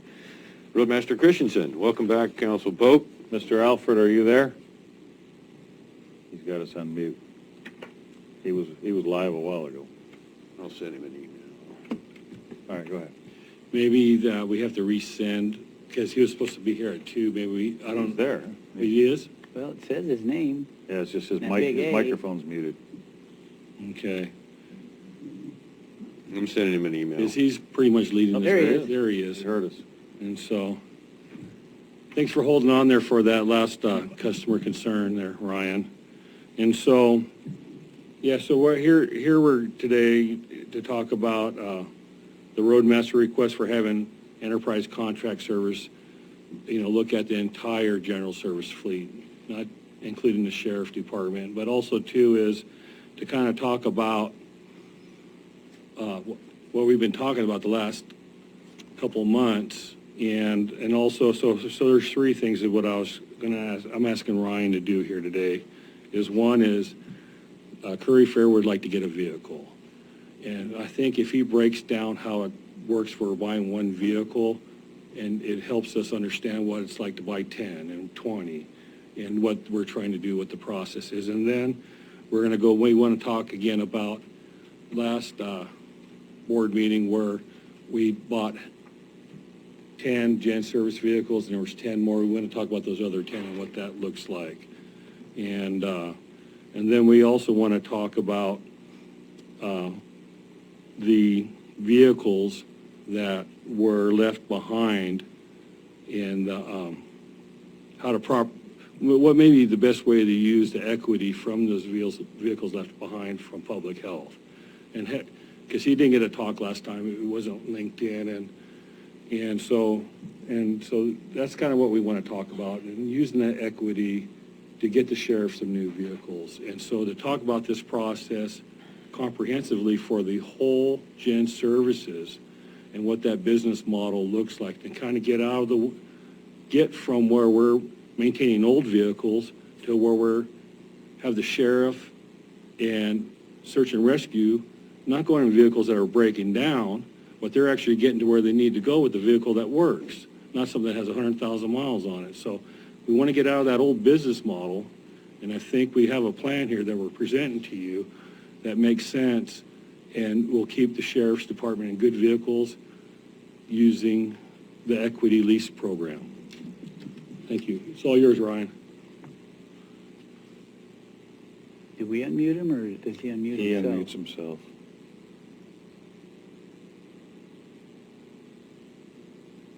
Can you hear us, Mr. Alford? You're muted. You're muted. Court, you can't unmute him with that mouse? Mm-mm.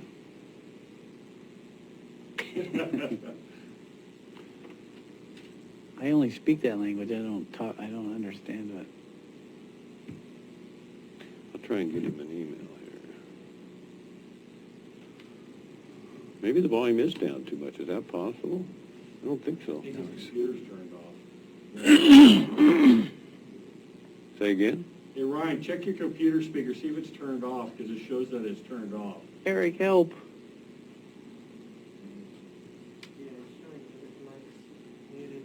Showing ours is up on top too there. If you look under the Board of Commissioners, see the X there? Up top? Right? To the left, no. Right there. He's smiling.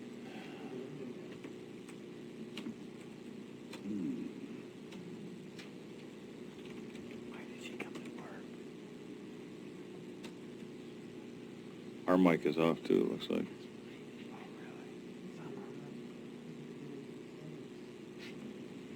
Sheriff, real quick, can I?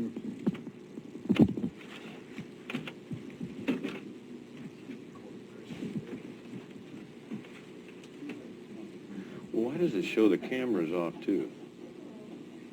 Yeah, our camera on the system hasn't been working for some time. That's Oh, why okay. we turned this on. This was on you guys. Oh, But I just sent him the unmute request. I did too. On an email you did? Why don't we click out of it and refire it?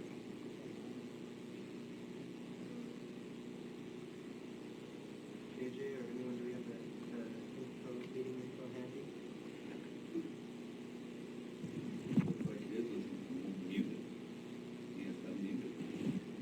Yeah, so we sent him a request to unmute. I sent him an email.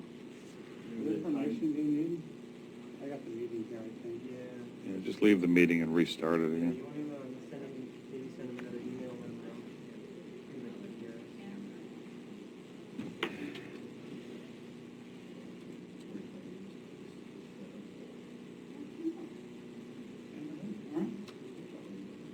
here.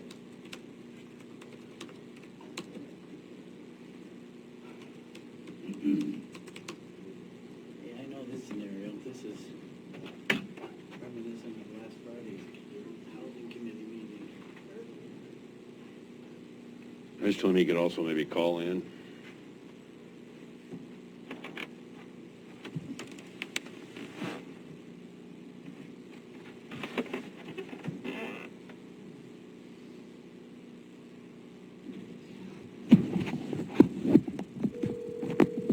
Yeah, you got my email.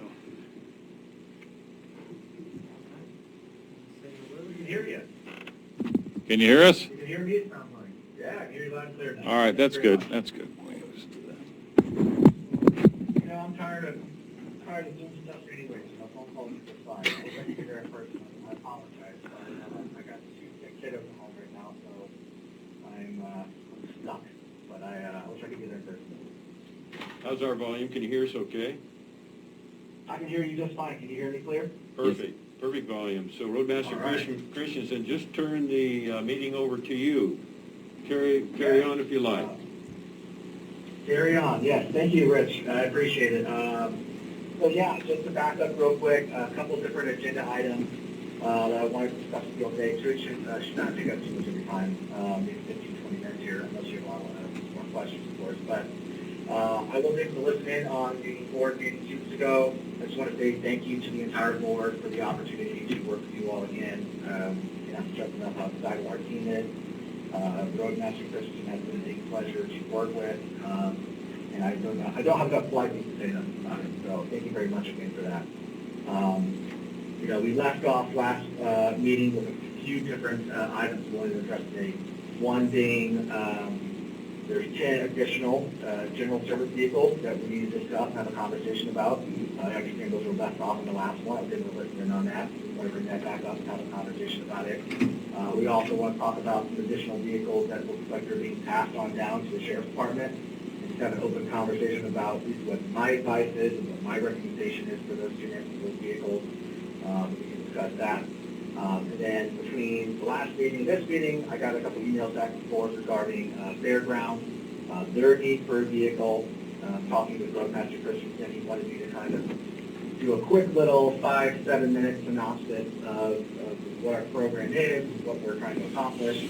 I know you all, commissioners, have heard this conversation a few different times, but it sounds like fairgrounds hasn't had a chance to look at it on this. So, is that accurate, Mr. Christensen? Do you want me to do a quick little 5 minutes brief explanation for them? Yes, please. So yeah, basically, Enterprise Fleet Management is a full-service fleet management company. We work with both private and public entities here in the state of Oregon. Our office is here in Tualatin, and I manage all of Oregon, Southwest Washington, as far as the business goes. And we have partnered with other municipalities in the state of Oregon, including Jackson County, we've named up a few different times, Columbia County, for several different municipalities throughout the state, helping them manage their fleet of vehicles. And so we help with everything from acquisition, funding, fuel, maintenance, compliance, safety, license titling to resale. And more specifically of what we're doing here in Curry County really has to pertain to the acquisition of the vehicle and then the optimal time to sell the vehicle. And so the model that Roadmaster Christian and I have sat down and put together really focus on specific vehicles that have opportunities for a short cycle. And what I mean by short cycle is that historically the county, this is not unique to Curry County, most municipalities and counties do this, where you go out and you buy a vehicle and you pay cash and then you run it for 20 years. And you just kind of do repairs on it as long as you do repairs on it until it dies. We flashed back a couple of years ago, obviously I was down there again presenting to you all, presenting a solution where due to the Curry County's buying power as a government entity and Enterprise's ability to help find the optimal time to replace the vehicle and our resale power, by combining these two worlds together, there's an opportunity for a large portion of your fleet where you could buy a vehicle like a Ram truck, the one that we're using. You could buy it today and sell it 12 months down the road or 24 months down the road for more than you bought it for. And so really what we're trying to accomplish with this kind of a model is minimize the amount of depreciation you're paying on a vehicle, minimize the amount of operating expenses you pay on a vehicle, fuel and maintenance, and just find a long-term financial sustainable plan for the county not looking up down the road where they're, and we'll talk about it here in a minute, where they're cycling vehicles down to another department and getting ready to get older vehicles out of another department. Here is, long-term cycle of just holding on to vehicles too long. Maintenance becomes an issue, fuel becomes an issue, reliability becomes an issue, safety becomes an issue. So everything that we've touched so far, every vehicle that we've brought up so far, there's a specific reason why we picked that particular vehicle to replace it with, because we have a long-term plan of when we want to cycle it out. So that's what our job is for our clients. That's what our partnership looks like. We're not a dealer, we are a fleet management provider, so we're always looking to have a partnership where we're just having these conversations on an annual basis about what you should be doing with your fleet. So that is enterprise fleet management in a nutshell. Did you all have any questions? No, sir. None here? Commissioner Herzog? You've all heard that before. So no worries there. So yeah, so Rich, if you're there, if you can kind of just speak to what the fairgrounds is asking for, what they're looking for. They're looking for one vehicle. We were both thinking about a Ram truck, correct? He's coming up to the podium. Yeah, that's correct. So we're looking at a vehicle for them that would have the most effective equity power. And so I was recommending to them a Dodge, a Ram, quad cab, 1500, four-wheel drive, the same that we're using for the road department and other gen service departments.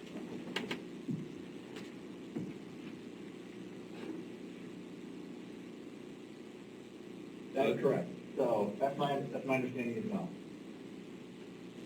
Yeah, so I guess, what I was thinking is, for the fair board, for them to understand the process, I was thinking maybe you could break down how it would look for them funding-wise and equity-wise for if they were to go into the full equity plan for one vehicle and say it was the Dodge Ram quad cab, four-wheel drive, 1500, what that would look for them the first year to do the equity plan, and then the second year if you flipped it at the second year, and what kind of equity and what the picture would look forward for them for keeping a new vehicle in their fleet.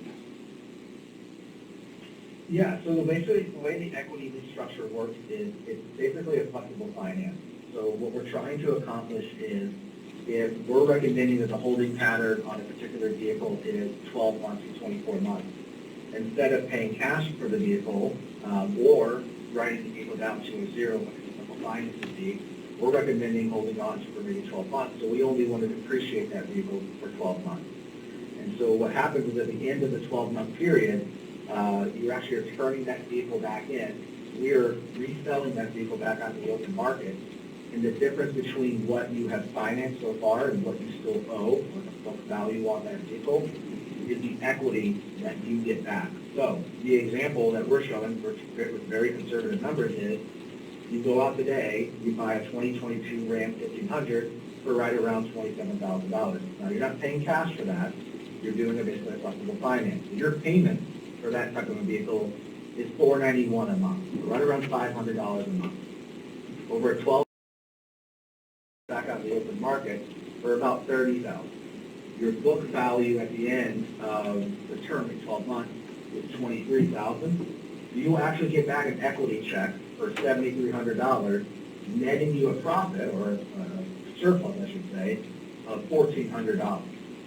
So we have clients right now out in the Oregon market, Northwest Youth Corps is a good example of that, where they're a nonprofit, but they get government incentives where they are replacing their F-250 truck on a 12-month basis, doing the exact same model.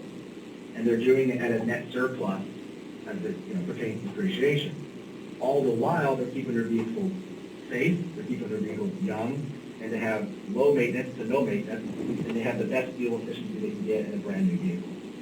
That's the model we want to get you all into versus driving a 2003 that helps in gas and have a lot of maintenance. So that's the structure. It basically just helps you to not have to forego a large capital expense at the gate, but still don't have risk in losing depreciation on the vehicle as well. And that's why the Ram truck makes sense. You may not need a truck per se as the ideal vehicle. You may be okay with a sedan or a small SUV. But the way the trucks depreciate in this market, 4x4 quad cabs or crew cabs, they just hold their value so well, financially it makes a lot of sense. And so I'm not a Ram dealer, I'm not a truck guy per se, I'm just trying to offer you all the best tool for the job that will have the least amount of cost in operating. And that's why we're moving forward with so many trucks.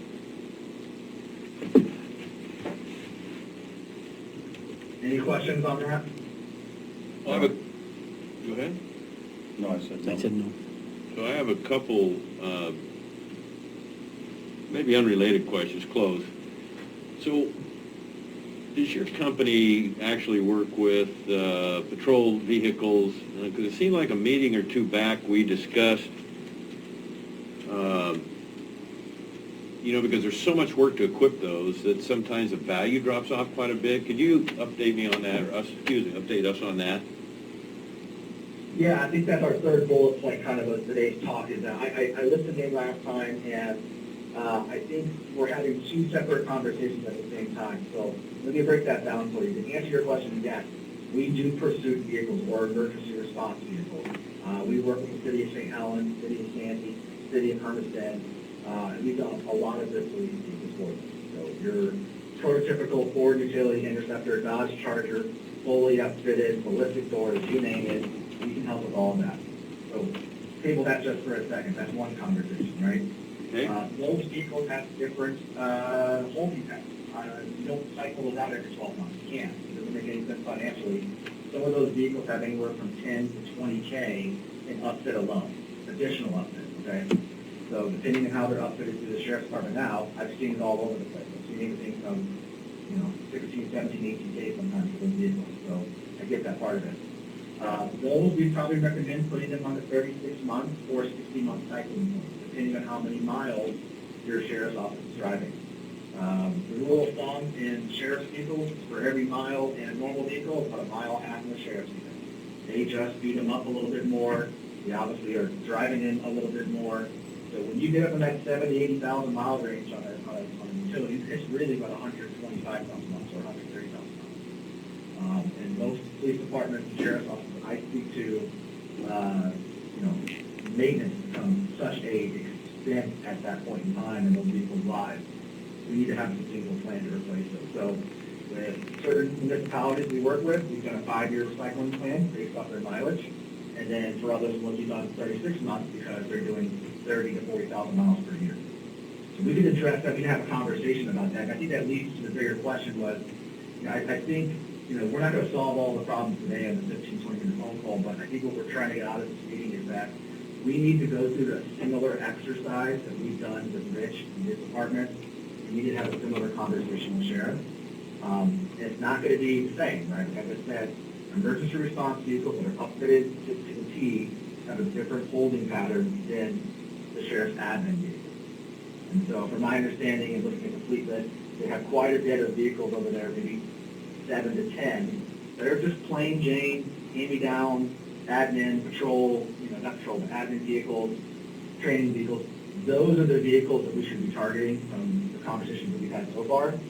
Sidebar to that, if you want to have a conversation about their emergency response vehicles, we can do that as well. But they are two separate holding patterns and conversations. Does that make sense? Yes, thank you. And you answered my second question already. So, Commissioner Herzog? Commissioner Pash? No. Go ahead, Mr. Alford. Thank you. Yeah, so I think I was listening in the last fall, and this topic came up with this 2014 Camry and this 2015. I think Commissioner Pash correctly said, hey, let's table this conversation. Go ahead and start driving them now. And then we can kind of come up with a solution in the next couple of weeks. So talking with Rich, he just wanted me to speak about what my recommendation would be on that. At the end of the day, obviously, you all can do whatever you want with your vehicles. But my only concern is that 2014 and that 2015, to the sheriff's point, are in good condition. And you can probably drive them for another 3 or 4 years and probably have no problem. It would probably be great for you. However, if every year you drive that vehicle and every year you don't sell it, there is a cost to that. It's not free. There's no such thing as a free car. You all know this, Commissioner Pash, you definitely know this in your history. It's that every year you hold on to that vehicle, it's going to lose 2 to 3 grand in value. It's just it. It's the way how old they are, how many miles you drive them. And at some point in time, the sheriff's going to look up 3 or 4 years from now, and be back in that room, and be asking you about your vehicle again. And so I think what Roadmaster Christensen is trying to say is that, look, if we put him in a similar model to what he's doing on his side of the fence, he won't have that problem 3 years down the road. If you guys continue to do what you're doing now, which is just kind of punt replacement and pass things down, it just never really fixes the problem long term. And so I think you should still be driving those vehicles until we come up with a solution. But I think the exercises for him, myself, and Roadmaster Christian sit down and have a conversation about his fleet on the side, make sure we're all rowing, because right now we're not rowing in the right direction. We need to be rowing in the right direction for your fleet. I think if we can have a conversation on the side, come up with a solution that makes sense, and then come back in a few weeks, maybe a month, and present that option to you on the board, then we can make a decision on those vehicles, whether we sell them, whether to keep them. It's up to you all at the end of the day. I think that would be a good exercise.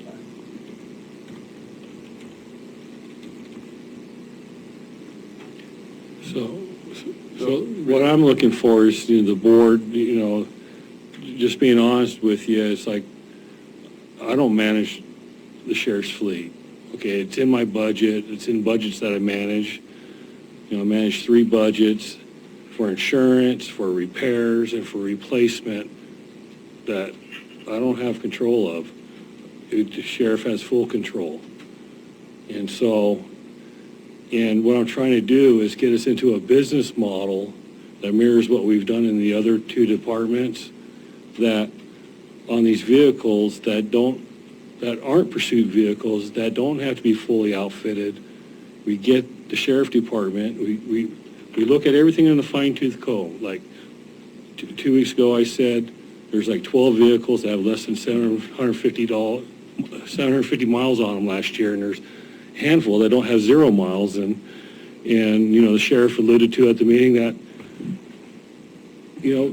when they go on search and rescue, they take their own vehicles. They don't even want to drive those junkers, And so the thing is that, so what I'm getting at is that we need to have vehicles that people feel confident driving to their emergencies, whether it's the deputies or it's search and rescue, that they're outfitted, but maybe they're not all outfitted with $20,000 of computers and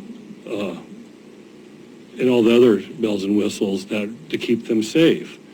And so some of these vehicles are just standard vehicles. They take them to training. They're like motor pool vehicles.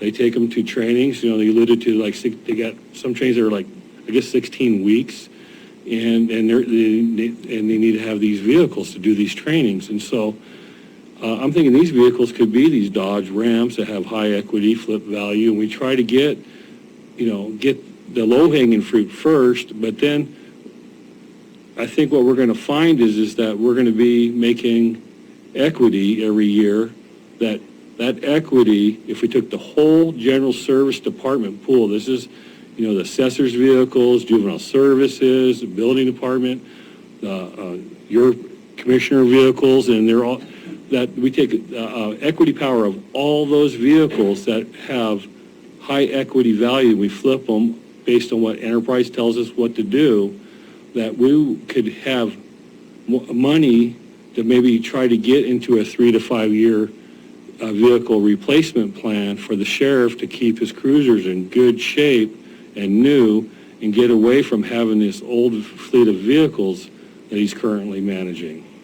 So that's what I'm trying to do, and I'm trying to get where, what I hope is this, is that we get so efficient and effective that the sheriff's not asking the general fund for money, so the general fund's not asking the road department for money, and no other department head is ever asking the general fund for money.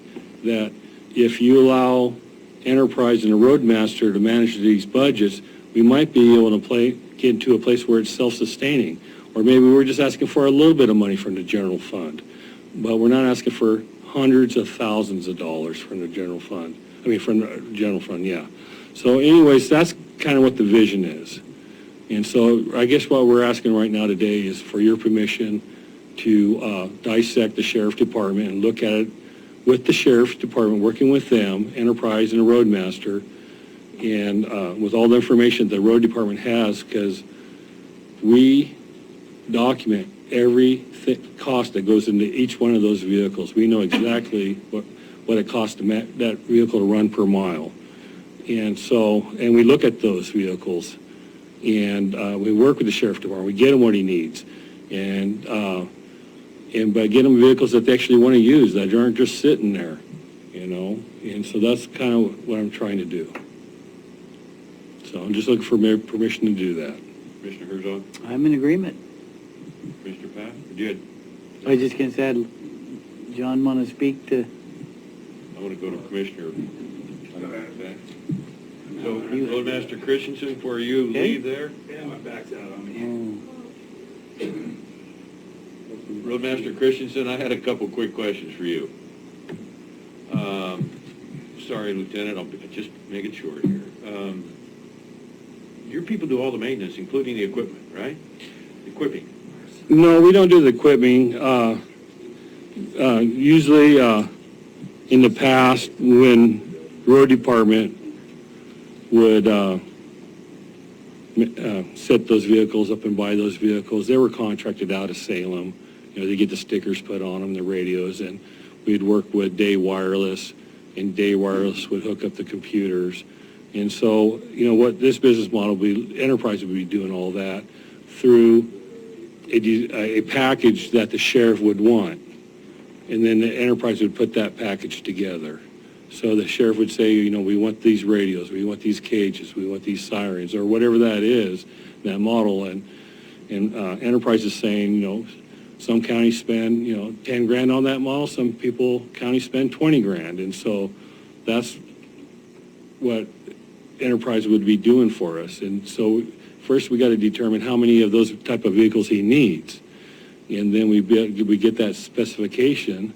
Enterprise puts a package together, presents it to the roadmaster. Roadmaster presents it to the board through the sheriff's department, and then the board decides whether they want to move forward or not.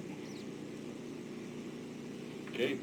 But you do the maintenance. I'm not saying it's a lot or a little. I mean, Oh yeah, just the oil changes and tires and yeah, brakes. We do all that in-house. Thank you. That helps a lot.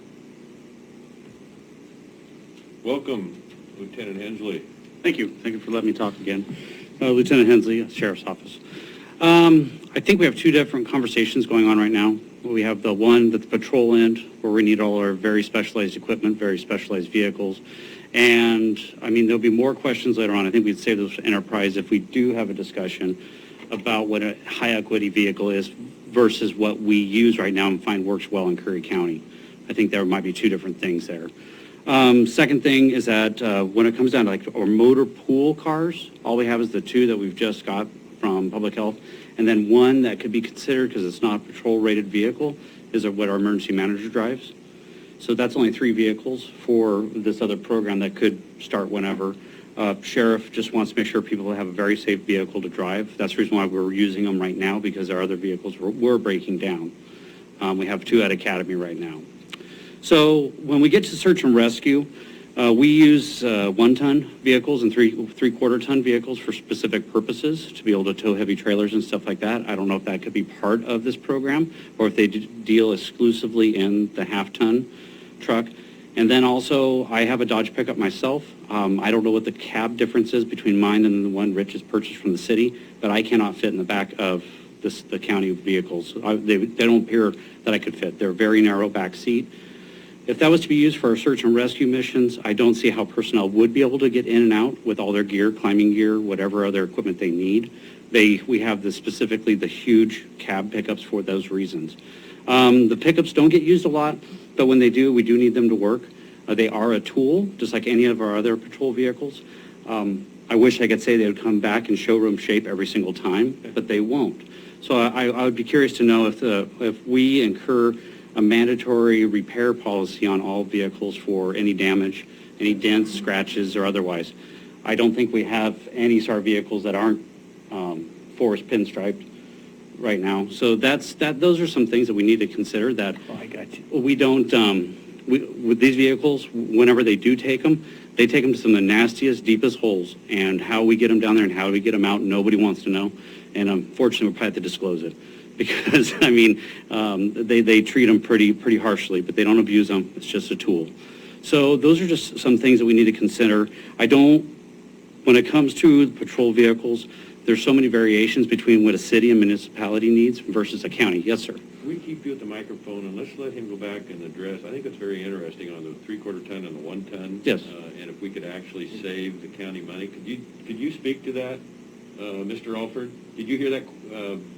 his concerns there? I think, first off, Lieutenant Hendon is exactly right. There's two conversations happening here. Absolutely right. Emergency response vehicle is a whole different beast of an animal. So that's a conversation you can have when time comes. We can do any vehicle you want, 1 ton, 3/4 ton. We can do up to F-750s. We can do freight liners, dump bodies, street sweepers. We can do a lot of stuff. So that's not an issue from our perspective. I don't know what these are outfitted with. It's just standard sirens, maybe a headache rack on the back, some toolbox in the back. So I think, again, Mr. Henry's right off the bat where it's like, look, well, I don't have all the answers today. I don't know all the details today. But I think we can sit down and just have a conversation about it and figure out a plan that makes sense for the sheriff's department. And we need to separate those conversations into 2 categories: emergency response and everything else. Yeah. So I wrote all this down right now, all these notes. As far as condition goes, and just to answer your question on that, these are your vehicles. So you're a self-insured county and you have a liability policy. That doesn't change with an enterprise vehicle. Same concept. The county has signed a self-insured addendum to our master agreement, so we don't require insurance for the vehicle itself. I will tell you, from my 14-year experience, I work with lumber companies, I work with other police departments. We are not expecting these things to come back pretty. Okay, and if it comes back deep to hell, we might tell you to keep it for another 12 months. And we'll assess that. This is a partnership where we're constantly being fluid and making good decisions for your fleet. Condition's a big part of that, to your point. You may ask you to repair something if we have to. Who knows, right? So we'll kind of cross that bridge when you come to it. But, yeah, we're not expecting these to come back in a great rental condition as our rental partner, sister company would expect. We're in the fleet world. We've seen it all. Okay. Mr. Olver, he also mentioned adequate room, and so I interpret that as good leg room, good headroom, good in and out access. Could you speak to that? Yeah, which was great. I mean, again, if he's driving in a regular cab, there's no back. Even an old Ram and extended cab, those are really small back ends. They've grown and redesigned since then. So I would imagine if he was in a crew cab, clearly would be plenty of space. Crew cabs are very spacious in the back. I mean, I could fit my whole family in the back of a crew cab truck. They're great. Quad cabs are a little smaller, but quad cabs nowadays are more of a full door than the old-fashioned, 10-year-old Ram trucks that will half door that he's probably speaking about. So, but absolutely, you can do any truck, bed length, cab length, whatever he needs to get done to accomplish his goals. He's right. These are tools. I could not agree more. We use that terminology in our world so often. So let's just find him the best tool for the job. So I think to get this conversation going in the direction that Rich and the commissioners sound like they want to go, I don't believe the sheriff would be opposed if it comes down to our 2 motor pool cars and the emergency services car, however that it was funded or here or whatever. As long as we have safe vehicles for our staff to drive to and from trainings, that would be our concern for right now. In a total separate conversation in regards to our SAR and all the other vehicles we own, because they're so specialty.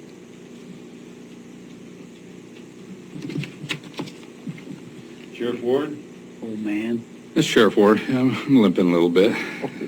Overdid a little bit last weekend, catching 54 tuna and a couple other things.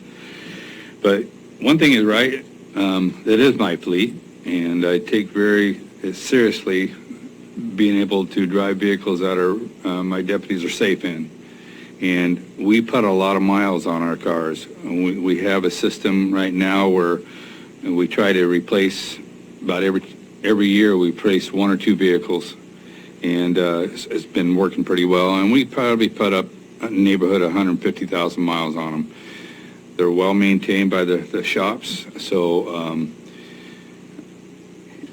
when we buy a vehicle on state bid or whatever, we end up paying another $10,000 to $12,000 just for the install of the equipment and the equipment to go into it. So when you change that out, that's going to be a huge expense if we want to use the parts and pieces that we like, the ones that we order and buy and have installed through Day Wireless, because it's well trusted.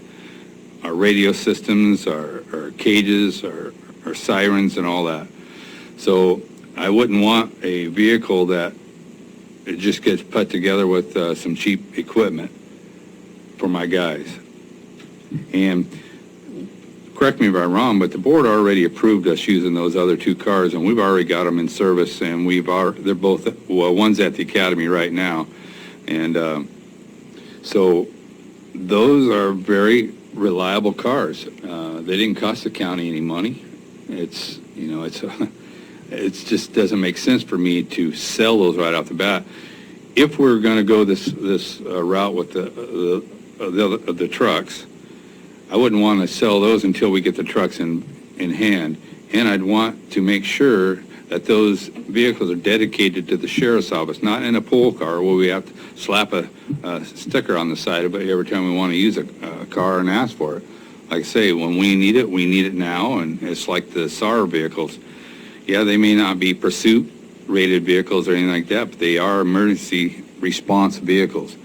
We have, some of them have lights, most of them have sirens. We have to be able to hit a siren when we're looking for somebody to see if they can hear it. And the radio systems in them, it's just, if you're going to take those out and replace them every time, that's going to be quite expensive. I don't know if it's going to save any money doing that. So that's just my 2 cents.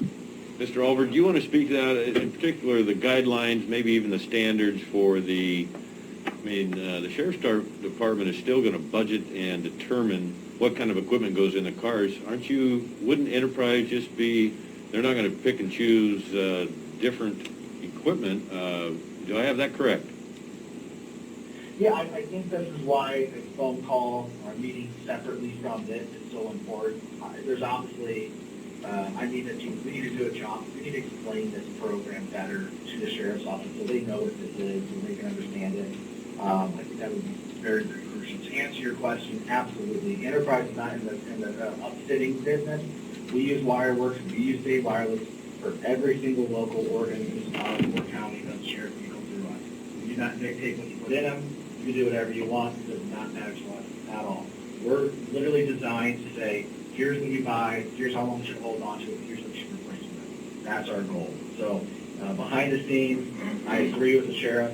You need to have the right equipment in there. You need to go through all that. It needs to be accurate. You're going to know the equipment better than I'm going to know the equipment. 100%. You're going to know the equipment of a police car inside out than I do. It's your office. You're going to know everything. So I 100% agree with all that. As it pertains to the 2 local pool vehicles that you just got from last week, I agree. I think what the plan should be is that we should sit down and have a conversation about what the cost could look like to your department specifically if we were to replace those with a more equitable long-term vehicle plan. And I think you'll probably would hold on to those, and this is again up to you all, but I would think in theory you would hold on to those until the replacements got there. So I'm not saying that you sell them today, right? Like you need a vehicle, I think you're right, you can use them. But those vehicles are worth $35,000. And so there is a cost to that. And so I want to make sure that from a fleet perspective, the way we view things is just what's the vehicle worth today and what's it worth in 12 months. If you don't replace those vehicles this year, how much money are we going to lose in perceived retail? That is legit, that's real dollars being pulled away from you all because you're not selling the vehicle when maybe you should have. So I think, again, we need to sit down and have a conversation. I need to walk them through how this structure works. I need to show them the numbers so they can make an informed decision on those 2 vehicles. That's the name of the game. So we're not going to solve that today, off. Thank you. Sheriff? Well, my comment to that is, look at the money we're saving by not having to buy vehicles and using the vehicles we have. Well, therein lies the... I know what you're saying. The whole point. Yeah. I know what you're saying, John, but that, I saw the light a while back. And he'll explain that. Hopefully I can do it in person. But we get to the point where it's just, the flipping these cars is actually a benefit. And I have a question because I've been asked about this several times. How can a government agency buy a car on government rates and turn around and sell it for private rates? It's just, there seems to be a little bit of an ethics problem there. Can you explain that? Yeah, Enterprise has been in business for 60 years. It's the exact same model we apply for our own fleet. We negotiate large rebates and incentives for our own 2 million fleet, and we do our best with ability to sell them at the optimal time. These are leases. We're buying it directly from the manufacturer. They do have minimum requirements for holding patterns. It's like 6 months because we're not a dealer. So we are leasing these back to you and then you're reselling them. We work with over 1,000 government agencies across the country, and the vast majority of them are doing this exact same model. Again, it's just taking advantage of the government incentives the dealerships provided. This is not coming from the state bid. This is coming from Ford. This is coming from Ram, from Chrysler. These are the rebates and incentives they provide government agencies. So we're buying them. And it's really no different than what we do. We get really large rebates. We buy about 1 million vehicles per year. We sell 1 million vehicles per year. A lot of the local dealerships feed off of our used inventory. That's how they make a lot of their money too. So it's all part of that. Yeah, and my 14-year career, actually, this is the first time it's ever come up while working with Curry County now. So, yeah, it's just taking advantage of the model that makes the most financial sense for Curry County. It's legal. Would you? Yeah, yeah. In my position, you understand my questions. Yeah. What's that? Well, I said, in my position as a sheriff, and want to make sure we're all above the law, I want to make sure that those questions are answered. but that's what, isn't that what you do? I mean, you buy a car at a certain price and then... Well, no, I understand exactly what the sheriff's saying, and that is that there are, and it's the manufacturers that offer these incentives through certain buying programs through state and local governments. They offer these incentives to get people to fleet purchase vehicles. It's been done for a long time, and there are some time constraints through some manufacturers, and I'm sure Enterprise know those constraints between each manufacturer. It's usually 6 months to a year you have to hold a vehicle, and then you are allowed to resell it for a profit, and it is perfectly legal. It's an incentive to get you to buy Dodge cars in a large group of fleet sale. Like I said, I'm just need those answers to be able to answer the questions that get brought forward to me. I'm just letting you know that it is legal, so to my knowledge. Commissioner Herzog, one thing, if you can hear me, Mr. Alford, on the relay of these vehicles, sometimes because of the use that the patrol rigs get subjected to, obviously, Curry County is no exception either way, compared to other counties, but they still may not have the resale value. I think that's the sheriff's point. And then you also covered that, sometimes you got to hang on to those vehicles more than just a couple of years. I said it way too long. Yeah, I think we're talking very broad strokes right now. That's make sure I'm very clear that I'm not going to go into his sheriff's department and say, hey, you got to start replacing your Ford utility sensors every 2 years. Let's just be real here. Let's have 2 separate conversations about 2 separate vehicles. We don't even have to touch his emergency response team or his pursuit-related, patrol-related vehicles. It's all up to you all what you feel comfortable with. And we got to walk sometimes before we run, before we stretch. I think just having an honest conversation, I guarantee you there's something within his department that you might be able to help him out with. And if we can, and you can save his department money, get him vehicle that makes sense for him, then I think that's great. I think he's correct in the fact that, yes, we are not going to go in there and start ripping out radios in 24 months on a truck and then put $16,000 back into it. That doesn't make any sense. Just like in Road's department, you've got big old dump trucks, big old utility bodies, and service bodies. Guess what? We're not doing a 12-month cycle on those either, because it does not make financial sense. Our job is not to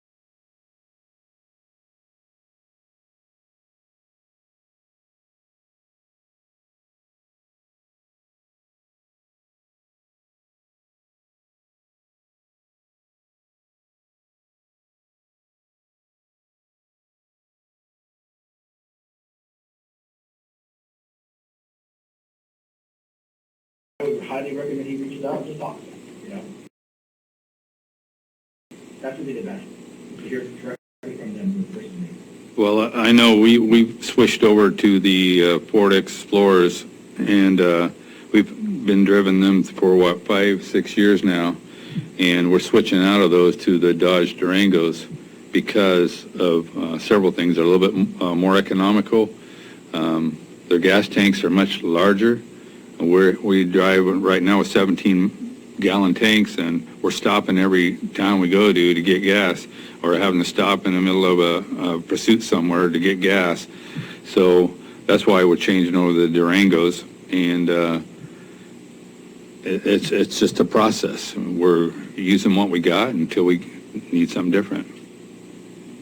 Yeah, City of St. Helens is a great example of that. We started a partnership 2 years ago. We flipped out their entire police force. I mean, gosh, they were still driving around in that old Grand Marquis and Town and Country, but they also had some Ford and Tony inspectors, and we switched to a full Durango. So they have 2019, probably 10 of them now at this point, all Durangos, all upfitted, and I have a personalized letter of recommendation from their chief of police, Brian Greenway, I can send your way. He'd be a great reference to reach out to, just kind of get a hear from him. Okay. In case there's any other questions, I'm going to sit back down. I think that's all we have, isn't it? Yes. Okay. Lieutenant, Sheriff, thanks for being here today, and Roadmaster Christensen. So did you need a consensus or just a general direction for support, Roadmaster Christensen? Just that the board supports us moving forward and trying to put a proposal together with what the sheriff's fleet would look like through enterprise services. So we can't take a vote, but I think you have a general positive movement forward. Okay, we'll try.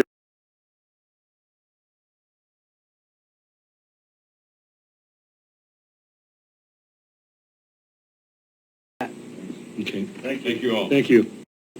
So we're going to take a break and come back at 3:40, please, and we're going to go into executive session. We just left the workshop. It is August 18th, 2021, Curry County, Oregon Board of Commissioners. So we're going to go back into executive session. There's no one from the press here. So we're going to be going into executive session 192.6602A, to H, and finally to E. So Council Pope, if you want to, and then we added one too, didn't we, on the request for independent investigation? Yeah, it was 7N. Yes, so we actually have 4 items. We already did one. Yeah, we did B. But you said that was B, so it wasn't on here. So we got 3 items. Yeah, and sometimes if there's more items that would fit under the same exclusion, we just list it once. I should have helped you with this. Okay, so we're going in? Okay. So we okay on our recording? Well, we need to kill the feed, though. Yeah, we need to kill the feed. There it goes.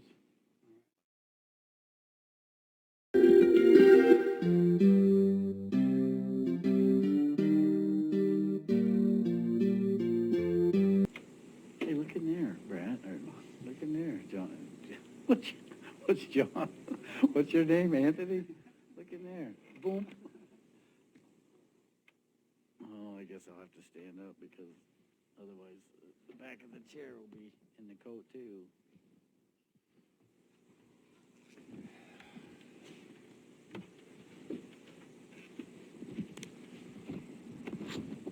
Oh, man, that fresh air is nice. Welcome back, JJ.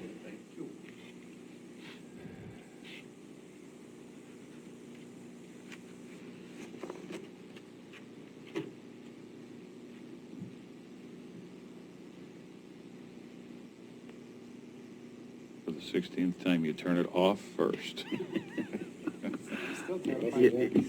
Now it's on the record. So. You'll have to tell me again next time. Okay, it is 4:41, Curry County, Oregon Board of Commissioners, August 18th, 2021, just coming out of executive session. We are asking staff to proceed as directed. We're back in our regular session. We are looking at item 10, hire orders, new hire, appraiser, trainee. So moved. Second. Discussion. Call for the question, please. Commissioner Pash. Yes. Vice Chair Herzog. Yes. Chair Boyce. Yes. Motion carried unanimously. Item number 11, other, we need to vote on a new board, the chair and vice chair, Curry County Commissioners. Nominations are now open. I nominate Commissioner Herzog for chair.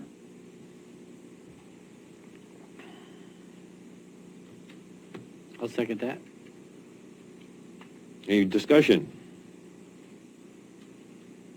All those in favor? Or call for the question. Pash. You can say Yes. that. Vice Chair Herzog. We should be doing that. Yes. I'm sorry. Yes. Okay. Sorry. Chair Boyce. Abstain? Motion carried 2-0. Nomination is now open for Curry County Board of Commissioners Vice Chairman. I'll nominate Chris. I'll second. Any discussion? Call for the question, please. Commissioner Pash. Yes. Vice Chair Herzog. Yes. Chair Boyce. Abstain? Motion carried 2-0. And before we adjourn, do you have anything further, Commissioner Herzog? No, sir. Commissioner Pash? Thank you all. Good meeting.